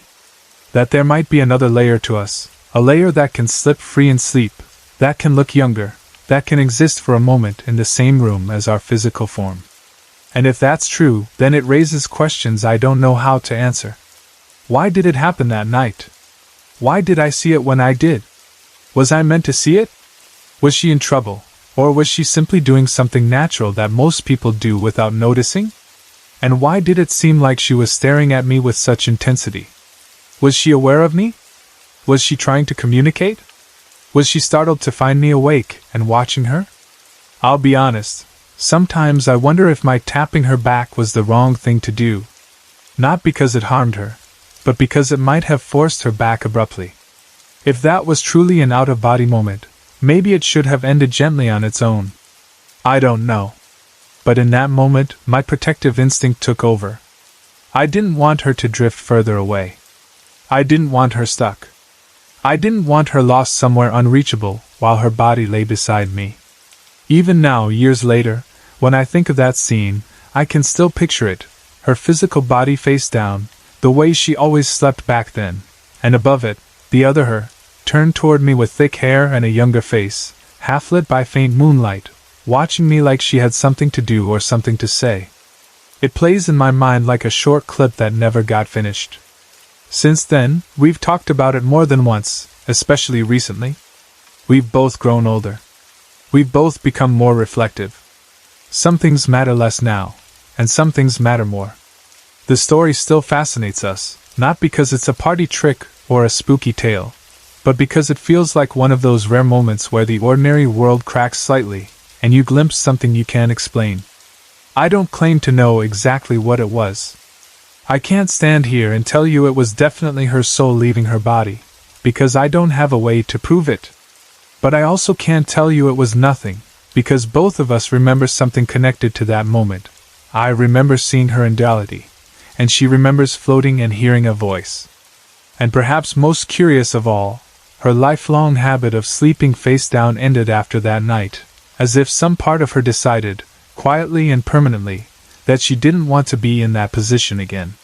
That's as honestly as I can tell it, keeping it close to what happened without dressing it up or cutting it down. Whether it was imagination, a shared sleep event, some kind of out-of-body experience, or something else entirely, it remains one of the strangest and most personal accounts I've ever had, because it wasn't just something I felt, or heard.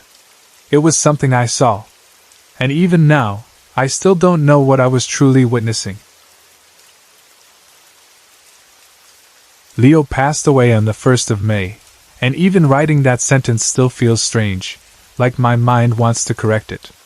I keep expecting him to be somewhere nearby, stretched out in a patch of light, or sitting just out of sight where he could watch me without being watched back. He was my cat, my best bud, and honestly the funniest, oddest, most full of personality animal I've ever lived with. He wasn't just a pet in the background of my life. He was a presence, a character, a routine, a constant. And now the house feels like it has an empty space shaped exactly like him. Leo's history was always a bit of a mystery. He turned up around 2018 as an older stray, and from the very beginning you could tell he'd had a rough run. Not in a dramatic, movie story way, but in those small, undeniable signs that make your stomach twist. The way he reacted to certain movements. The way he flinched at odd times. Little scars and physical signs that didn't match the life of a spoiled, loved house cat. He was neutered, which is common enough, but he didn't have a microchip. And for a purebred-looking cat in modern times, that's just weird. People don't usually have a cat like that, take the trouble to desex him, and then never chip him, never claim him, never look for him. It always left me wondering what happened before he found us, and how he ended up wandering around like he had no one. But however he got to us, he did. And the truth is, we didn't really adopt him so much as he adopted us. Leo arrived with that stubborn, "I live here now" energy, and we sort of looked at each other and went, "All right then." He wasn't shy about it. He didn't come in like a timid guest. He came in like a slightly battered Viking who'd chosen his next kingdom. And over time, slowly at first, then all at once, his health improved, his behavior softened, and the tension he carried in his body began to ease. He still had his quirks, and he always would, but he became relaxed, affectionate, and comfortable in a way that made me feel like we were doing something right. Leo was a Norwegian forest cat, and I know that sounds like a fancy way of saying a big fluffy cat. But he really did have that look. He wasn't delicate. He wasn't fine-boned. He was solid and tough, like he'd been built for cold weather and hard living. His coat was thick and dramatic, his tail had the confidence of a feather duster, and he had that big cat presence where you'd hear him jump down from a chair and the floor would actually feel it. It wasn't just that he was large. It was that he moved like he owned the place, like the house was his stage, and we were lucky enough to be in the audience. And he was funny. Not. Cats are funny. Funny. Leo was a comedian. He had bits. He had routines. He had jokes he repeated because he liked the reaction. Over time he earned an official title in our house, The kind of title you give a cat when you've stopped pretending you're normal people, and just accepted that your pet is a full-blown member of the family with a job description. He became Leopold the Funny Duke of Watford. Most of the time we just called him the Funny, like it was a surname, or a rank. He didn't like normal cat toys, or rather, they were a choking hazard for him. Leo played rough. He didn't delicately bat at things like a polite little kitten. He committed to play the way some dogs commit to chewing a stick. So cat toys didn't really work for him, not safely. But tennis balls? Tennis balls were perfect. Ribbons too, because he could chase them and wrestle them and carry them around like he'd achieved something important. And then there was his absolute favorite category of toy, rugs. Any rug. Any size. Any texture. If you put a rug on the floor, Leo would eventually decide it had personally insulted him, and he needed to deal with it. He used to go surfing on rugs, and I'm not exaggerating. He'd grab the edge and drag himself along, or fling himself onto it and slide. He'd beat them up like he was in an argument with the fabric. Sometimes he'd do the same thing with his bed, which was even funnier because it made no sense. He'd hop into his bed, then start attacking the bed while still inside it, like he was both the customer and the problem. I'd be standing there watching this cat aggressively body slam his own bed and thinking, "What is going on in your brain, mate?" And he looked so pleased with himself afterwards, like he'd solved something. He also loved peeking around corners. He wasn't just hiding, he was performing. He'd stick his head out, eyes bright, then vanish again, then wait until you walked past and launch himself out like a furry ambush. He loved that moment of surprise. You'd hear him thump down, and then he'd sprint off as if he'd just pulled off the greatest prank of the century. Half the time he'd come back and do it again, just to see if he could get the same reaction. And then there was the special game we had with him. It sounds ridiculous when I write it out, but it was very real in our daily life. We discovered early on that Leo responded to a certain tone, like he understood the vibe even if he didn't understand the words. So we'd yell, playfully, not harshly, things like, "Are you being funny?" and, "I think you might be a little bit on the funny side." The moment he heard that tone, he'd absolutely lose it. He'd go mental. He'd tear around the house, launch himself at rugs, attack air, leap onto furniture, then come back looking at you like, yes, I am being funny, and you're welcome. A lot of that play ended with the swivel chair. That chair was his throne, his carnival ride, and his personal amusement park all at once. He figured out that if he jumped on it, and shifted his weight just right, he could spin himself. So he'd jump up, start spinning, then meow at one of us to spin him again. And we would, because how do you say no to that? He'd sit there, dignified as anything, spinning like a tiny furry king, then look over like, again, please. He loved it so much that even when he got older and his body started to slow down, he still had a little spark when he looked at that chair, like it represented joy. We got him a cat tree once, thinking we were doing something nice, thinking he'd love it. Leo broke it in about 2 weeks. Not by slowly wearing it down. He snapped it spiritually. He somehow took one of the posts off, like he'd dismantled it out of spite. I remember seeing it and thinking, how? How have you done this? He was tough as all get out. A bloody Viking, honestly. He didn't feel like a fragile pet. He felt like a companion with muscles and opinions. Because he was such a hunter, we eventually had to bar him from going outside unattended. It wasn't safe for wildlife, and honestly it probably wasn't safe for him either. He killed everything, and not because he was starving. He did it for fun. He'd come back looking proud, like he just completed a mission. So we made a rule, no outdoor time without a human. Except Leo was too big for normal cat harnesses. Cat stuff didn't fit him properly. So we got him a dog harness and a leash, and weirdly, he took to it instantly. I expected drama, because lots of cats hate harnesses. Leo acted like it was his birthright. Like, yes, obviously I am the kind of cat who goes on a lead, thank you for finally noticing. Every day, weather permitting, one of us would walk around the yard with him for about 20 minutes, or until he decided he was done. Sometimes it was a leisurely patrol. Sometimes it was chaotic, because he'd spot something and go into hunter mode. But it became part of our rhythm. It became one of those small daily rituals that makes life feel like life, because you're not just existing, you're sharing a routine with another living creature who has his own preferences and expectations. When my husband and I separated, Leo became this strange little center point in the middle of heartbreak. We almost tossed a coin for who would take him, because we both loved him. That's how loved he was. He wasn't my cat or your cat. He was ours. But reality was reality. My ex is from California and was heading back there, and we had to decide what was best for Leo, not what was best for us in that moment. In the end, we agreed that Melbourne's climate was better for the funny. He was a cold climate cat, built for chillier air, and California heat didn't feel right for him. My ex, to his credit, offered to pay for half of Leo's travel expenses to Australia. That was a huge relief because moving an animal safely isn't cheap. In return, I promised to keep him updated on Leo's escapades. Which is both sweet and funny, because what does updating someone on a cat even look like? But it became a real thing. FaceTime with a cat, basically. Videos of him doing something dumb. Messages like, "He's being funny again." It was our shared thread of affection that survived the split. Leo settled in remarkably well after the move, which surprised me because I'd worried about him. Cats can be sensitive. Older cats especially.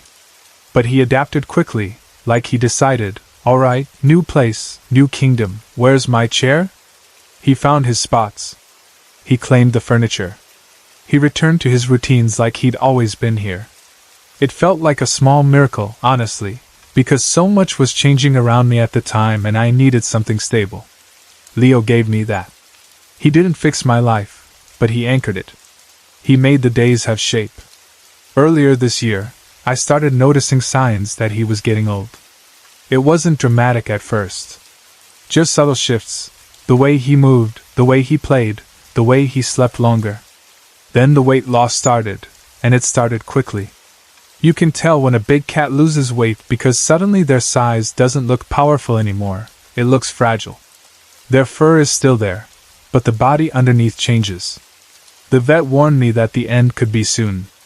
And I nodded like I understood, but inside I had this heavy sinking feeling because I already suspected it.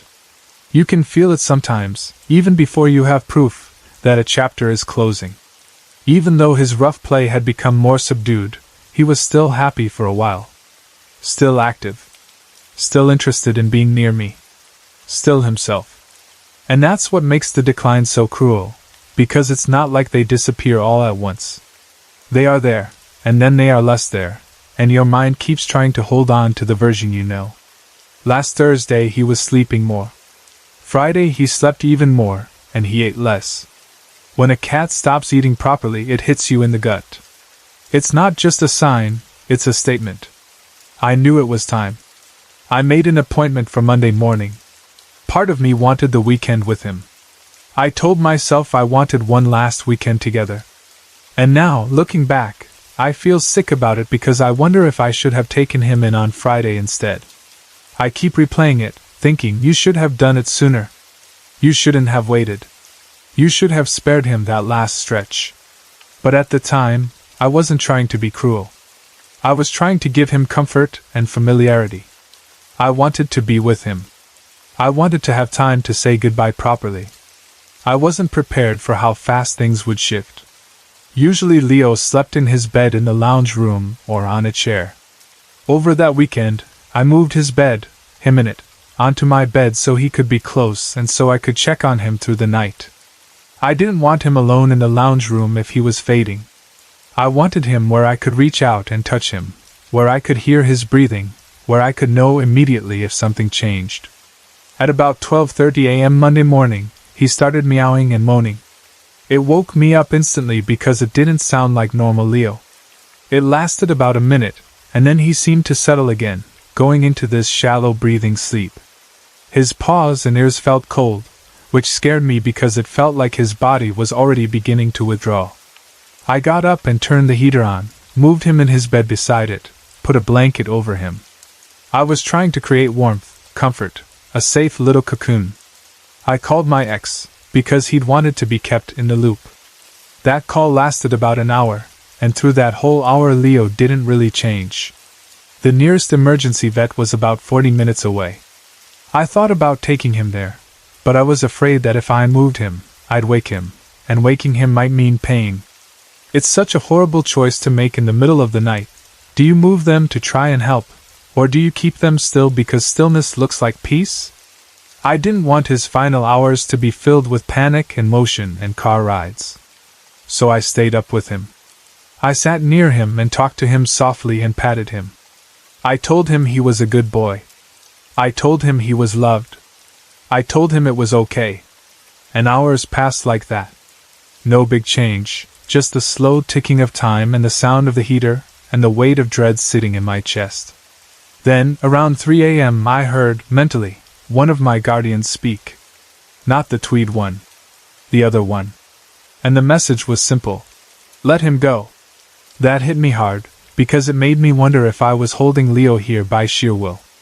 Not in some dramatic supernatural way, but in the emotional way humans do, where we cling so tightly that we can't even relax our grip in our own minds.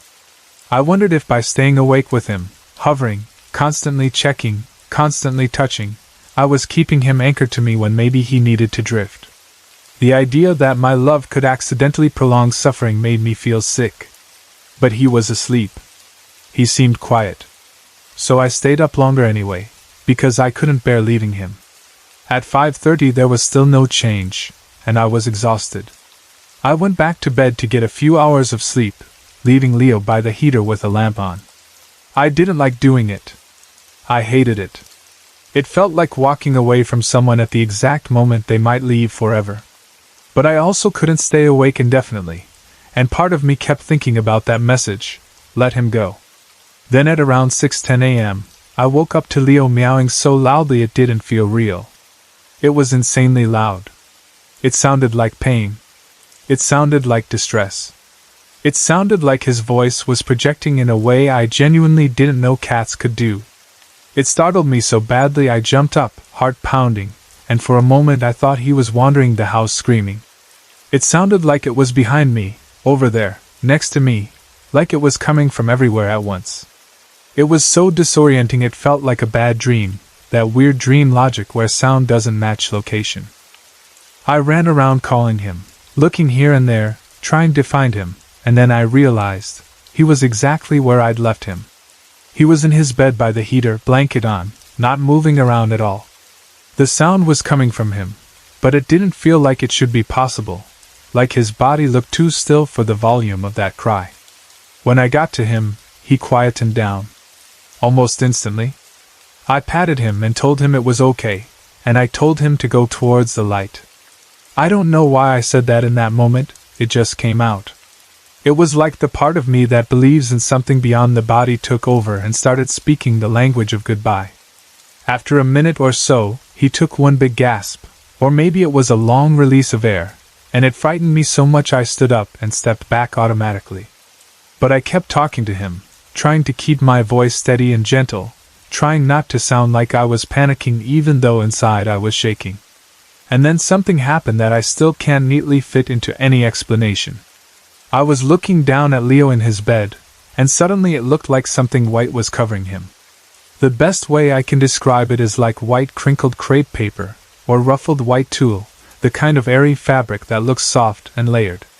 It also had a smoky quality to it, like mist but not exactly mist. It wasn't a beam of light. It wasn't a bright flash.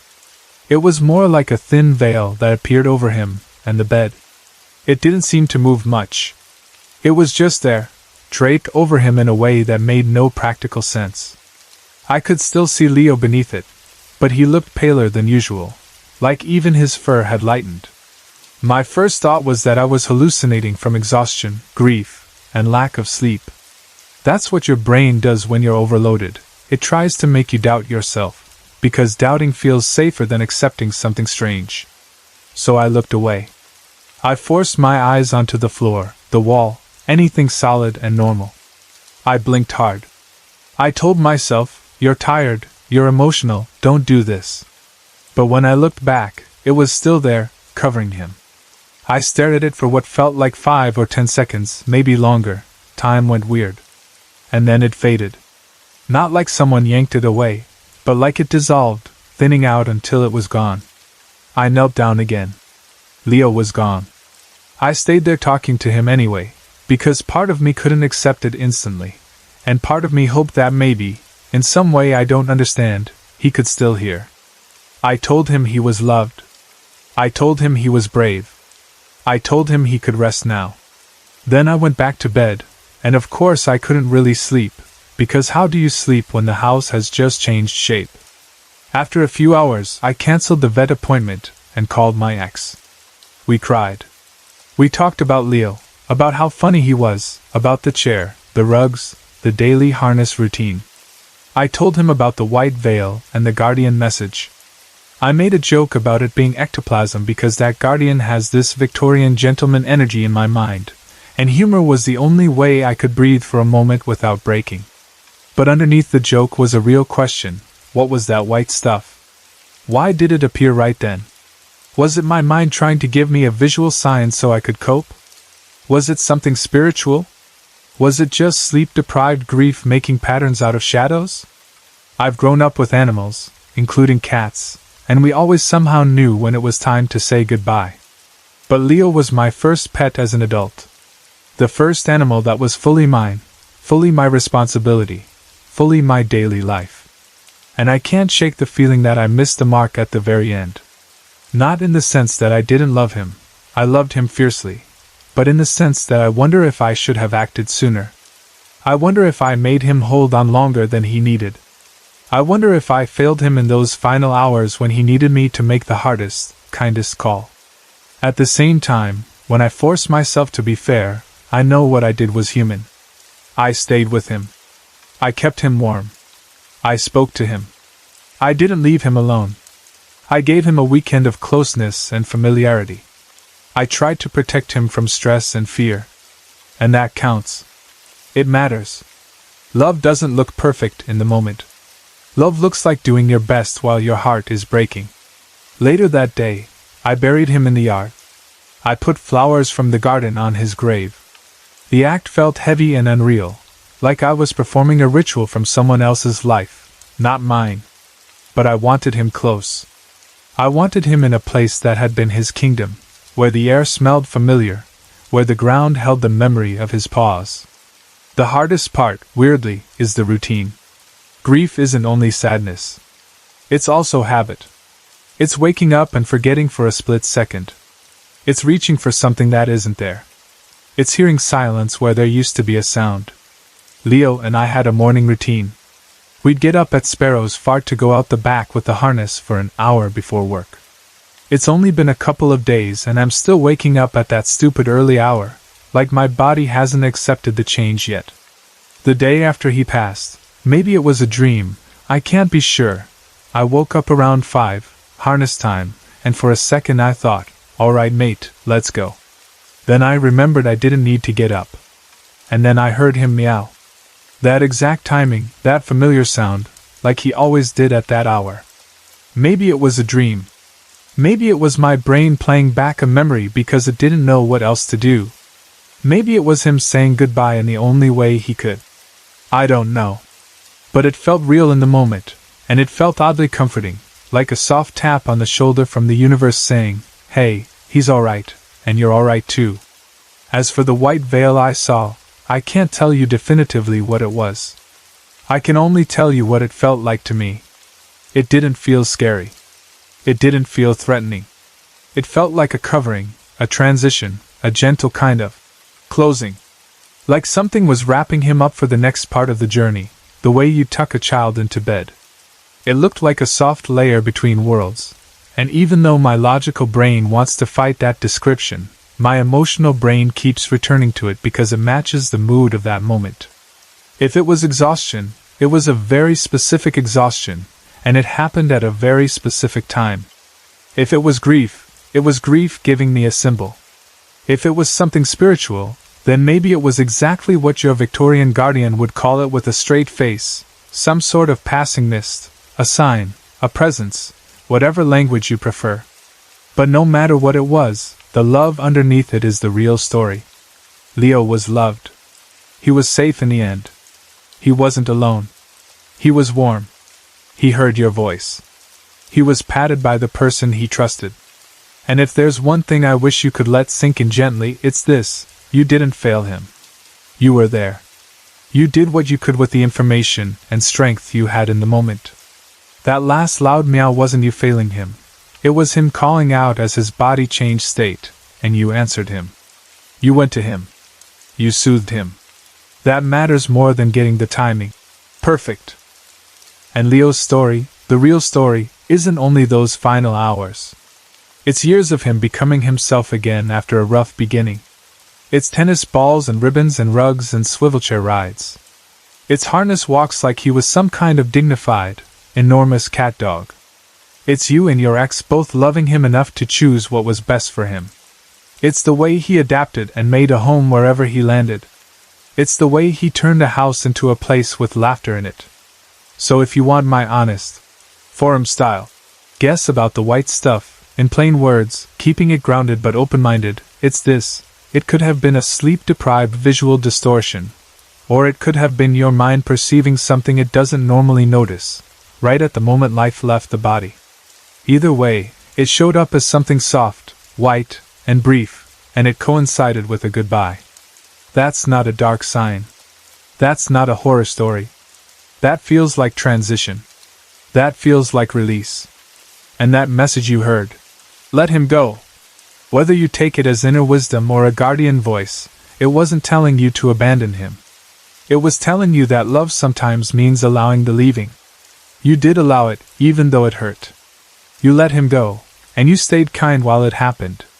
That's about as right as anyone can do in that moment. The new year slid in quietly, like it didn't want anyone to notice it, and before I'd even had a chance to feel refreshed or hopeful or any of that new beginnings rubbish, I was already back out there doing traffic control. Back in the high-vis. Back in the rain. Back in the role where you get treated like you personally invented roadworks just to ruin everyone's day. If you've ever done traffic control, you'll know exactly what I mean. You can be standing there holding a stop/slow sign for a crew that's literally trying to keep the road safe, and drivers still look at you like you've committed a crime. You get the daily dose of abuse like it's part of the job description. People act as if being delayed for 5 minutes is a tragedy on par with the end of the world.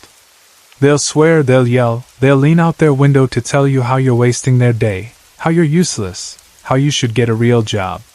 Meanwhile, they're the ones who can't handle sitting still for the length of a song. You just stand there thinking, mate, I didn't pick this spot to ruin your life. I'm here because someone needs to be here, and if I'm not here and someone gets hurt, then suddenly everyone will be asking why there weren't traffic controllers on site. You can't win. This particular job was one of those shifts that makes you question the whole point of it. One of those sites where there was practically no traffic to control in the first place.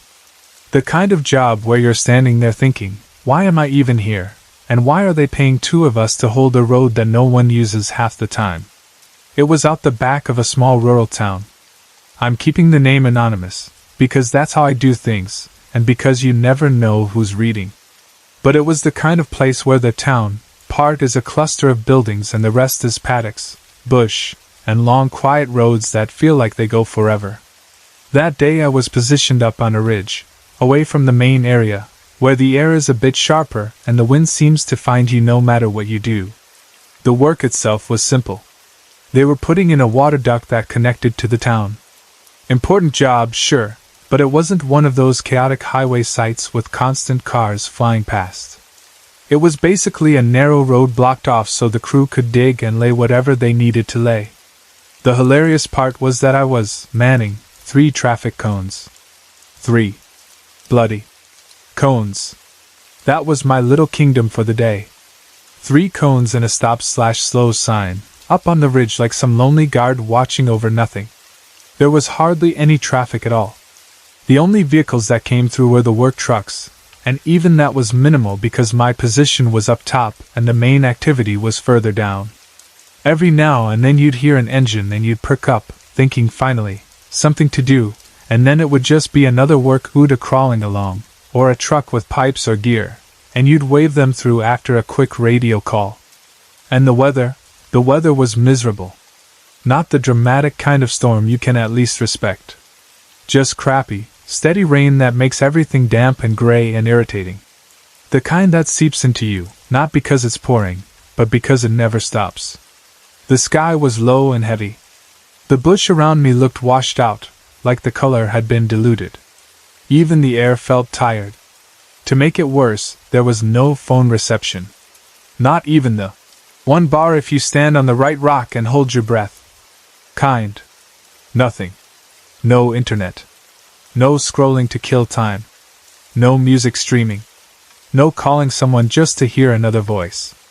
It was just me, the car, my deck chair, the bushes, and the steady sound of rain tapping on leaves and metal. And I had done something stupid. I'd forgotten to bring my CD player. Now, that might sound like a small thing, but when you're stuck in the middle of nowhere with no signal and no one to talk to, a CD player can be the difference between passing time and losing your mind. Normally I'm prepared. Normally I have something, anything, to keep my brain occupied. But not that day. That day I was sitting there bored out of my skull, staring at the bush like it was going to suddenly perform a show for me. After a while, boredom does weird things to you. It stretches time out until minutes feel like hours. You start noticing every little sound. You start watching ants like they're fascinating. You start mentally naming clouds. You start talking to yourself without even realizing it. You start drifting into that odd half-daydream state where your mind goes everywhere and nowhere at once. At some point, I made a friend. A carpet snake. It wasn't a small one either. Not a monster, but big enough that you notice it properly. I spotted it moving through the grass and then it settled near the bushes, not too close, not too far, just existing in its own calm way. It wasn't threatening. It wasn't interested in me. It was just there, like it owned the place, like it had been there long before roadworks and traffic cones ever existed. And because I was so bored, I found myself talking to it. Not full conversations like a lunatic, but little comments like, "How you going, mate?" Or, "You look like you're having a better day than me." Or, "Don't go scaring the workers, alright?" You know, the sort of talk you give an animal when no one's around and you've got nothing else to do. That gives you an idea of how dead quiet it was up there. So I'm sitting there, chatting rubbish at a snake, listening to the rain, watching the bush sway, when I hear something that snaps me out of the fog in my head. Squeaky wheels. Not a car. Not a truck. Not footsteps. The unmistakable sound of a bicycle wheel, that old metallic squeak that happens when the chains dry or the bearings are tired or the whole bike is just ancient and overdue for some love. It was coming down the hill. At first I didn't think much. A cyclist, okay. People ride out in rural areas sometimes. But it sounded close, and the road I was on wasn't exactly a popular cycling route. Still, I stood up anyway, mostly because my legs were sick of the deck chair and it gave me something to do. I waited, looking down the road, the rain misting the distance a bit. The sound got closer, steady and rhythmic, squeak squeak squeak, like a metronome of old metal. Then he came into view. A bloke on a bike, coming down the hill at a slow but determined pace. He was Asian, smallish, and looked older, though it's hard to judge ages sometimes when you only see someone for seconds. He had that compact, wiry build you see in people who have spent a lifetime walking or working rather than sitting. The bike he was riding looked like it belonged in a museum. I'm not exaggerating. It was that old. The frame was the kind of design you don't see anymore, the kind of thing you'd find in a black and white photo. The whole thing looked like it had survived decades, patched up and kept alive by stubbornness. He was puffing a bit as he rode, not struggling exactly, but breathing hard like someone who'd been riding a long way. And behind him, trotting along faithfully, was a small shaggy dog. Not a fancy breed, just a scruffy little thing, tail down but moving, staying close. The kind of dog that looks like it's been someone's companion through thick and thin. I smiled, because that's what you do. Even when people are rude to you, you still start polite. Especially in a small town area. Especially when you're the one standing there like a bright neon sign in the rain. "Day, mate," I called out. He didn't even look at me. Didn't nod. Didn't lift a hand. Didn't say a word. Just kept riding as if I wasn't there at all, straight past me, dog following. Now, some people are like that. Some people are shy, or hard of hearing, or focused on their own world. I didn't immediately jump to anything strange. It was just a bit odd. Most cyclists at least give you a quick nod or a half smile. This bloke gave absolutely nothing. As he went by, I noticed what he was wearing, and it struck me as odd too. He wore a suit. A proper suit jacket and matching pants, not activewear, not rain gear, not casual clothes. The pants were clipped at the hem so they wouldn't get caught in the chain, like he'd done it a million times, like it was routine. He looked like someone from another era, dressed for town business rather than a rainy ride down a dirt-edge road. Still, I didn't overthink it. I did what I meant to do on sight. I grabbed the two-way radio and told the other traffic controller down the hill that a cyclist was coming his way. "Just had a cyclist come through," I said. "Little Asian bloke on an old bike, with a small dog." He copied. Normal radio exchange. Nothing dramatic. I was about to sit back down, thinking, well, that was the most excitement I've had all morning, when I heard it again. That same squeak. Squeak, squeak, squeak, coming down the hill again. I frowned, because that didn't make sense. The cyclist had just gone past me. Unless he'd turned around and come back up, which would be weird because it was downhill the way he'd gone, and uphill if he returned. And I hadn't heard him climb back up. Also, there wasn't some loop road up there. I knew the layout. There wasn't a quick turnoff that would bring him back around in 3 minutes. But the sound was unmistakable, and it was getting closer. And then he came into view again. The same little old Asian bloke. The same suit. The same museum bike. The same shaggy dog. Coming down the hill toward me as if he hadn't just passed me minutes earlier. I swear to you, my stomach did that drop thing. That cold little flip you get when your brain starts yelling, something is not right. He rode past me again. Same as before. No nod. No greeting. Nothing. Like I wasn't there. Like I was a tree, or a post, or empty air. I stood there in the rain holding my radio, feeling stupid and unsettled at the same time. Then my mate came on the radio, sounding confused. "Hey, Red," he said. "Where's this cyclist, mate?" "He just rode by me," I said. A pause. "Just rode by you," he said. "I didn't see anyone." "He rode by me before," I said, trying to keep my voice steady. "And he just rode by me again." "What do you mean again?" My mate's voice had that tone now, the tone that says he knows you're not joking, but he's also trying to process it. "It's the same bloke," I said. "He just rode past me again. Unless there's a loop somewhere, which I know there isn't." There was another pause, and then all my mate said was, "That's weird." And because I cope with discomfort by being a smartarse, I muttered, "Yeah, no shit, Sherlock." After that, I didn't see the cyclist again. No third pass. No squeaky wheels. Just silence and rain and the bush doing what it always does. But the shift had changed. The air felt different. Not because the weather changed, but because my attention changed. I wasn't drifting anymore. I wasn't bored and dreamy. I was alert now, scanning the road, listening too carefully to every sound. I kept thinking about the dog too. The dog had looked real. The dog had moved like a real dog. It had followed like a real companion.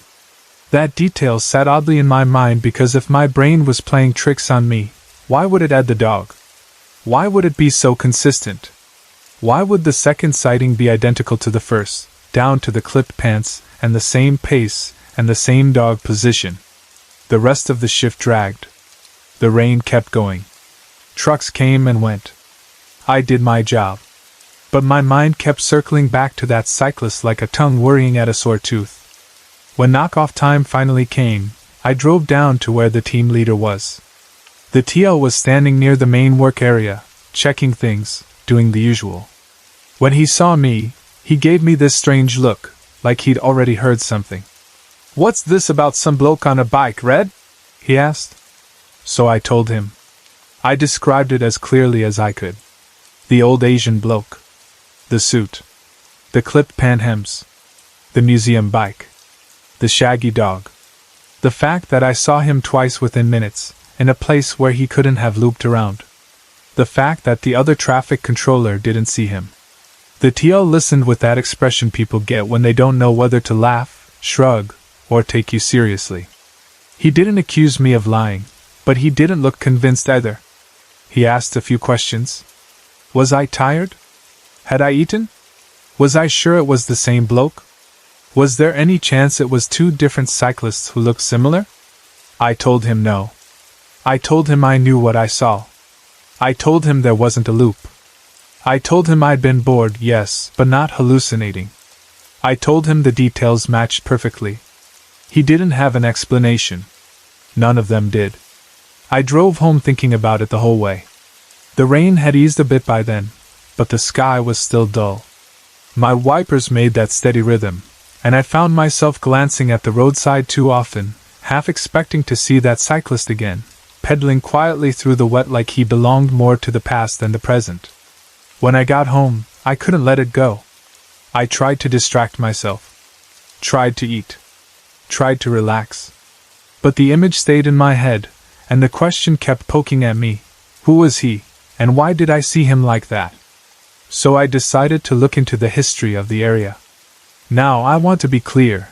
I didn't have reception at the site, but at home I could finally search. And I'm the kind of person who can't leave a mystery alone. If something strange happens, I need to dig. I need to know if there's a reason, even if the reason doesn't fully explain it. The town had history, like most rural places do. Old stories, old land, things that happened long before any of us were born. I started looking through local history pages, old articles, community write-ups. I didn't even know what I was searching for at first. I just typed in the region, the town, keywords like Chinese, gold, bicycle, missing. And then I found it. An old story, tucked into the history of the area like a splinter in wood. Back in the late 1800s, around 1890-something, from what I could gather, a little bit of gold had been discovered in the hills by a Chinese gentleman. His name wasn't recorded clearly in what I found, or at least it wasn't consistent. Sometimes it was unknown. Sometimes it was just a vague reference to a Chinese man, which already tells you a lot about how history gets written when certain people aren't considered important enough to name properly. The story said he had a routine. He would cycle into town with his gold dust, go to the bank, have it weighed, exchange it, then buy supplies, food, necessities, whatever he needed, and then cycle back out to his camp in the hills. He had a dog. And one day, he went missing. A week or two later, they found his remains down in a gully. They found the dog too. The story implied he'd been murdered. It said they never found the people responsible. No justice. No closure. Just a dead man in a gully and an old story that people probably repeated occasionally, and then forgot again. I sat there staring at the screen, feeling that slow, heavy chill that creeps over you when something lines up too well. The description of him cycling into town. The dog. The time period. The idea of a man doing the same path over and over. I wasn't saying it proved anything. I'm not naive. I know stories can match by coincidence. But the coincidence felt too tight, too neat, like someone had drawn a circle and the ends met perfectly. The next day at work, I told everyone. Or at least I told the people who would listen.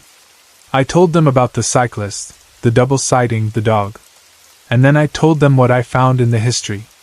The Chinese man who cycled into town with his gold dust, who got weighed at the bank, who bought supplies, who cycled back to the hills, and who ended up dead in a gully with his dog. Most of them didn't take it seriously. A couple laughed. A couple rolled their eyes. Some gave me that look people give when they don't want to call you crazy but they also don't want to engage. One or two said, "Far out," in that half-amused way. And then, oddly enough, I was taken off that job and shoved somewhere else. No big explanation. No dramatic confrontation. Just a shift change, like it was nothing. Like someone decided it was easier to move me than to have me talking about ghost cyclists and old murders. Maybe it was coincidence. Maybe the schedule changed. Maybe they needed me elsewhere. But I couldn't help noticing the timing. I couldn't help thinking, well, that's convenient, isn't it? Even now, I still think about that little Chinese man and his dog. I think about how he rode past me twice like I wasn't there, like I was invisible. Or like he was. I think about what it must have been like to live out there in those hills in the 1890s, working alone, collecting dust, trusting that you could ride into town and do your business and return safely. I think about how routine gives you comfort, and how even after death, if you believe in that sort of thing, maybe routine is what remains when everything else is stripped away. Sometimes I wonder if he was just repeating his path. Year in, year out, as if time never moved forward for him. As if he was caught in a loop, riding down the same hill, with the same squeaky wheels, with the same dog trotting behind, trying to get to town, trying to finish what he started, trying to do the simple ordinary things that used to define his life. And yes, there's a darker thought that sometimes creeps in too, the kind of thought you almost feel guilty for having. Somewhere up in those hills, is there a hidden gold mine? Is there something he found that someone else wanted? Is there something buried up there that no one ever discovered because the person who knew where it was ended up murdered before he could cash in properly? And if there is it being guarded? Not by a man with a weapon or some dramatic horror movie ghost, but by something quieter. A presence. A routine. A stubborn spirit that doesn't want the story to be finished without truth, without respect, without someone finally acknowledging what happened. I don't know. I can't prove any of it. All I can tell you is what I saw, what I heard, and what I found later when I looked into the history. It was one of those moments where the world feels thin, like the past isn't as far away as we pretend it is, like sometimes it brushes right up against the present and you're the unlucky or lucky person standing in the exact spot where the two layers overlap. And the thing that haunts me most isn't even the double sighting. It's the dog. That little shaggy dog following him faithfully, both times, like it always did, like it still does. Because if that story from the 1890s is true, and if what I saw was somehow connected to it, then that means whatever is left of that man isn't alone out there. His dog stayed with him. Even in death, even in whatever strange space exists between memory and reality, the dog still follows. And for some reason, that breaks my heart more than it scares me. I still wonder where they were trying to get to. I still wonder if they ever make it. I still wonder if anyone in that town remembers the man properly, or if he's just become a half-remembered tale people shrug at. And I still wonder, every now and then, when I'm driving somewhere quiet and I hear the faint squeak of something in the distance, whether it's just my imagination, or whether somewhere, not far from the road, a little man in a clipped suit is still pedaling through time with his dog beside him, doing the same routine over and over, waiting for someone to finally notice him and say, properly, that he mattered. My health hadn't been great for a few years, and I'd been going in circles with doctors and specialists, trying to work out what was wrong. By the end of September 2022, they finally sent me for a full barrage of tests. I had an electrocardiogram to measure my heart's electrical activity, and a full blood count, along with other checks I can't even remember now. That very night, we got an urgent call from the doctor. Something in the results was seriously worrying, and they didn't want to wait. Rex didn't waste time. He rushed me straight to the hospital emergency department. As soon as the nurse on duty saw me, her expression changed. She said my color was dangerously gray, the kind of pallor that sets off alarms even before any numbers come back on a screen. Everything moved quickly after that. Over the next 14 hours, they gave me 2 blood transfusions and a bag of plasma. I was exhausted, foggy, and physically weak, But at the same time my mind was painfully alert, like I couldn't fully relax no matter how much I needed to. While we were waiting for a room upstairs, the mood in the emergency department shifted. The woman in the next bed became furious at the staff. The doctors had ordered more tests and scans for her, and she wasn't having it. She wanted answers immediately. She couldn't accept that they hadn't pinpointed the cause of her ongoing problems yet, and she took it out on the nurses with a harsh, scolding voice that kept getting louder. Her frustration filled the whole area, pulling everyone's attention whether they wanted it or not.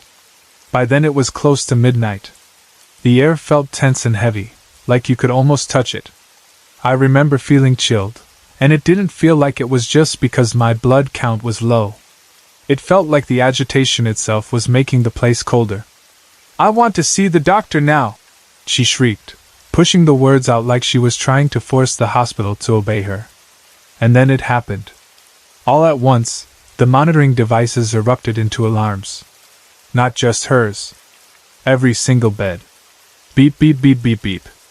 The sounds overlapped into this horrible, frantic wall of noise, as if the entire floor had suddenly gone into crisis at the exact same moment. It was absolute chaos. Nurses rushed from bed to bed, pressing buttons, silencing alarms, trying to reset screens. People sat up in panic. Some looked half asleep and confused, some looked terrified. The atmosphere went from tense to outright frantic in seconds. Through it all, the woman didn't stop. Her tirade continued, loud and relentless, cutting over the nurses' voices and the alarms like she didn't care who else was suffering. Rex and I just stared at each other, completely bewildered. It didn't make sense. How could every monitor on the floor go haywire at the same time? Eventually the head nurse came over and managed to calm her down, or at least steer her toward an outcome. She arranged for the woman to be discharged and told her that any further tests could be done as an outpatient. It was strange how quickly the chaos dissolved once the woman left. The alarms quieted, the machines returned to normal beeps, and the whole floor seemed to exhale. It honestly felt as if the department itself settled down when she was gone. Hospitals are never comfortable, but after everything that night, the discomfort felt sharper. By early morning, Rex had to go home, and I was finally moved to a room on the 4th floor. I was hooked up to tubes and a heart monitor, my arm aching from the cannula, my limbs weak and rubbery like they didn't fully belong to me. I tried to focus on the fact that the transfusions were helping, that I was more stable than I'd been the day before, but it was hard to feel reassured when I was surrounded by that hospital stillness, the kind that isn't peaceful, just tense and watchful. And I was still in better shape than the elderly woman in the room next door. During the change of shift, I overheard nurses talking in the hallway. One mentioned that the woman next door was refusing food. They were trying to get her into palliative care, but there might not be a bed available in time. The nurse said, gently but bluntly, that she might not last long enough to be moved. Beyond keeping her comfortable, there wasn't much they could do. That night I couldn't sleep. My lower back was aching, and I couldn't work out how to adjust the bed properly. The room felt unusually cold. Normally I like cool air, and earlier a nurse had tucked me in with blankets so I was wrapped up like a cozy burrito. But as the hours dragged on, the cold felt deeper than just air conditioning. It felt like it was creeping into my bones. The bedside lights were off, and the door had been left slightly open so the nurse could glance in from the bright corridor. My eyes adjusted to the dimness. From next door I could hear constant rasping, wheezing breath, loud in the quiet. It sounded like a struggle, like every inhale was work. It reminded me too much of death watch moments from the past, of sitting beside someone who is slipping away and hearing that awful, uneven rhythm that tells you the body is tiring. At some point, movement caught my attention to the left. I turned my eyes toward the window. And there she was. A slight figure, either a small woman or a young girl, standing at the window as if peering in. She was dressed in black, wearing a wide-brimmed black hat. A gauzy veil hung from it, casting her pale face into shadow so I couldn't make out her features properly. A coat was draped over her shoulders like a cloak. Her posture was still, attentive, almost curious, as if she was studying me. For a moment, my brain tried to make it logical. I thought maybe she was a visitor who'd gone outside, gotten turned around in the dark, and was trying to find her way back. But then reality snapped back in. I was on the 4th floor. There was no balcony where someone could stand. No ledge wide enough for a person. No explanation that fit. The strange part was that I didn't feel threatened. There was no sense of malice. It wasn't like the frightening stories people tell where a presence feels heavy or cruel. This felt different, more like quiet curiosity, like she was simply there, watching. Without really thinking, almost like it was a silly reflex, I lifted my hand and gave a small wave. Not dramatic, just a simple acknowledgement that I could see her too. Then, as quickly as the impulse came, I reached for the bedside lamp and switched it on. The figure vanished instantly. The windows showed only darkness and the faint outline of the outside world. My heart was pounding now, but I forced myself not to panic. I got out of bed, still tethered awkwardly by tubes, and I moved carefully so I could check the room and the window from different angles. I wondered if it was some kind of reflection, something in the room bouncing strangely off the glass in low light. But nothing matched. The 4 stand was the closest thing in height, but it was too thin, and it wasn't in the right position to create that shape at the window. There was no coat hanging that could resemble a cloaked shoulder. No wide-brimmed hat, no veil, nothing that could produce such a clear silhouette. The more I looked, the less sense it made. Later, when the night nurse checked on me, I mentioned it casually, almost as if I was testing how it sounded out loud. Her reaction was immediate and intense. She insisted, firmly, that nothing like that ever happened there. She looked genuinely spooked, like I'd just dropped something into her world that she did not want to carry. Seeing her face made me regret bringing it up. I didn't want to unsettle her, especially when she had a shift to get through, surrounded by sick and fragile people. So I didn't push it. I let it drop. In the morning, I looked properly at the view outside my window. I could see the rooftop of a nearby building, a car park, and the main road further out.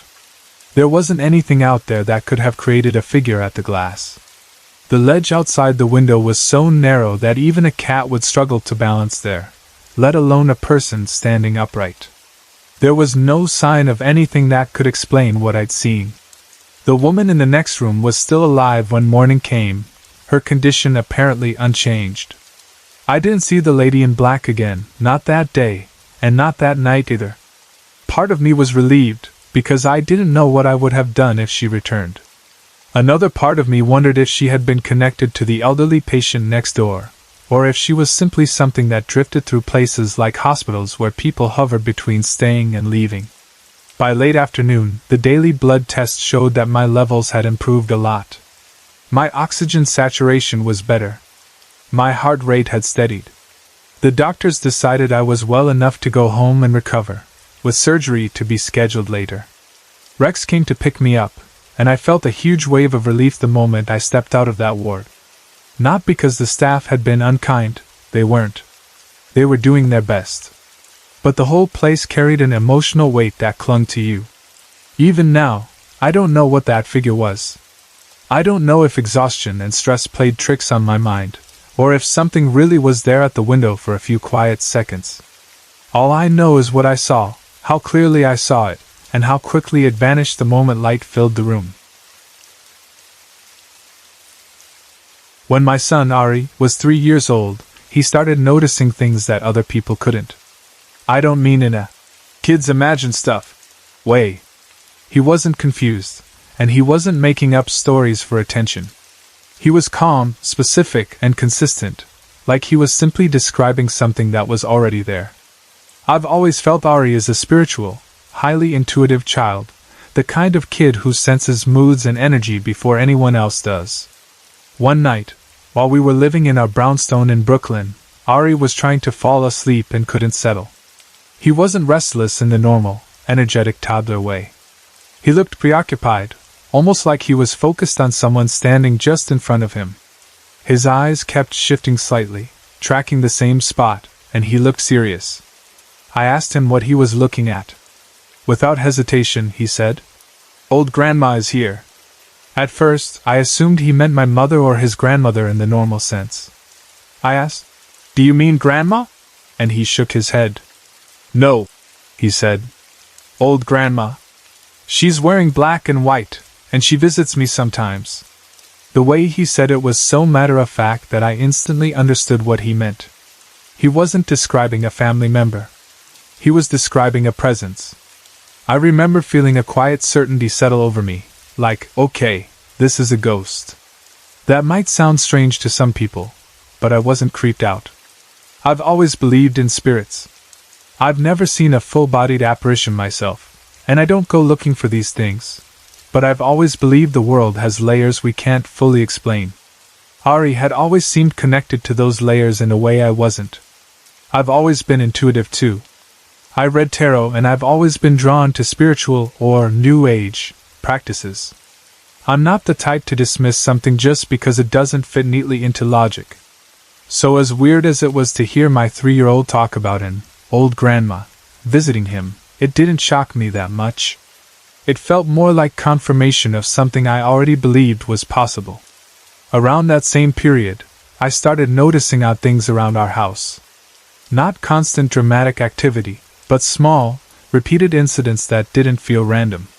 One pattern stood out more than anything. When the house got messy, things would fall. And I don't mean the normal kind of falling, like a cup knocked off a counter or something unstable tipping over. I mean objects falling in a way that made no sense and sometimes shattering, as if it was meant to get our attention. I remember one incident clearly. There was a pile of papers on the kitchen table, and on top of those papers was a mug. It wasn't teetering. It wasn't hanging off the edge. It was just sitting there. I was in the kitchen at the time, close enough to see it clearly, and I watched the mug drop straight down to the floor and break. The second it happened, I knew in my gut it wasn't a simple accident. It didn't feel like gravity doing its normal job. It felt intentional. Like a message. Like someone saying, "Pay attention." And without even thinking too hard about it, I linked it to the same old grandma Ari had described. It felt like the house itself was reacting, or like this spirit had opinions about how we lived in the space. At that point, I decided to ask someone else to weigh in, someone who wouldn't automatically dismiss it, but also wasn't emotionally attached to my own interpretation. A friend of mine has a mother who is Brazilian, and she comes from a background where people are generally more open about spirits and the unseen world. I've noticed that a lot of cultures outside the US speak about these things more naturally, without the same level of skepticism or embarrassment. So I asked my friend if her mom would be willing to come over and see if she sensed anything. She agreed. One detail about our brownstone that matters here is that there were 2 doors leading into my office. It was a room that always felt a little charged at night, like the air got thicker after dark. And these doors had a habit of slamming shut without warning. Sometimes it happened in the daytime, but it was mainly in the evenings and at night. Not gently closing either, slamming, like someone was pushing them hard. I tried to explain it away at first. Maybe airflow. Maybe the way the building settled. Maybe an old hinge. But it kept happening, and it never felt like a normal draft. So when my friend's mom came over, I asked her if she would walk toward the office and see what she felt. The moment she approached, the doors slammed shut right in front of her, hard enough that they nearly hit her nose. It was so sudden that even I flinched. It wasn't subtle. It was dramatic and unmistakable. We both stood there for a second, staring at the doors. I remember thinking, well, that answers that. Something does not want you in there. My friend's mom didn't run out of the house or panic. She didn't scream.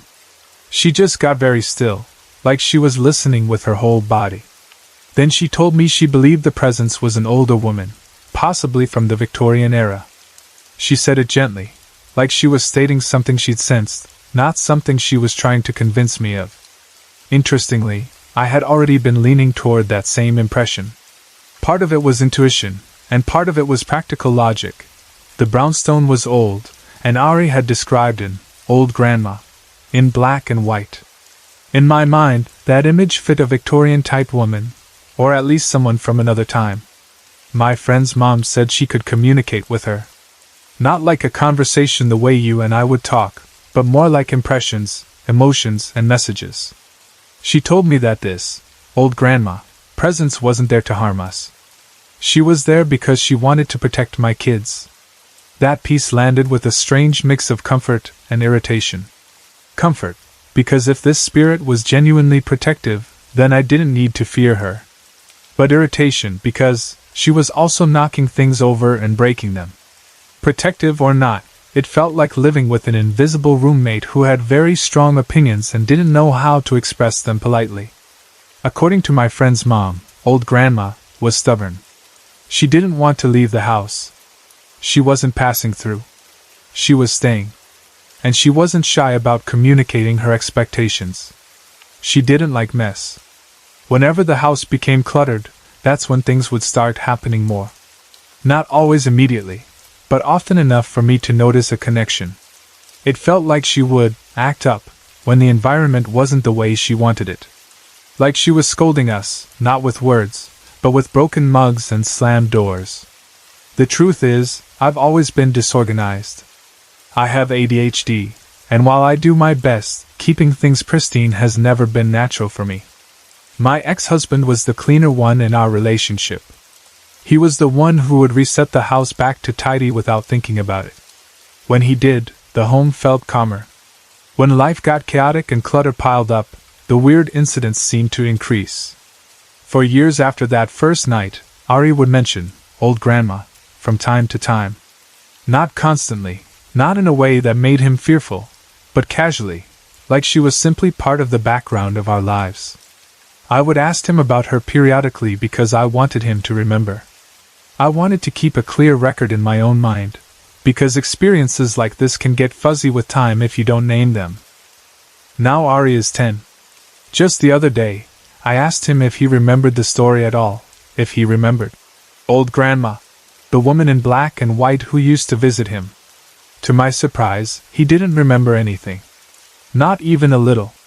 It was like it had been erased from his memory, or filed away so deeply that he couldn't access it. That's one of the strangest parts to me. Something that felt so vivid and real at the time has become nothing more than a story he doesn't recognize. We've moved since then, and we're no longer in Brooklyn. But I still find myself thinking about that brownstone sometimes, and about the possibility that old grandma is still there. In my mind, I picture her on the third floor of our old home on Bergen Street, watching over whoever lives there now, keeping her invisible rules, straightening the energy of the space in her own way. If you're reading this, old grandma, hello? Thank you, I guess, for pushing us toward being more mindful about our home, even if your methods were intense. The thing I want people to take from this story is simple. If you think you're living with a ghost, it doesn't automatically mean danger. Not every presence is evil. Not every strange thing is meant to hurt you. Some spirits, if that's what they are, might be attached to a place, or protective, or simply stubborn, like they've been there so long they feel like it's still their home. And sometimes, maybe, they're not trying to scare you at all. Maybe they're just trying to remind you to clean your kitchen.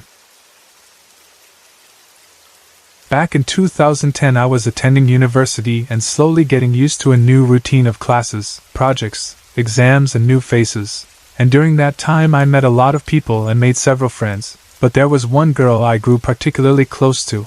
I will call her G here, and because we were always together between classes, at lunch, walking around campus or just hanging out, we naturally took a lot of pictures together, silly selfies, pose shots, group photos, anything that could capture the moments we shared, and most of those pictures ended up saved on her phone because she was usually the one holding it up and asking everyone to smile, or she was the one who wanted to document everything, so it quickly became full of photos of the two of us laughing or making faces or sitting in some corner of the university. One day she told me that her little nephew, who was only about 5 or 6 years old at that time, had looked through her phone, as small children often do when they get curious about gadgets, and he had seen all those pictures of us, and from that he became very curious about me, this girl who kept appearing beside his aunt in photo after photo, smiling or eating or doing peace signs, and he kept asking her about me, who I was, what my name was, and if he could meet me, the way children fixate on something new that catches their attention.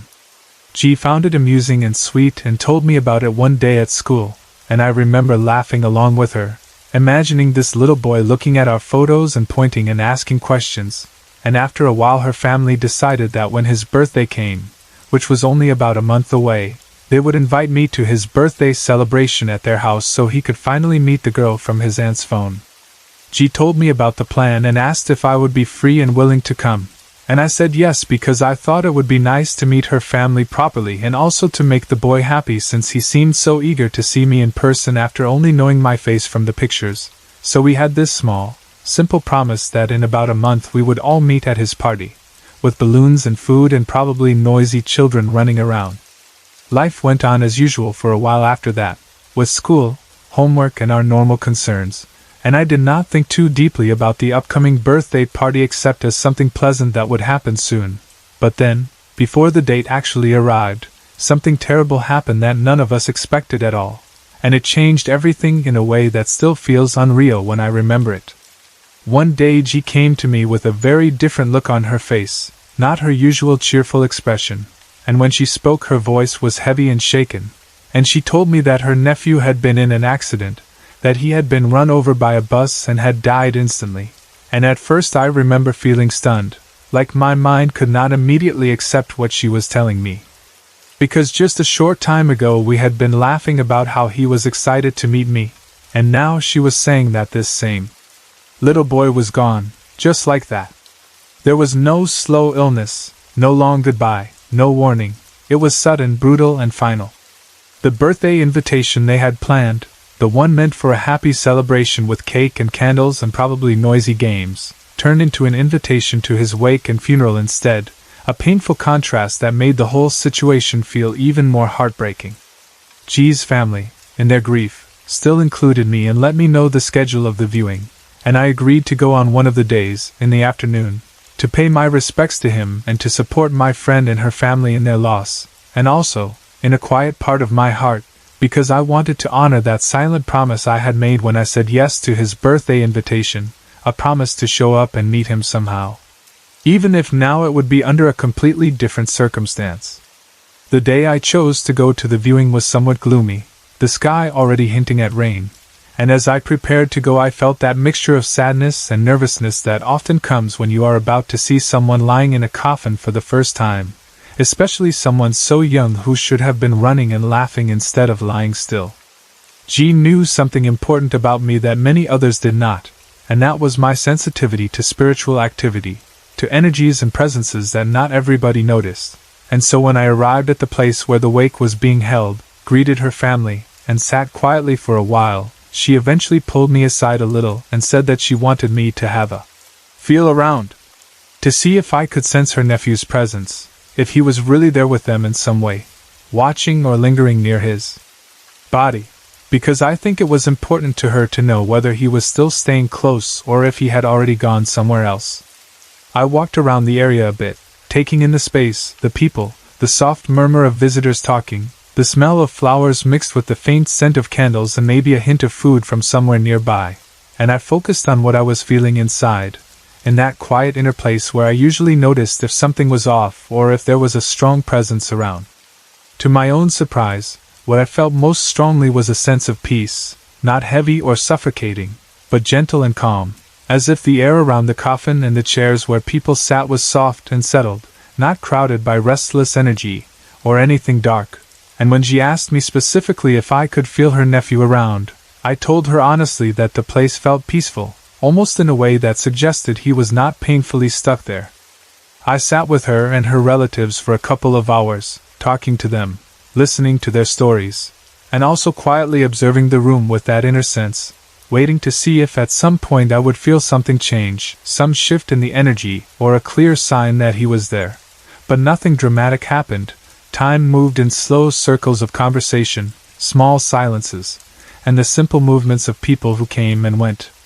And before long I noticed that the sky outside had darkened, the clouds had grown heavy and low, and the air felt like it was holding back rain. As night was approaching and the weather looked ready to worsen, I knew I needed to head home soon, but I also felt that I could not leave without at least standing before his coffin and trying to speak to him, even if I did not feel him in the room like a strong presence. So before saying goodbye to G and her family, I went and stood in front of the coffin where his small body lay dressed in neat clothes, with flowers around him and candles standing nearby, their flames steady and bright, and for a moment I just stayed there, looking at his face, which was calm and still, and I felt the weight of everything that had not been able to happen, the birthday party, the meeting, the chance for him to grow up. Then, in my mind and also in a soft whisper, I introduced myself. I said my name, and I told him that I was the girl he had seen in his aunt's phone, the one who kept appearing in those many pictures with her, and that I had been really looking forward to meeting him on his birthday in a happy, noisy celebration. But instead I was standing in front of his coffin, attending his wake, and that made me very sad. I told him that I was sorry things had turned out this way, that I hoped he was not lonely or afraid, and I said that I wished with all my heart that wherever he was now, he was happy, safe and surrounded by light, and that he did not need to worry about the people he left behind because they all loved him and were remembering him. It felt like a small, quiet conversation, more like a prayer than a speech, and after I said those things inside myself, I took a small breath, offered a final goodbye in my thoughts, and then turned away from the coffin to go back to G and her family, thanked them for welcoming me, hugged my friend and said I would see her the next day at school, and then I left to go home. I ended up taking a jeepney, as I usually did, and because it was already nighttime and the sky was dark, with raindrops starting to fall from those heavy clouds I had seen earlier, I chose to sit in the front passenger seat beside the driver, which gave me a clear view of the road and the outside world through the windshield. As the jeepney began to move, the rain became more noticeable, small beads of water sliding down the glass in streaks, catching the light from passing vehicles and street lamps, and I sat there quietly, almost absent-mindedly, my eyes following the paths the droplets made as they merged and ran down, listening to the hum of the engine, the occasional honk, and the muted sounds of the city at night. Feeling physically tired and emotionally drained from the hours I had spent at the wake and the weight of the situation, my thoughts were drifting slowly, not focused on anything specific, when suddenly something very strange and hard to explain happened, something that did not feel like a normal change of view but like being pulled out of one scene and dropped into another. One moment I was looking at the wet windshield and the blurry lights of the night, feeling the slight vibration of the jeepney moving under me, and the next moment, in what felt like less than a second, everything around me changed completely as if somebody had taken away the jeepney, the driver, the road, the night sky and replaced them with a completely different setting and atmosphere. And I was no longer sitting in a vehicle but standing in the middle of a paved road. The road I found myself on was not the busy city street I had just been traveling along. It was a more quiet, almost residential kind of road, with each side lined with trees that stood in orderly rows, their trunks forming a sort of corridor, and their leaves creating shapes against the sky, which above me was not dark like night but bright like late afternoon, though still cloudy, with a soft gray light that looked like the sun was hidden behind a layer of clouds, diffused and gentle. The air smelled different too. Instead of the mix of exhaust and damp city dust, it had a more open, natural scent, the kind you'd get in a quieter neighborhood where there are more plants and less traffic. I looked around, trying to understand, and when I turned my head to the right, I saw a solid brown gate that clearly belonged to a garage, the kind of gate you might see at the front of a residential property, tall and made of wood or metal painted brown, closed and firm, and as soon as I saw it, something about it felt very specific and grounded. Like this was not just some random background my mind had invented but an actual existing place. Then I looked ahead again, straight down the road, and there, about 5 meters in front of me, stood a small boy facing me directly. He was not a mist or a shadow. He looked very solid and clear, like any child you might see standing on a street in his formal clothes. He was wearing a white undershirt tucked neatly into black dress pants, and on his feet were black shoes that looked polished or at least well kept, and his hair was neatly combed to the side in a way that made him look like he was dressed up for some important occasion. As I stared at him, my mind made a quick connection between his appearance and something I had already seen earlier that day, and I realized that he was dressed the same way as G's nephew had been in his coffin, except for one detail. He was not wearing the barong that had been placed on him for the viewing, that traditional formal shirt men and boys often wear at weddings, funerals, or other special events in our culture. It was like he had taken off the barong and was now just in the white undershirt underneath. But everything else, the black pants, the shoes, the carefully combed hair, matched exactly. In that moment of recognition, I understood that the boy standing in front of me, on that quiet, tree-lined road, was G's nephew, but this time he was not lying still in a coffin. He was standing upright, alive-looking, present, and he was not far away, only a few steps in front of me. It felt like he understood that I had recognized him as well, because his expression changed into a very gentle, sweet smile, the kind of innocent smile small children give when they are happy to be noticed, and he lifted one of his hands and gave me a small, shy wave, a little movement of greeting that was somehow both cheerful and a bit sheepish, as if he was saying, "Yes, it's me. I know you know who I am." But in that quiet, soft way children sometimes have when they are unsure but still happy. There was nothing threatening in his presence, nothing heavy or dark. The feeling in that place was calm and almost tender, as if he had brought me there just for a short moment so that we could meet properly in a way we had not been able to when he was alive. And in that brief exchange, just me looking at him smiling and waving, a whole unspoken conversation passed between us, something like, "I know who you are, I heard you when you spoke to me, thank you for coming, I am okay." Even if no actual words were said. Then, just as quickly as it had shifted before, the world around me shifted again. It felt like being gently pulled backward or sucked through a passage, and then I was suddenly back in the front passenger seat of the jeepney, my body in the same position as before, my eyes once again facing the windshield, where the raindrops were still sliding down and the lights of the night traffic were making faint patterns through the wet glass. For a moment I just sat there, breathing a little faster than normal, trying to process what had just happened, and I knew, deep inside, that I had not simply fallen asleep or daydreamed, because the clarity of the road, the brown gate, the boy's clothes, his smile and his wave, and the feeling of being somewhere else altogether were too strong, too detailed and too sudden to be just a random picture invented by a tired mind, and the transition between one place and the other felt more like a switch being flipped than like drifting into a dream. The next day I saw G at university, and I knew I had to tell her everything, partly because it was her nephew and partly because she had asked me before to see if I could feel anything at the wake. So when we had a moment alone, I took a deep breath and told her the whole experience from the jeepney, how I had been staring at the raindrops and then found myself standing on a paved road with trees on each side, how the sky had been as bright as afternoon but cloudy, how there had been a solid brown gate on my right that clearly belonged to a garage, how her nephew had been standing in front of me dressed in his white undershirt, black dress pants and black shoes, with his hair neatly combed, and how he had smiled at me gently and given a small wave before everything snapped back to normal, and I was once again on my way home.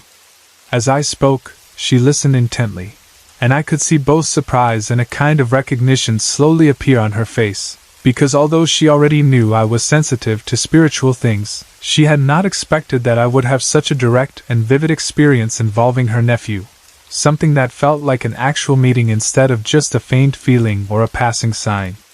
When I finished talking, she told me that the solid brown gate I had described, the one I said was on my right side when I looked around in that other place, sounded exactly like the gate of their neighbor's garage, the house located across the street from their own family home, which meant that the quiet road and the trees I had seen were very likely the street where her family lived, and not some completely unfamiliar location. That information made the whole thing even more meaningful, because it suggested that when I had been with his body at the viewing, his spirit was not tied to that place but was instead in or near their home, the place where he had lived, near the neighbor's gate, and the road he probably knew well from his daily life. And in that moment, around the same time I had been sitting quietly at the wake feeling only peace.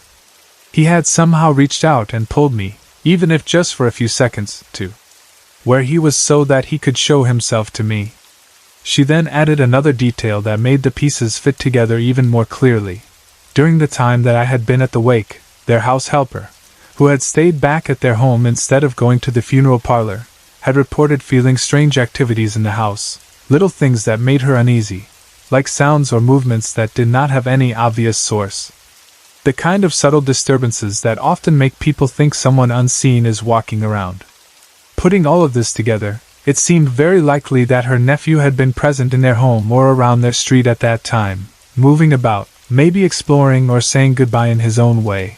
And when I spoke to him at the coffin and then left for home, he decided to let me know where he really was by bringing me there in that sudden vision or shift, giving me a chance to see him standing, smiling and waving, instead of only lying still in a coffin.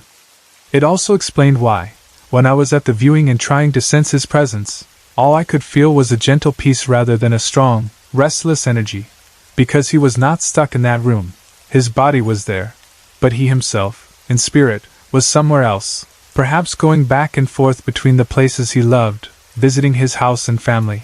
And when he pulled me into that moment on his street, it was like a final gesture of connection, a small and kind way of keeping his promise to meet me after all, even if it was no longer on his birthday, but in a quiet, impossible moment between worlds that I will never forget. It was a usual Friday night in our house, the kind of night that felt so normal and familiar that you almost never expect anything strange to happen, and my dad's drinking buddies had just left after spending a few hours downstairs talking, laughing, and drinking the way they always did at the end of a long week, and because the city where the house was located was also my parents' hometown. A place where they had grown up and gone to school and made friends, my parents pretty much knew everyone, not only in our own village but even from the neighboring one across from us, so the men my dad drank with were not just some random neighbors, they were his friends from his childhood days, people he had known since they were kids running around those same streets, and that made their bond with him even stronger. And I think that is one reason why he enjoyed their company so much, and why he hated it whenever the night ended too early. The village across from ours could actually be seen clearly from the front of our house if you stood by the gate, or outside the front door and looked out, because the road only separated the two areas and the distance between our home and their houses was close enough that the lights from their place were like extra stars at night.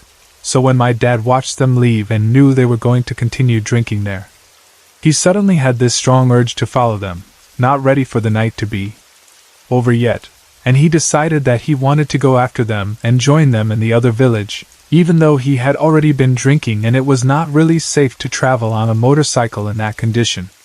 At that time my sister and I were already sleeping soundly in our shared bedroom on the second floor, our small bodies tired from the day and wrapped in blankets, not aware yet of what was about to unfold downstairs, and my mom was lying in the smaller room on the same floor, also on the second level, trying to rest even though her mind was still bothered by the argument she had just had with my dad before she lay down. She had tried to stop him, telling him not to leave the house because he had already drunk too much, and she was afraid something bad might happen to him if he insisted on going out and riding the motorcycle in that state. But my dad could be very hard-headed when he had decided something, and when he made up his mind that he wanted to go, it was almost impossible for my mom to win an argument with him. So eventually, tired and frustrated and feeling that heavy bad feeling in her chest, she had decided to just lie down and sleep, thinking that maybe he would also calm down and stay, or if he left, at least she would not sit there worrying and watching him go. Downstairs, my dad had already made up his mind. As he began to descend the stairs from the second floor to the first floor to leave the house, he suddenly felt something cold brush against him or surround him, not like a normal breeze from an open window, or the chill from an electric fan, but a different kind of cold that seems to sink past your skin and touch the inside of you, and for a short moment he noticed it. That strange coldness that did not match the actual weather in the house, but he chose to ignore it, maybe telling himself that it was nothing, that he was just imagining it, or that it might be simply because he had been drinking, and instead he continued down, focused on his plan to leave and catch up with his friends. Before he could go, he remembered that his lighter was outside in the backyard, near a big pot where one of the plants was growing, because he often left things there if he had smoked in that area earlier. So he turned away from the front of the house and walked through to the back, stepping across the familiar floor, perhaps still feeling that odd chill in the air but trying not to think too much about it. And when he reached the large plant pot where his lighter was resting, he bent or reached down to get it so he could put it in his pocket and go. And that was when something truly unsettling happened, something that would have made most people freeze in place. From directly behind him, close enough that the voice carried a weight and presence, he suddenly heard a voice speak, and it was not a weak, soft voice but one that sounded full of authority, almost like someone scolding him or demanding an answer, and the voice said clearly, "Where are you going?" Hearing that, my dad stiffened, his body reacting before his mind could catch up, and he turned around quickly to see who was there, expecting maybe to see my mom or one of us playing a prank, or even one of the neighbors who might have entered. But when he looked behind him there was no one, just the empty backyard with its plants and shadows and the stillness of the night, and that emptiness made the simple question, "Where are you going?" feel much more frightening, especially because the tone of the voice had been so serious and commanding. By this time in our lives, we were already aware that creepy things had been happening in the house for a while, little stories and experiences that my parents and other people had shared among themselves, so my dad knew that there was a possibility that what he heard was not coming from any living person, and maybe because of that, or maybe because he was trying to be brave and stubborn, he decided to ignore it and not let it stop him, telling himself again that he should not be afraid or that it was just one of those things, and he went back inside and headed toward the front door. The layout of our house was such that the front door was directly beside the staircase leading up to the second floor, so when my dad walked toward the front door to leave, the stairs were right there beside him, and he had to pass next to them to go out, the boards and railings rising up into the darkness above, where we were all supposed to be sleeping, and just as he approached the door and was about to go, something happened again, pushing against his plan even more strongly. The same voice, or at least a very similar one, spoke again, this time sounding more irritated, as if whoever it was had not liked being ignored the first time, and again asked, "Where are you really going?"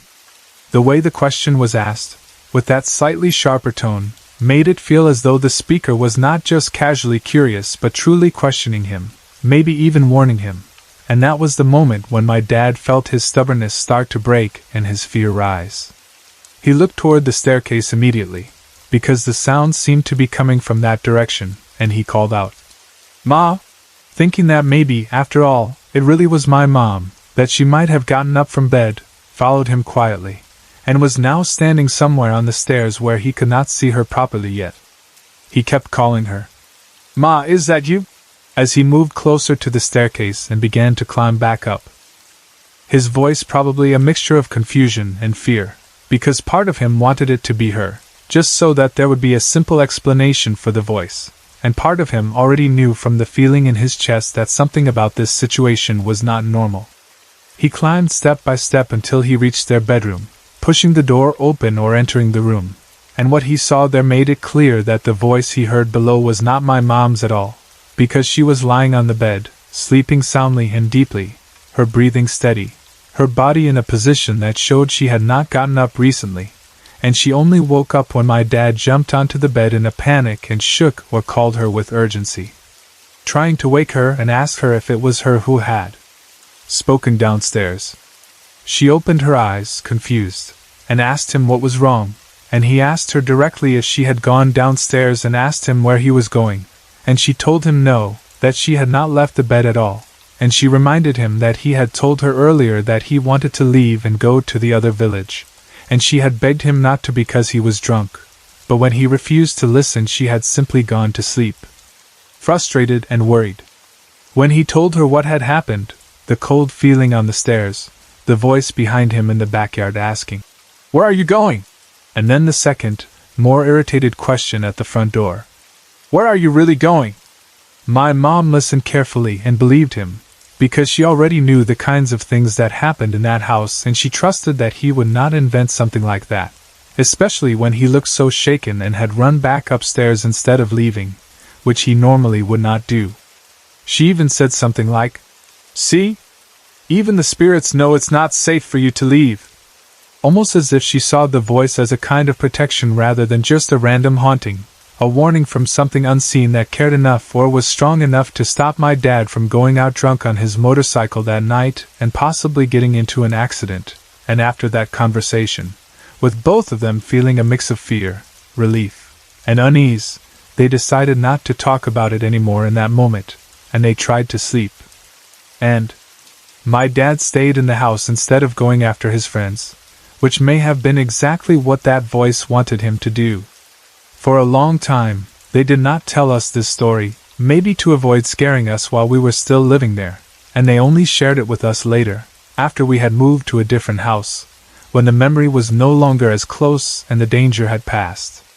But that was not the only strange thing connected to that house, because there were also instances when neighbors would tell us that they saw a woman standing in the window by the staircase, a specific window that belonged to the stairwell area, and their descriptions always made our skin crawl, because they often described the same kind of figure even though they saw her at different times.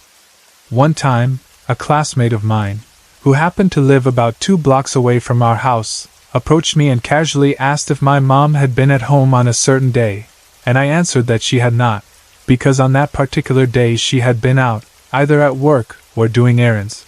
And he looked a little surprised and said that he could have sworn he had seen a woman at our house during that time, and he explained that when he passed by our place, he had looked up and seen through the window by the staircase a woman in a white dress, facing away from him, with her back turned, standing there as if she was looking at something inside the house or just standing quietly, and he assumed at the time that it was my mom. But now that I had told him she was not at home that day, he realized that whoever he had seen was not her, and his face showed the realization and the discomfort that came with it. For us, hearing that, it added another piece to the puzzle, another detail to the picture of the house we already suspected was not completely empty even when no one was inside, and it connected to other stories of people seeing a woman, always in white, in or near our staircase area, sometimes from outside and sometimes from inside, like an extra resident attached to that part of the house. Another time, I myself experienced something creepy, and this one I will never forget, because it happened when my parents were not yet home and I was the one responsible for taking care of my younger sister, who was around 5 years old at that time and too small to be left alone, so the weight of being the older child, the one in charge, made the experience even more intense. It was nighttime, around 8 in the evening, when the sky was dark and the inside lights were already on, and my sister and I were in the living room area, and I was lying on the couch, maybe watching television or just resting and waiting for our parents to come back, while she played nearby or moved quietly around me. The house was mostly quiet except for whatever usual sounds there were, maybe a show playing on TV, or the distant noise of neighbors talking outside, and then I suddenly heard a distinct sound coming from upstairs, specifically from the master bedroom, the room that had the windows facing the backyard and that special wall to the side. The sound was a long, repeated creaking of the windows, as if someone was leaning on them with full force or pressing against them heavily so that the frames and hinges were protesting, making that groaning noise that old windows make when they are being pushed or shaken. The master bedroom had a particular design.